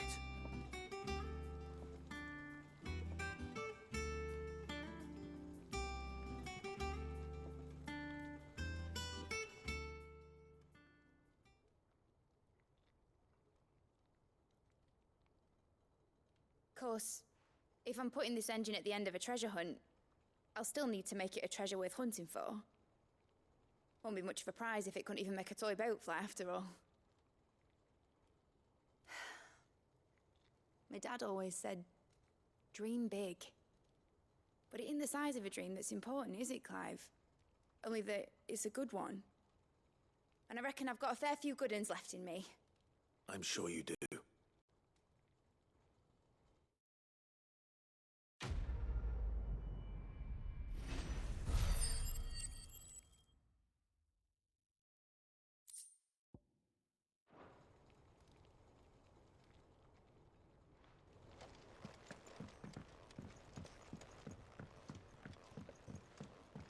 Has Mitadol mentioned a new project?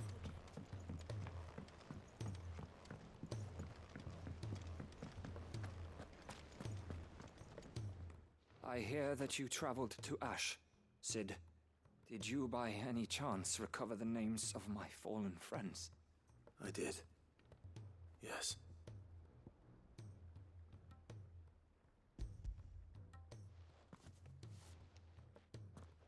If I may? The bearer registry.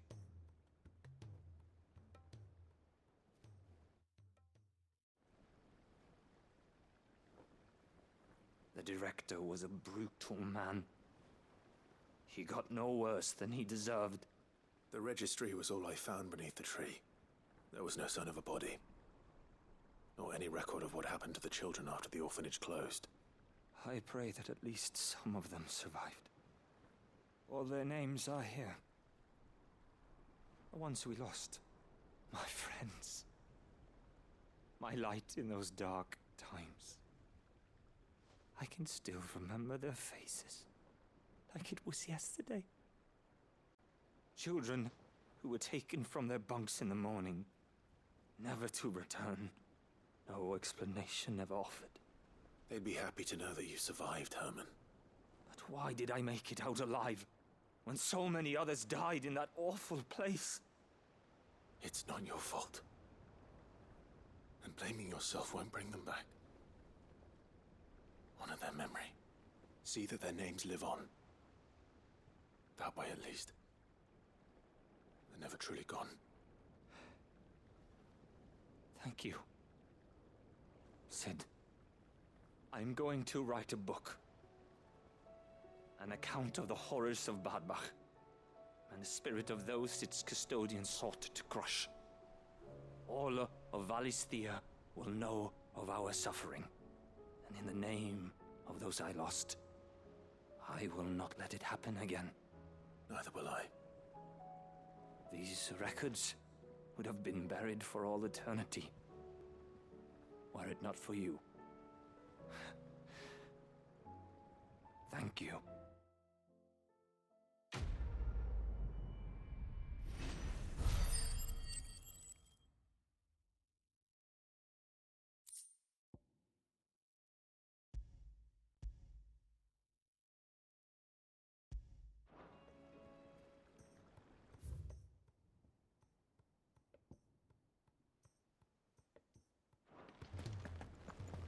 Do you suppose it's magic keeping the thing afloat? So there's a new mother. Passing over it won't see the hens yet.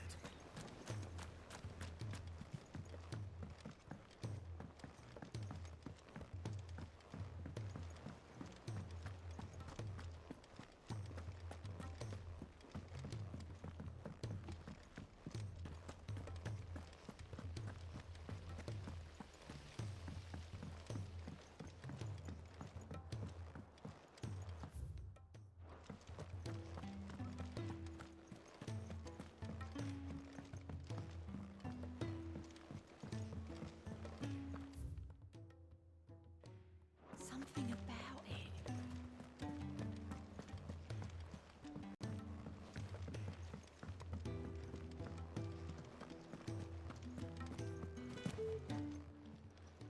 Still alive, are ya? Go on, then. You'll not find a better price than that. It'd better all be here.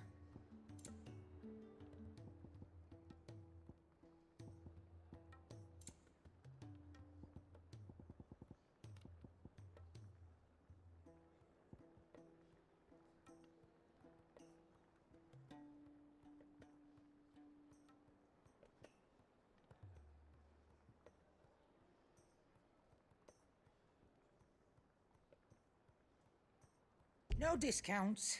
Not even for you.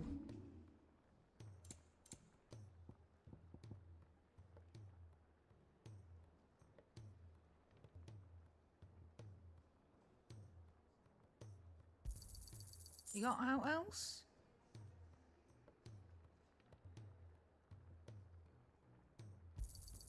I'll be thankful you got that much.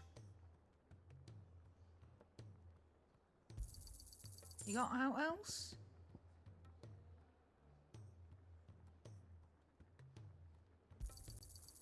I reckon I can find a buyer.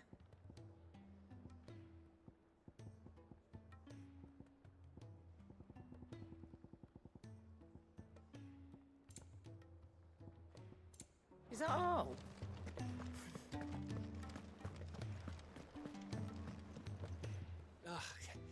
You alright? Something troubling you? No more than usual. It's just... Etta's baby will be coming soon, and I wanted to make something for it. I'm sure she'd like that. Back in the north, families would always make gifts when a bairn was on the way. Yeah, let the little tykes know they were welcome in their new homes, like. So, what's the problem? Well, the problem is that Etta's due any day now, and I don't know if I'll be ready in time. Is there... You know the... All right, then. What exactly are we making? A good luck charm. But not just any good luck charm. Not just any. No. One made from the feather of a silver chocobo. There's naught lucky in all the realm, or so we used to say back home anyway. Thing is, they're hard to come by. Had Otto and Karen check with their suppliers, but nothing. I'd try and track one down myself, only... Only the big day is fast approaching. And that's all you need, a feather. That or the bird whose oar sits attached to, aye. I was gonna start by asking around with traveling traders plying the northern borders. Well, there's no shortage of those passing through Martha's. I think I might make that my first port of call. I'll let you know if I find anything. You're a good friend, Clive. I won't forget this.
If Joshua's worried about Jill, I should go and speak with him.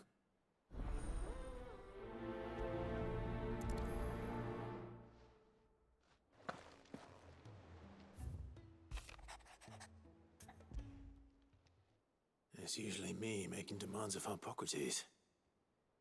I wonder what this is about.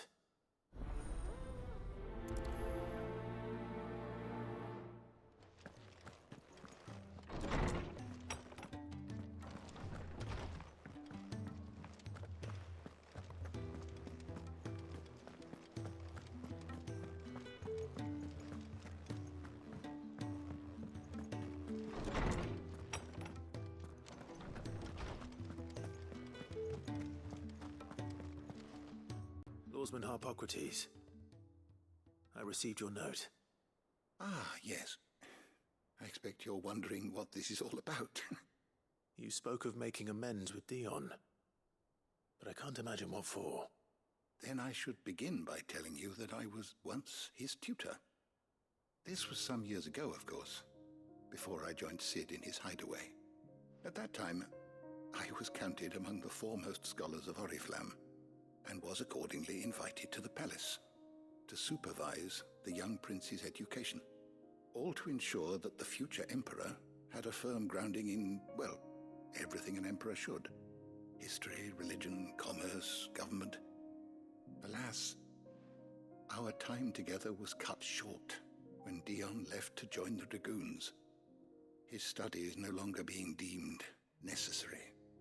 I had not expected to meet with him again, least of all here. Have you spoken with him? No, I have yet to find the right moment. His Highness always seems so preoccupied, especially when alone. I would not wish to disturb his ruminations with idle words of greeting, not when I know he dwells upon the evil Ultima had him commit in the Dominion. The guilt weighs heavily on him, I know. But as you say, that was Ultima's doing. Surely you can't blame yourself. When I first met him, it was not guilt, but his people's expectations that weighed heavily upon him, and I did nothing to ease that burden. He bore it alone, until the day he could not bear it any longer.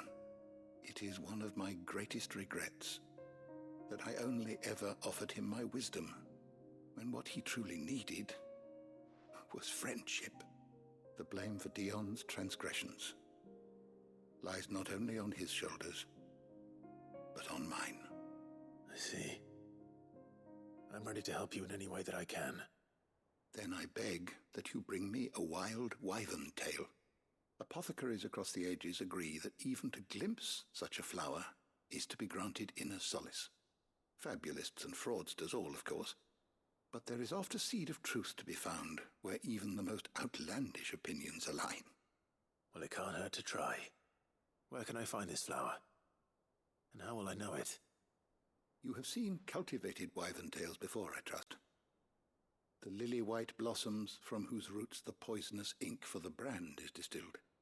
Well, those which grow in the wild differ only in their purple hue. The harsher the environment in which they are raised, the deeper the colour. There is a waterfall in Rickmal's roost across the strait, where the flowers once grew in abundance. Whether they still survive there, I know not. But try as I might, I can find no likelier location. It's all right. I'll find you a wyvern tail one way or another. Thank you, Clive. And please, be safe.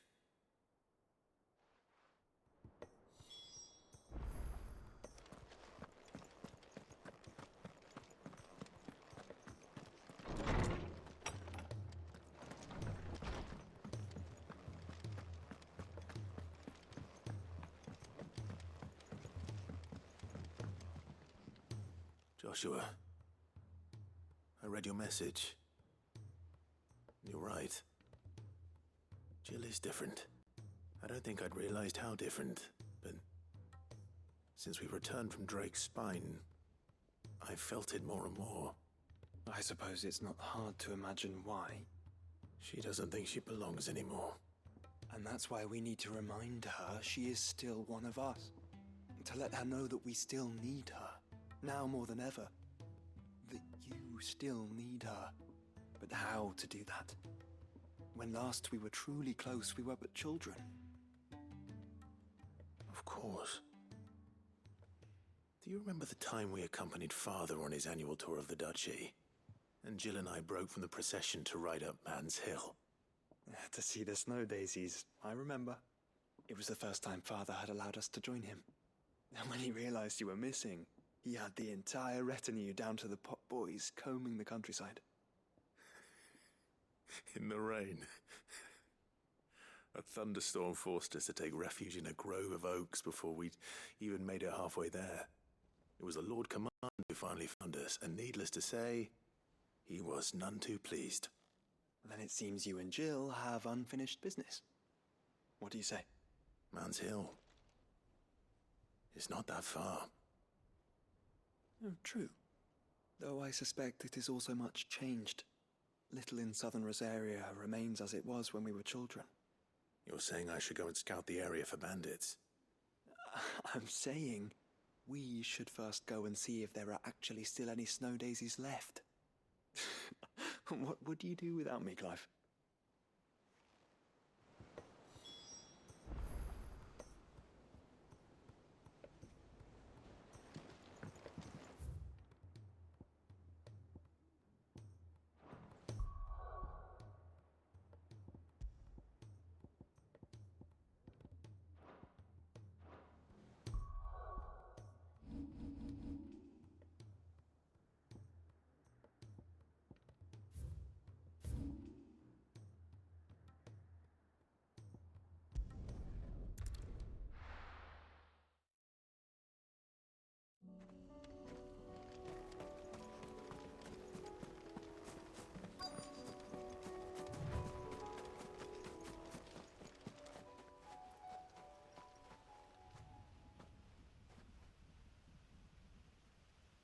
This is the place, but... I'm sorry, Clive.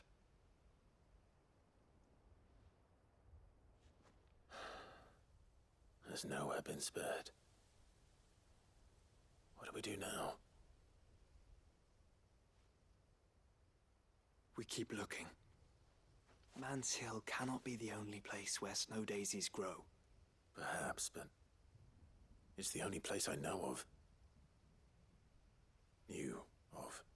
Then why not ask someone who might know of another? Someone at the backyard? To the hideaway, then.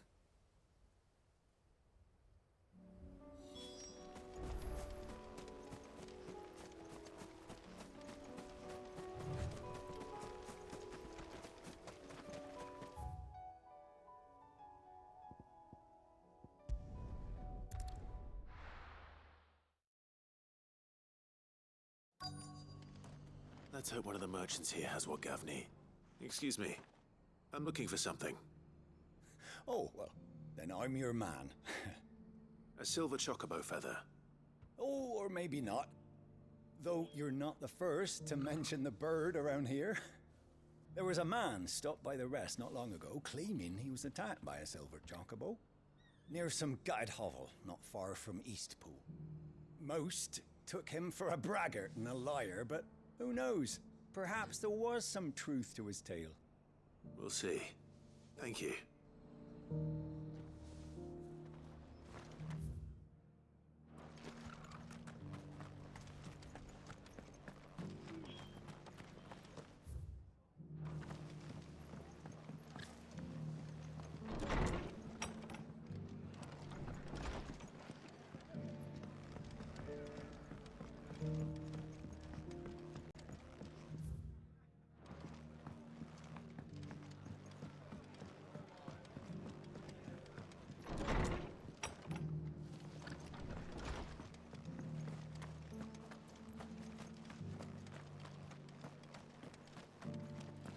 Just because the heavens have gone to rack and ruin, it don't mean we have to.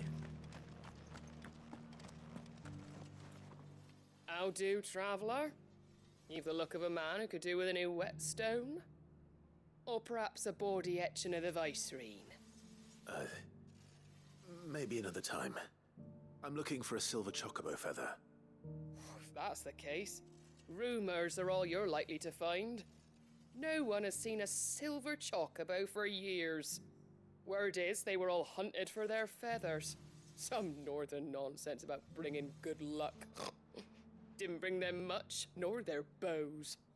If any are still out there, I reckon they'll be doing their damnedest not to be discovered.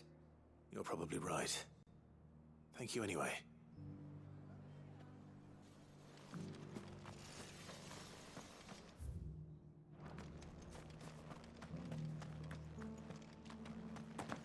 It doesn't still hurt, does it?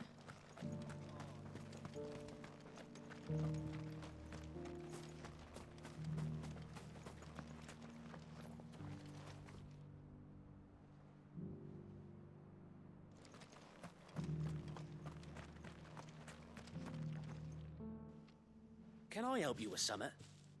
You wouldn't happen to sell silver chocobo feathers, would you? I deal in fruit, not fancies. But if it's fancies you're after, I suggest you try Rhiannon's ride. Was a silver chocobo seen there? Oh, yes. If you believe the ravings of a madman. It wouldn't be the first time. A silver chocobo sighted in the hills near Rhiannon's ride. It sounds almost too good to be true. But since...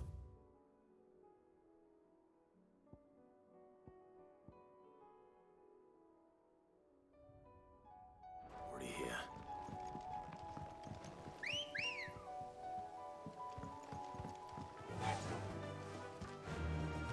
Run like the wind.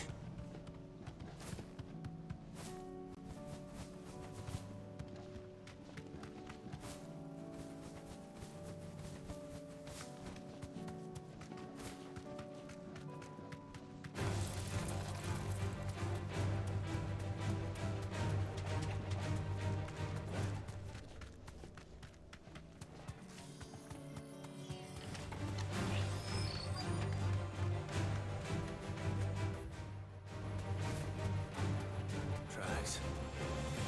Not left by bandits for a change.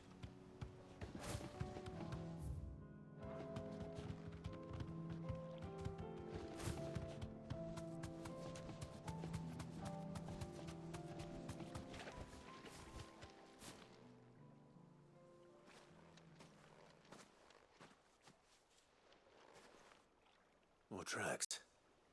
And these look fresh. A chocobo was here. And recently. Perhaps it still is.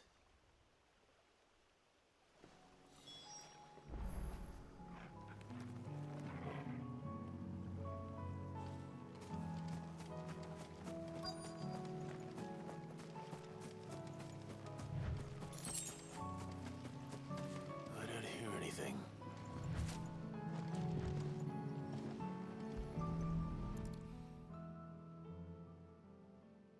Well, I'll be damned.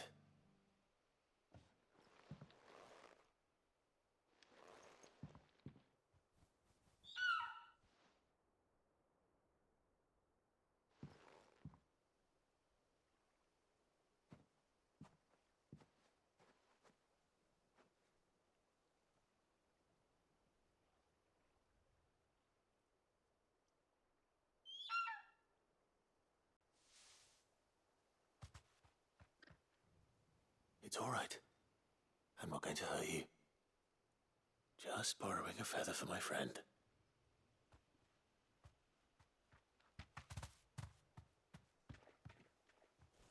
Thank you. Let's get this back to Gareth before they change their minds.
Let's go.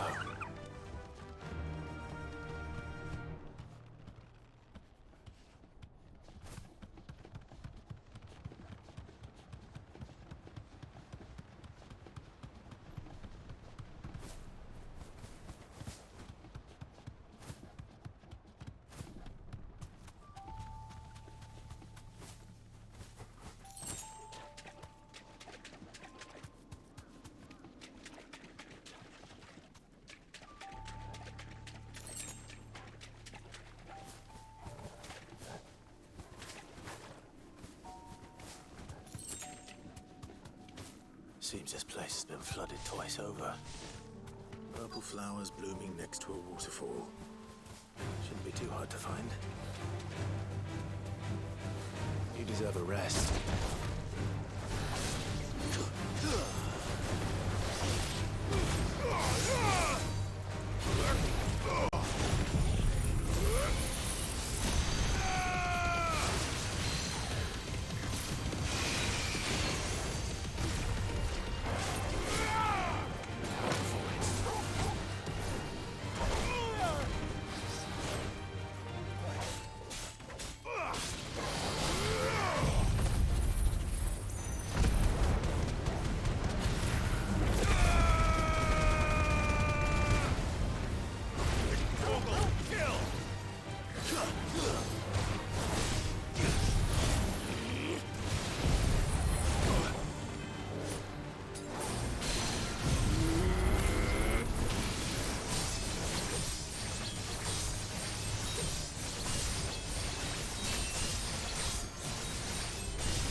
They are.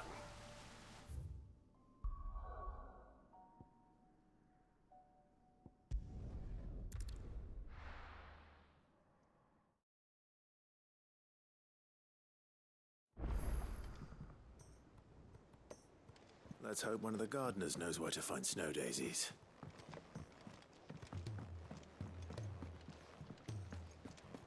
It was no trouble. Clive, you're back. How'd you get on? Any luck? Any luck, you say?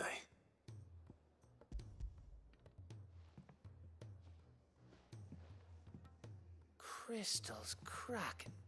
Is this what I think it is? Where in the hell did you find it? It's a long story.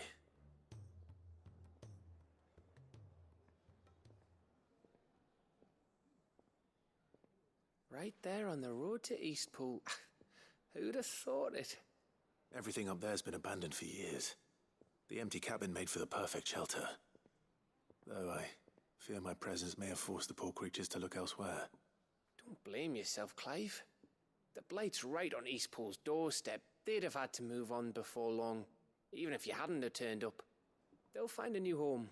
Trust me. After all, That's what us endangered animals do. Anyway, what matters is, you managed to nick us one of their quills before they could run off. And now all that's left is to fix it to the carving. I didn't know you could carve. Reckon there's a lot you don't know about me. Like the fact I'm as good with a whittling knife as I am with a sword. And that bone Ember gave me's a dream to work with. What did you say it was from again? An Avis? But it weren't your Avis, Sid. I slew one of my own at last. So all those long nights in the pit finally bore fruit. I'm proud of you, Ember. Don't speak too soon. I ain't done my trial yet. There we go.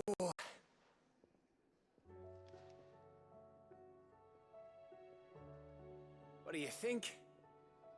I think if you ever hang up your scouting cap, you'll be able to make an honest living. Oh, will I? I should go and see if Ed is awake. Give it my best. You can give it to yourself. Come on.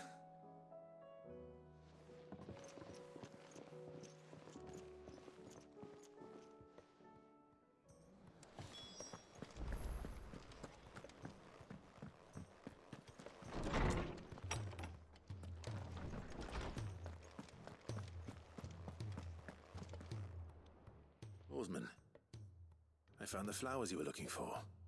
You did? I think I did.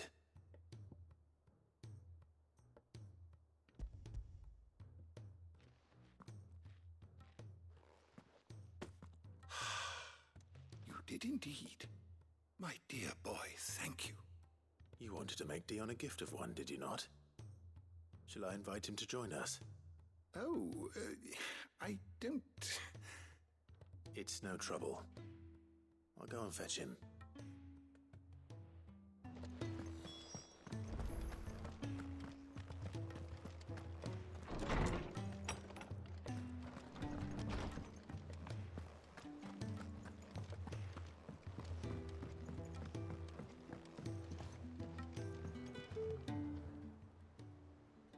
Your Highness, would you do me the honor of accompanying me? No. It is time, then. No. Only to the shelves. Our lawsman has something he'd like to give you. Master Harpocrates. No. I dare not show my face before him. Not after everything I have done. I have taken countless innocent lives. And ruined countless more. All because I was weak. I have sworn to atone for my crimes or die in the attempt. But were I to meet with him again, and see in his eyes what I have become, I fear that my resolve might falter. Then that is all the more reason to do it. Test your resolve. Prove to yourself and to him how strong it truly is.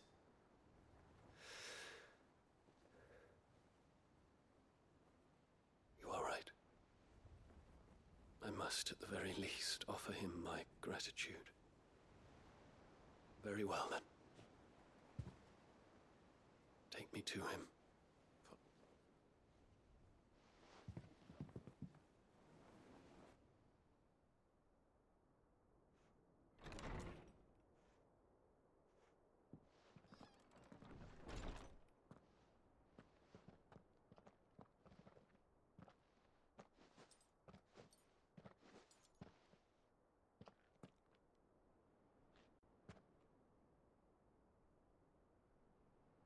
Even now, I hesitate to approach him. What must he think of me? You'd be surprised.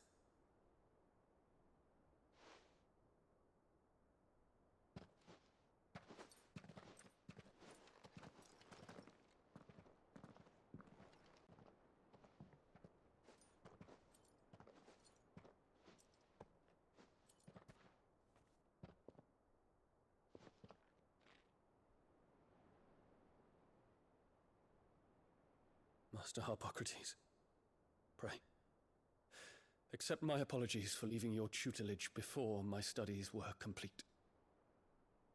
Your lessons opened my mind to a world quite unlike the one I had imagined from within the gilded confines of the palace. And I shall be forever grateful for the efforts you made to enlighten me. Lift up your head, Your Highness. The deeds of youth require no apology. That you took the time to visit me says much about the man you have become. Now, there is something I would like to show you.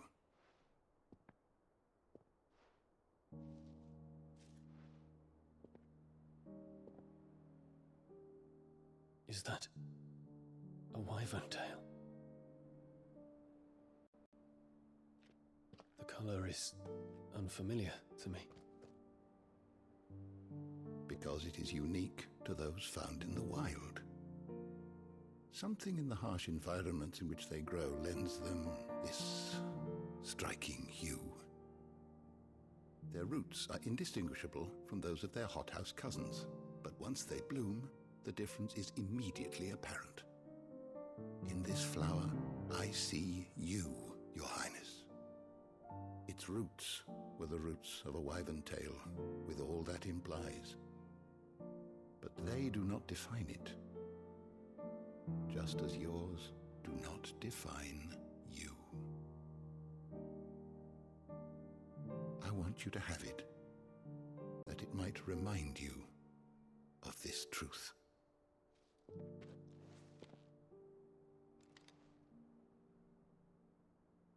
Master Harpocrates, I would ask of you a service. Keep your gift until I have fulfilled my duty to the realm, for only then shall I be deserving of it.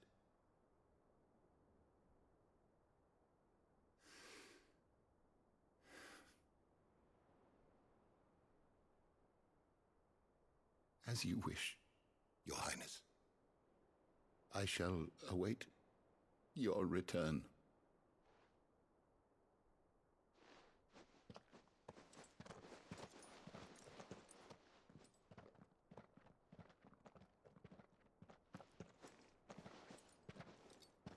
Our roots do not define us. No wonder my stepmother didn't like him. For reuniting me with memories I had thought long lost.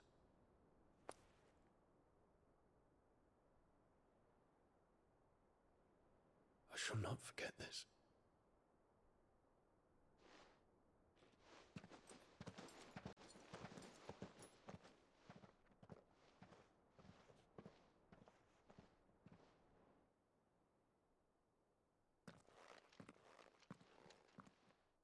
Thank you, Clive.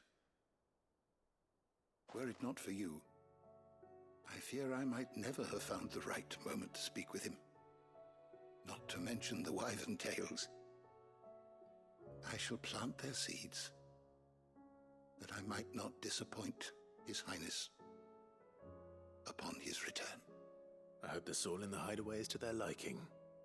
Why, these flowers bloomed in the bleak, black wastes of Waloed. I'm sure Nigel's yard will suit them to a T.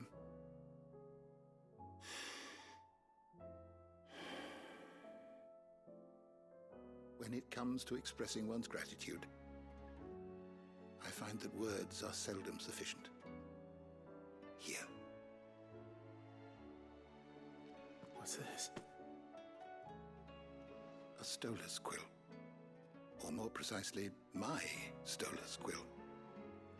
'Tis said that an owl's feathers are steeped in the wishes it hears over its long lifetime. All those words just waiting to pour out onto the page. So consider this my wish for you. That one day you may put down your sword and pick up that pen. Well, when that day comes, I'll certainly have a lot to write about. Thank you, Harpocrates. It shall have pride of place in my chamber.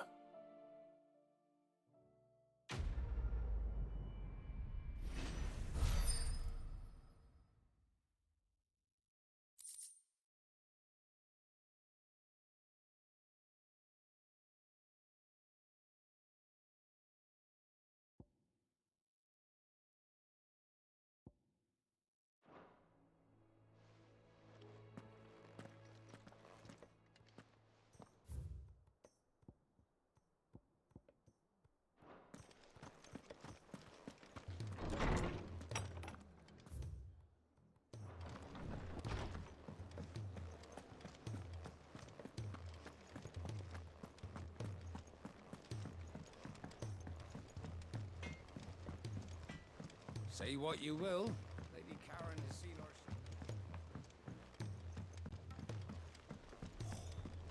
There should time.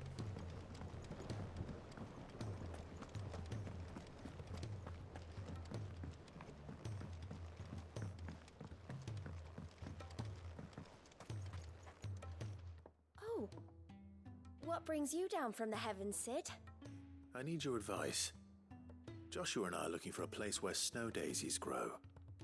Preferably in abundance. Snow daisies. Then you'll want somewhere not too hot and not too cold. And where the winds are strong enough to carry the seeds. I reckon Man's Hill would be a good place to start. There in the Royal Meadows, perhaps? Both have similar climbs and the right elevation. If the Blight hasn't claimed them yet. Right. Thank you. Did you learn where we might find our flowers? The gardener here mentioned the Royal Meadows in Sambrak. Ah, the fields beyond Northreach. Well, if that's the case, then Yote was right.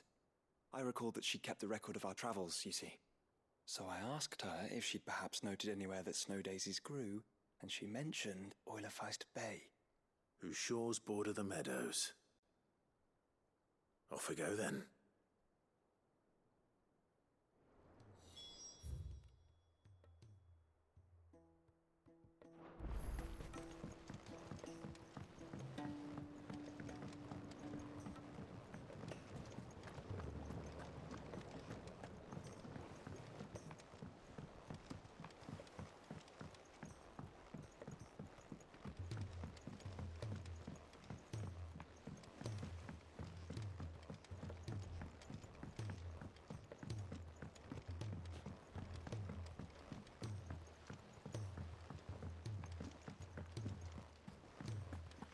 Do you think Sid will tell us about his adventures in Ash?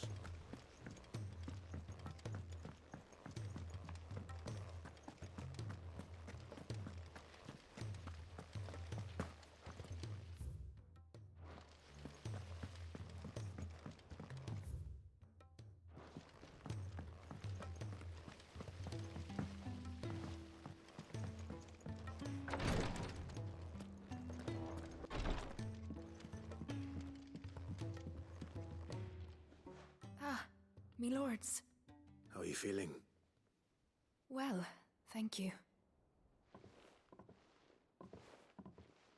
Is something wrong? Wrong?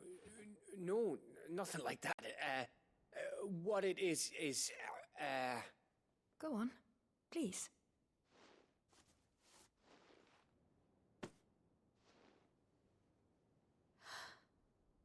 It's beautiful. Did you make it? We did, aye. It's from all of us here at the Hideaway. Your new family, like. It's a good luck charm. We may come up north when a band's on the way. I mean a baby.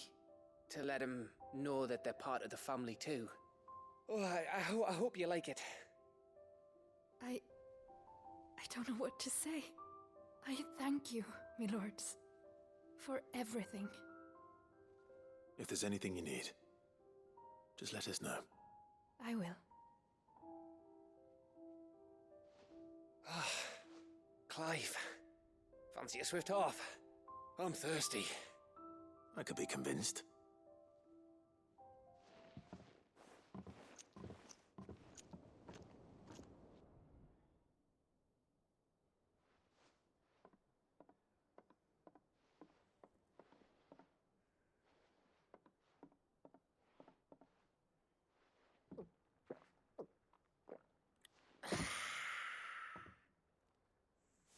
Don't you think you've had enough? No, we're celebrating. I'm gonna be a father. I think Edda might have something to say about that. Ah, you know what I mean. Bit of light in these dark times.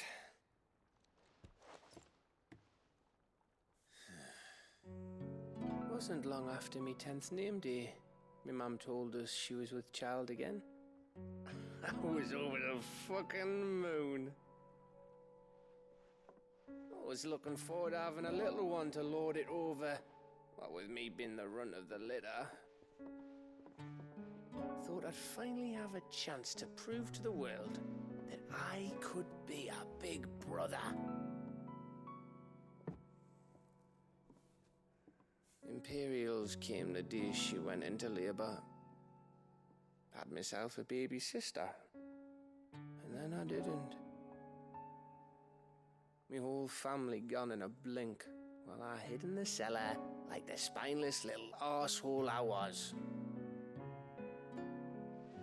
Great brother I turned out to be.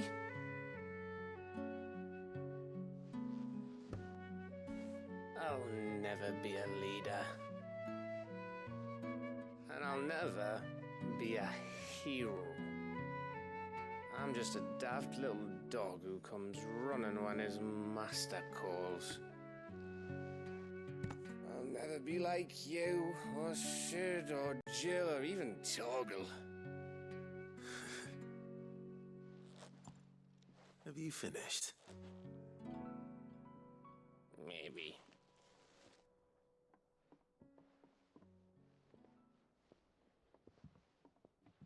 Do you know why you're our best scout? Because you don't need anyone to hold your hand. Without your resourcefulness, your courage, your determination, I don't know where we'd be. Maybe hanging off a cliff like, That was only the once. Exactly. You learned from it. And here you are after Founder knows how many missions, stronger for everyone. And let's not forget Rosalith. Who was it who freed me from the dungeon? Who was it who ran to Jill's rescue? That would be me. Because you're our brother, Gav.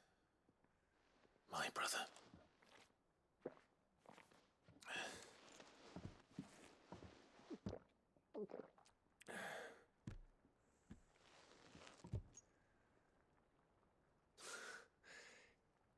Your brother.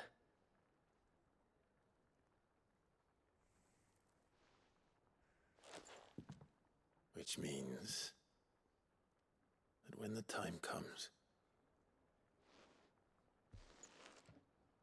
I get your room. And your sword.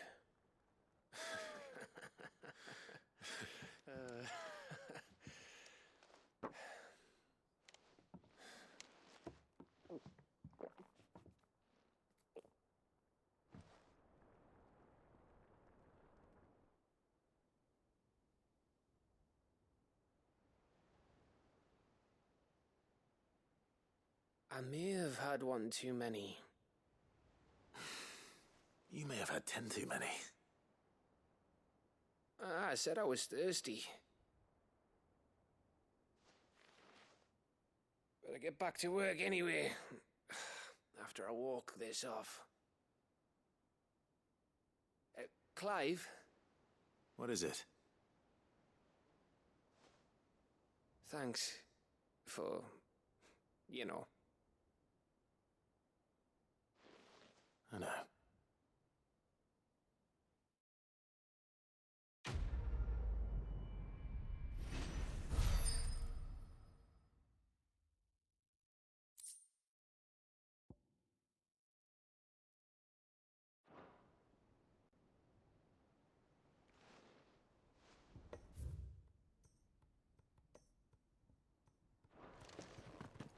Do you think they'll come back?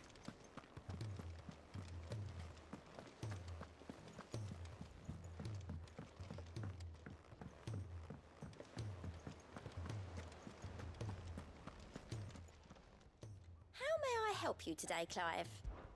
Come to claim your just desserts? You earned this. Best of luck out there, Sid.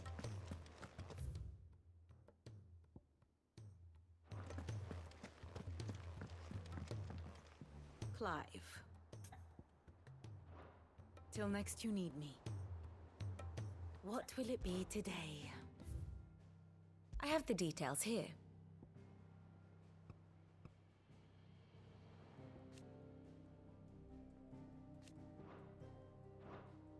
Study it well, Clive.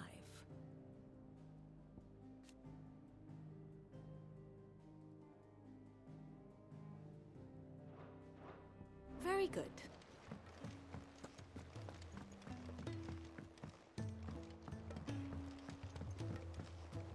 There's something about him.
And how might I help the garrison today?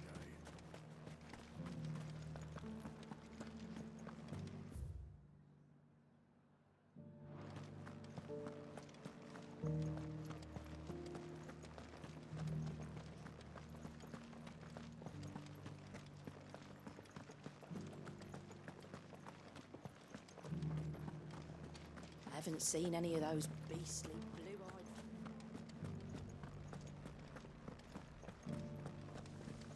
Do be careful. I will.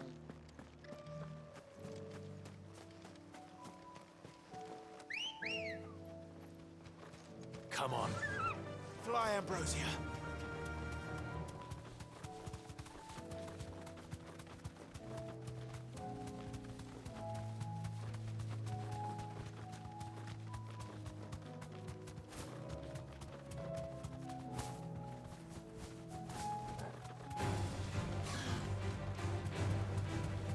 Meadows are vast.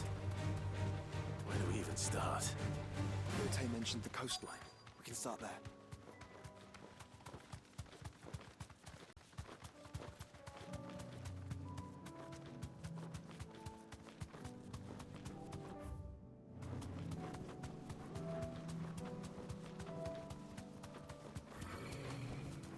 Thanks, Gal.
I'm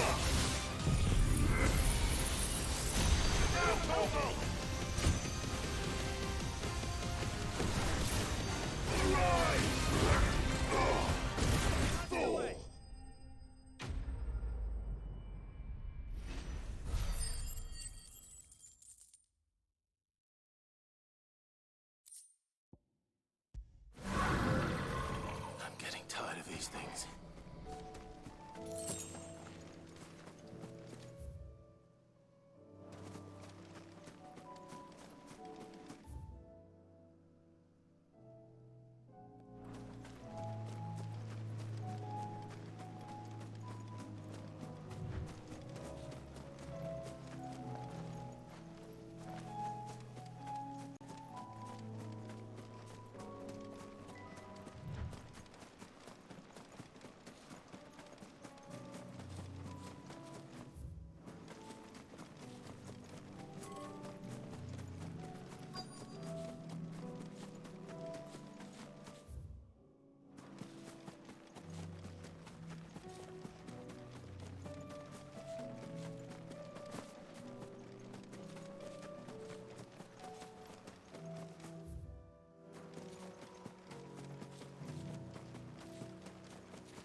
You see, boy.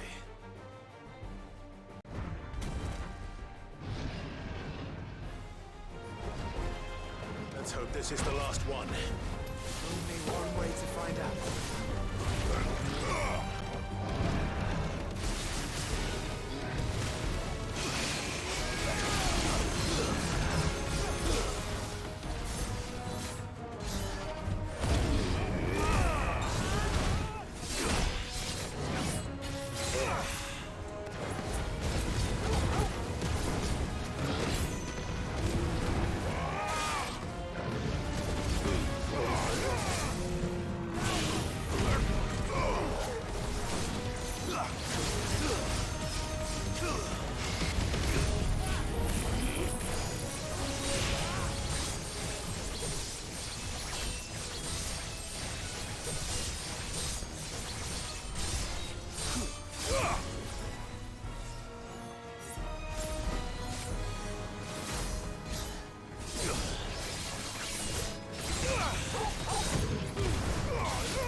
That was harder than I expected.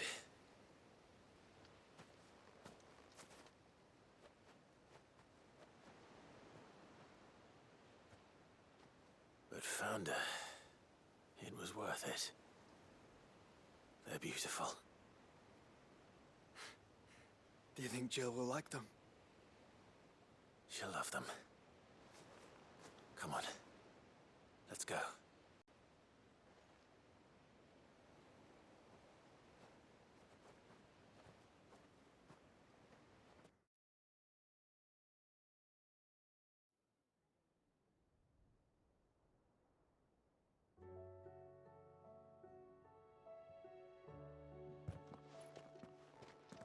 It appears my work is done.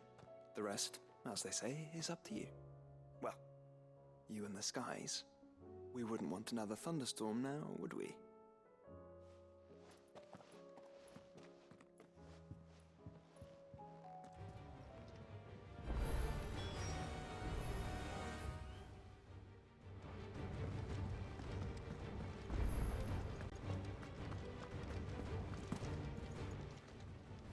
Clive. Coin purse weighing you down? You'll not find a better price than that. You're rubbing me blind, you know.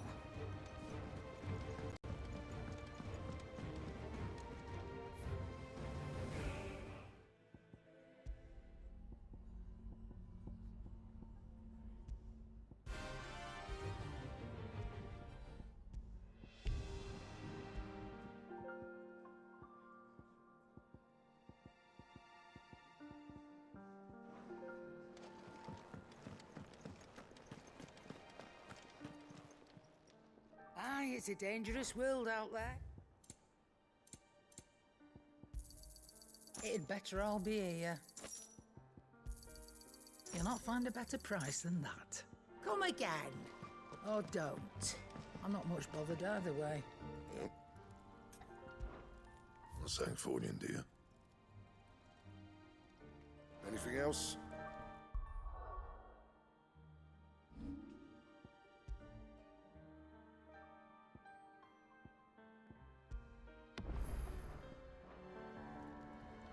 What do I owe the honour?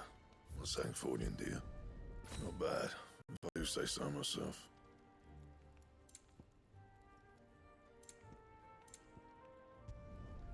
No scratches, right? Not bad, if I do say so myself.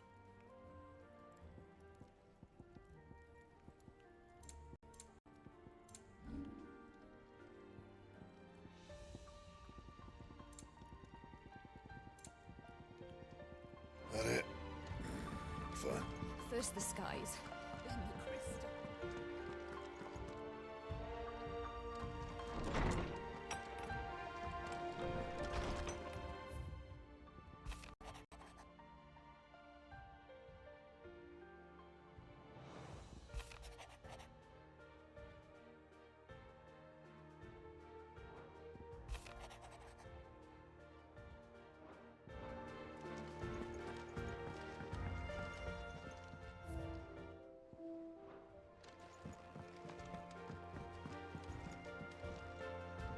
Jill, there's something I'd like to show you. There is? And where might this something be? It's, not here. Now, I know this is sudden, but how would you fancy a trip to Oriflamme?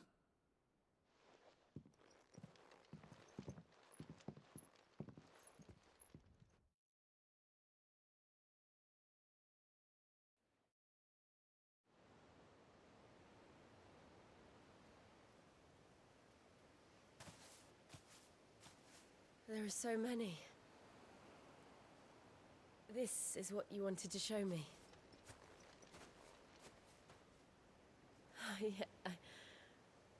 I don't know what to say. You don't need to say anything. The smile on your face is enough. We've been worried about you, Joshua and I. Do you remember when I took you to Man's Hill? Or tried to? How could I forget? You saw me crying and thought a change of scenery might lift my spirits. In the end, it earned me a nasty cough and a stern scolding from your mother. But I felt wonderful nonetheless. I'm sorry. I had no idea what I was getting us both into. But but I couldn't bear to see you like that. Before we left, my chambermaid told me she'd overheard your mother talking about my marriage prospects with some of the noblewomen at court. They were debating whether it would be more profitable to marry me off to one of the high houses instead of saving me for the ducal line. No one thought to ask me what I wanted. I was nothing to them. A pawn at best.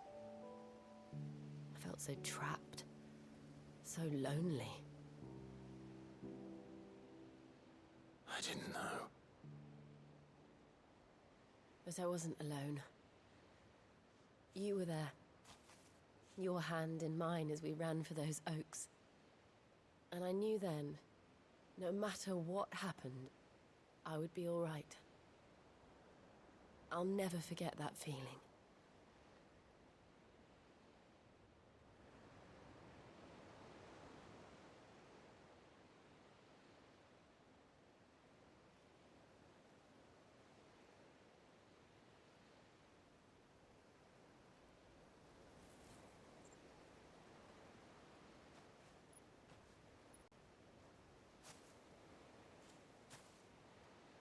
Before we broke camp, the morning after the storm, do you know what I did? No? What? I slipped away from my governess to climb the tor. And from there I saw a sea of petals, all reaching for the sun. And I realized that no matter how terrible the night, dawn would always come.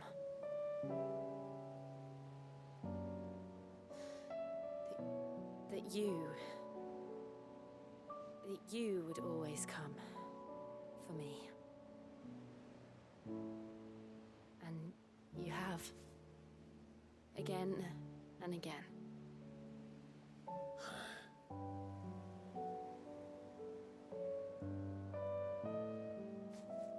Where do you see us? When all this is over?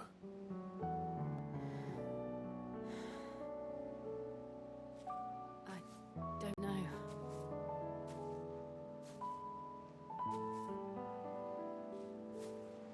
Not here, though. I think I've outgrown the twins. After everything we've been through, the realm just seems so small. I'll need some space to spread my wings. Then that's what you'll have. And I'll stop at nothing to see that you do.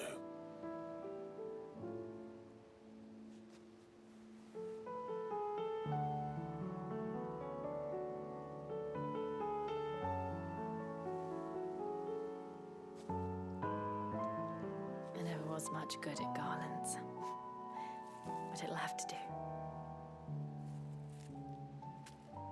I'll treasure it forever. Thank you, Clive. For this, the flowers, for everything. It's exactly what I needed. You are my treasure.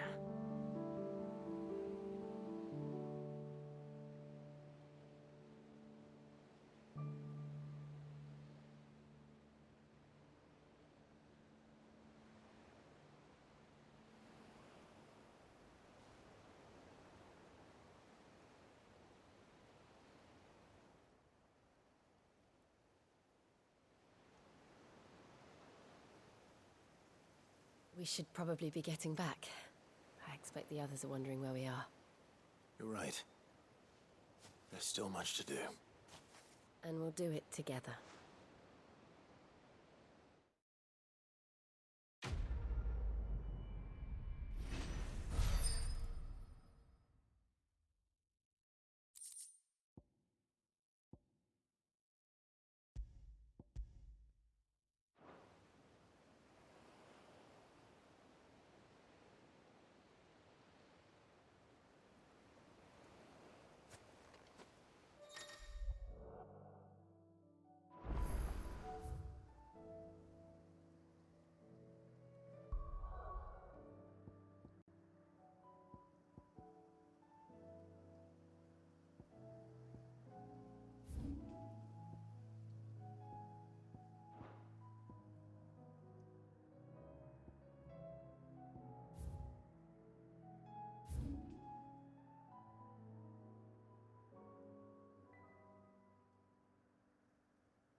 You're the outlaw! The one who drove His Highness to madness!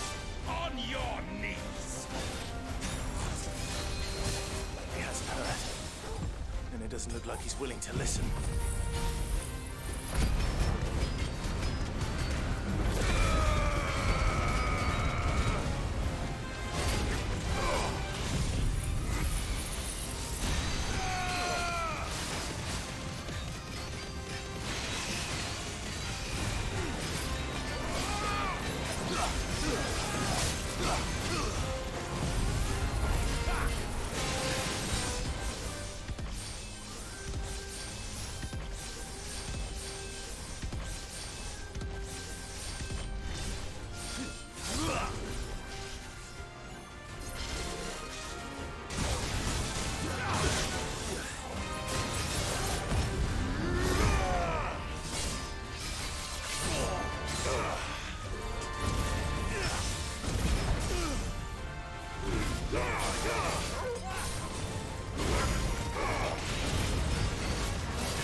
Damn it. Dion would have been glad to have you back at his side.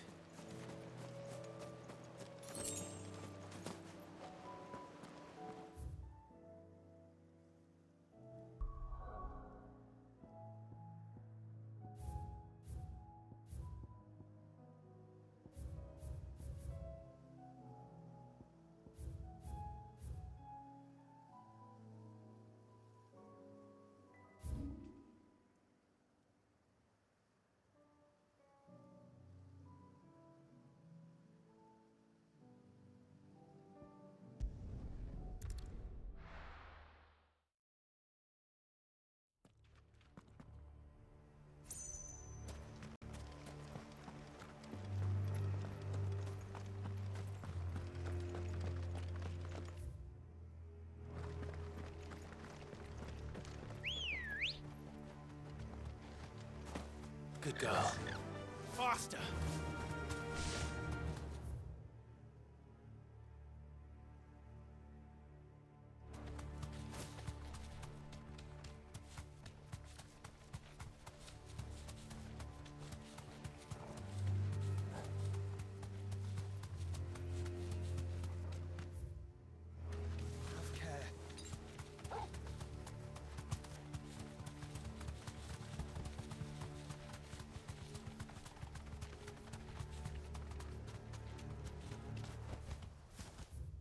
That'll do, girl.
Rest in peace.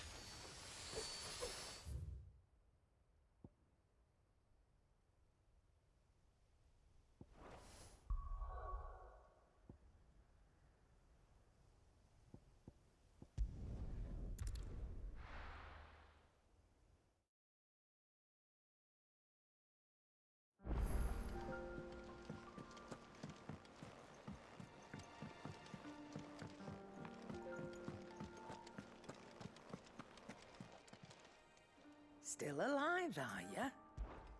Go on, then. It'd better all be here. You'll not find a better price than that.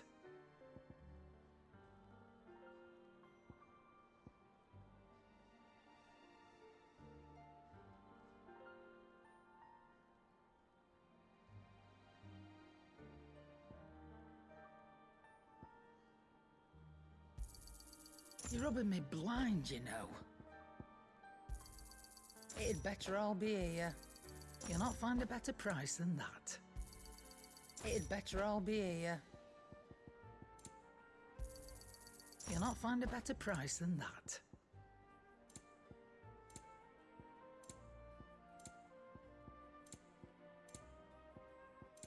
Is that all?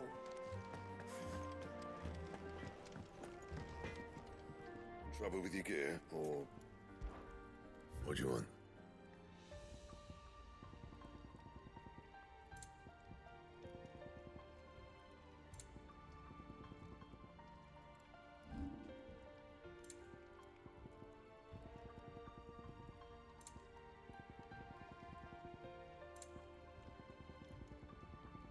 And?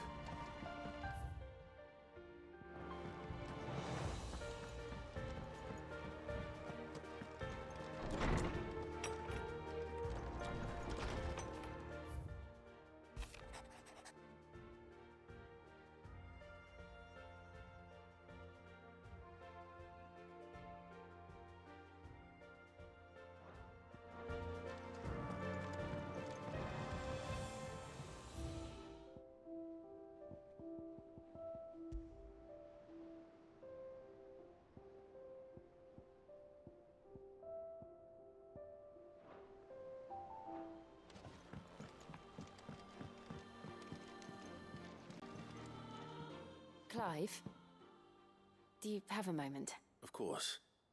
I wanted to give you something. Is this? I stitched it from the cloth you gave Hortense. The piece she said you liked best. I told her I used to enjoy needlework, but I didn't think she'd remember. It's beautiful, Jill. You didn't have to. When I was very little, I recall my mother telling me that young ladies of the court would give knights ribbons from their hair before they went off to war.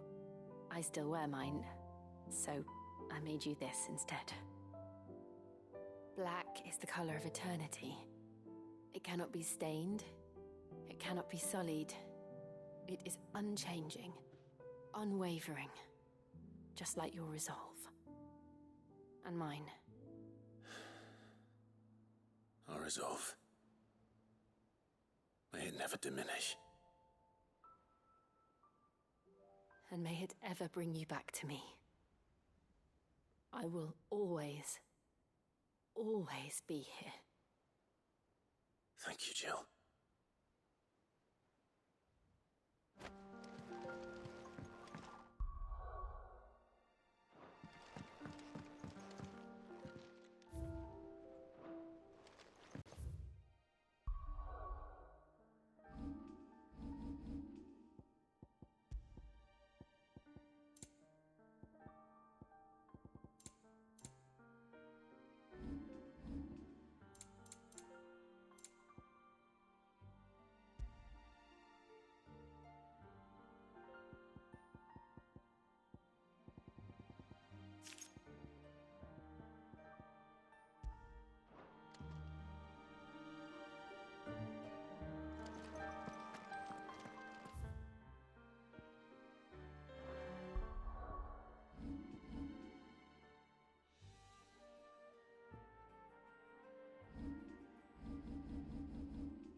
Another of the Royalist guard dogs. Quite a specimen of these two. Kill!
No match for you, eh, Torgal?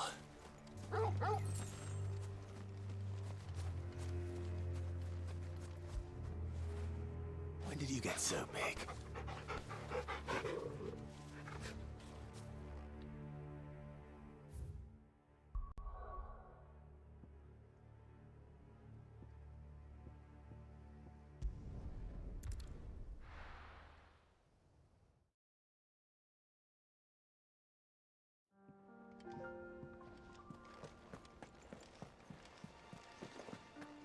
There's something about it.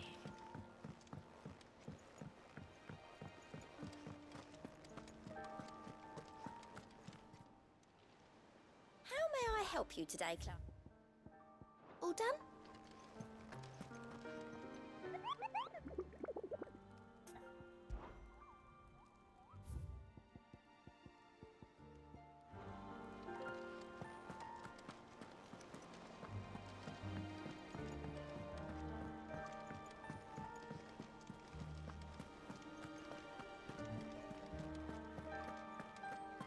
Do you think they'll come back? Of course they will. It's just...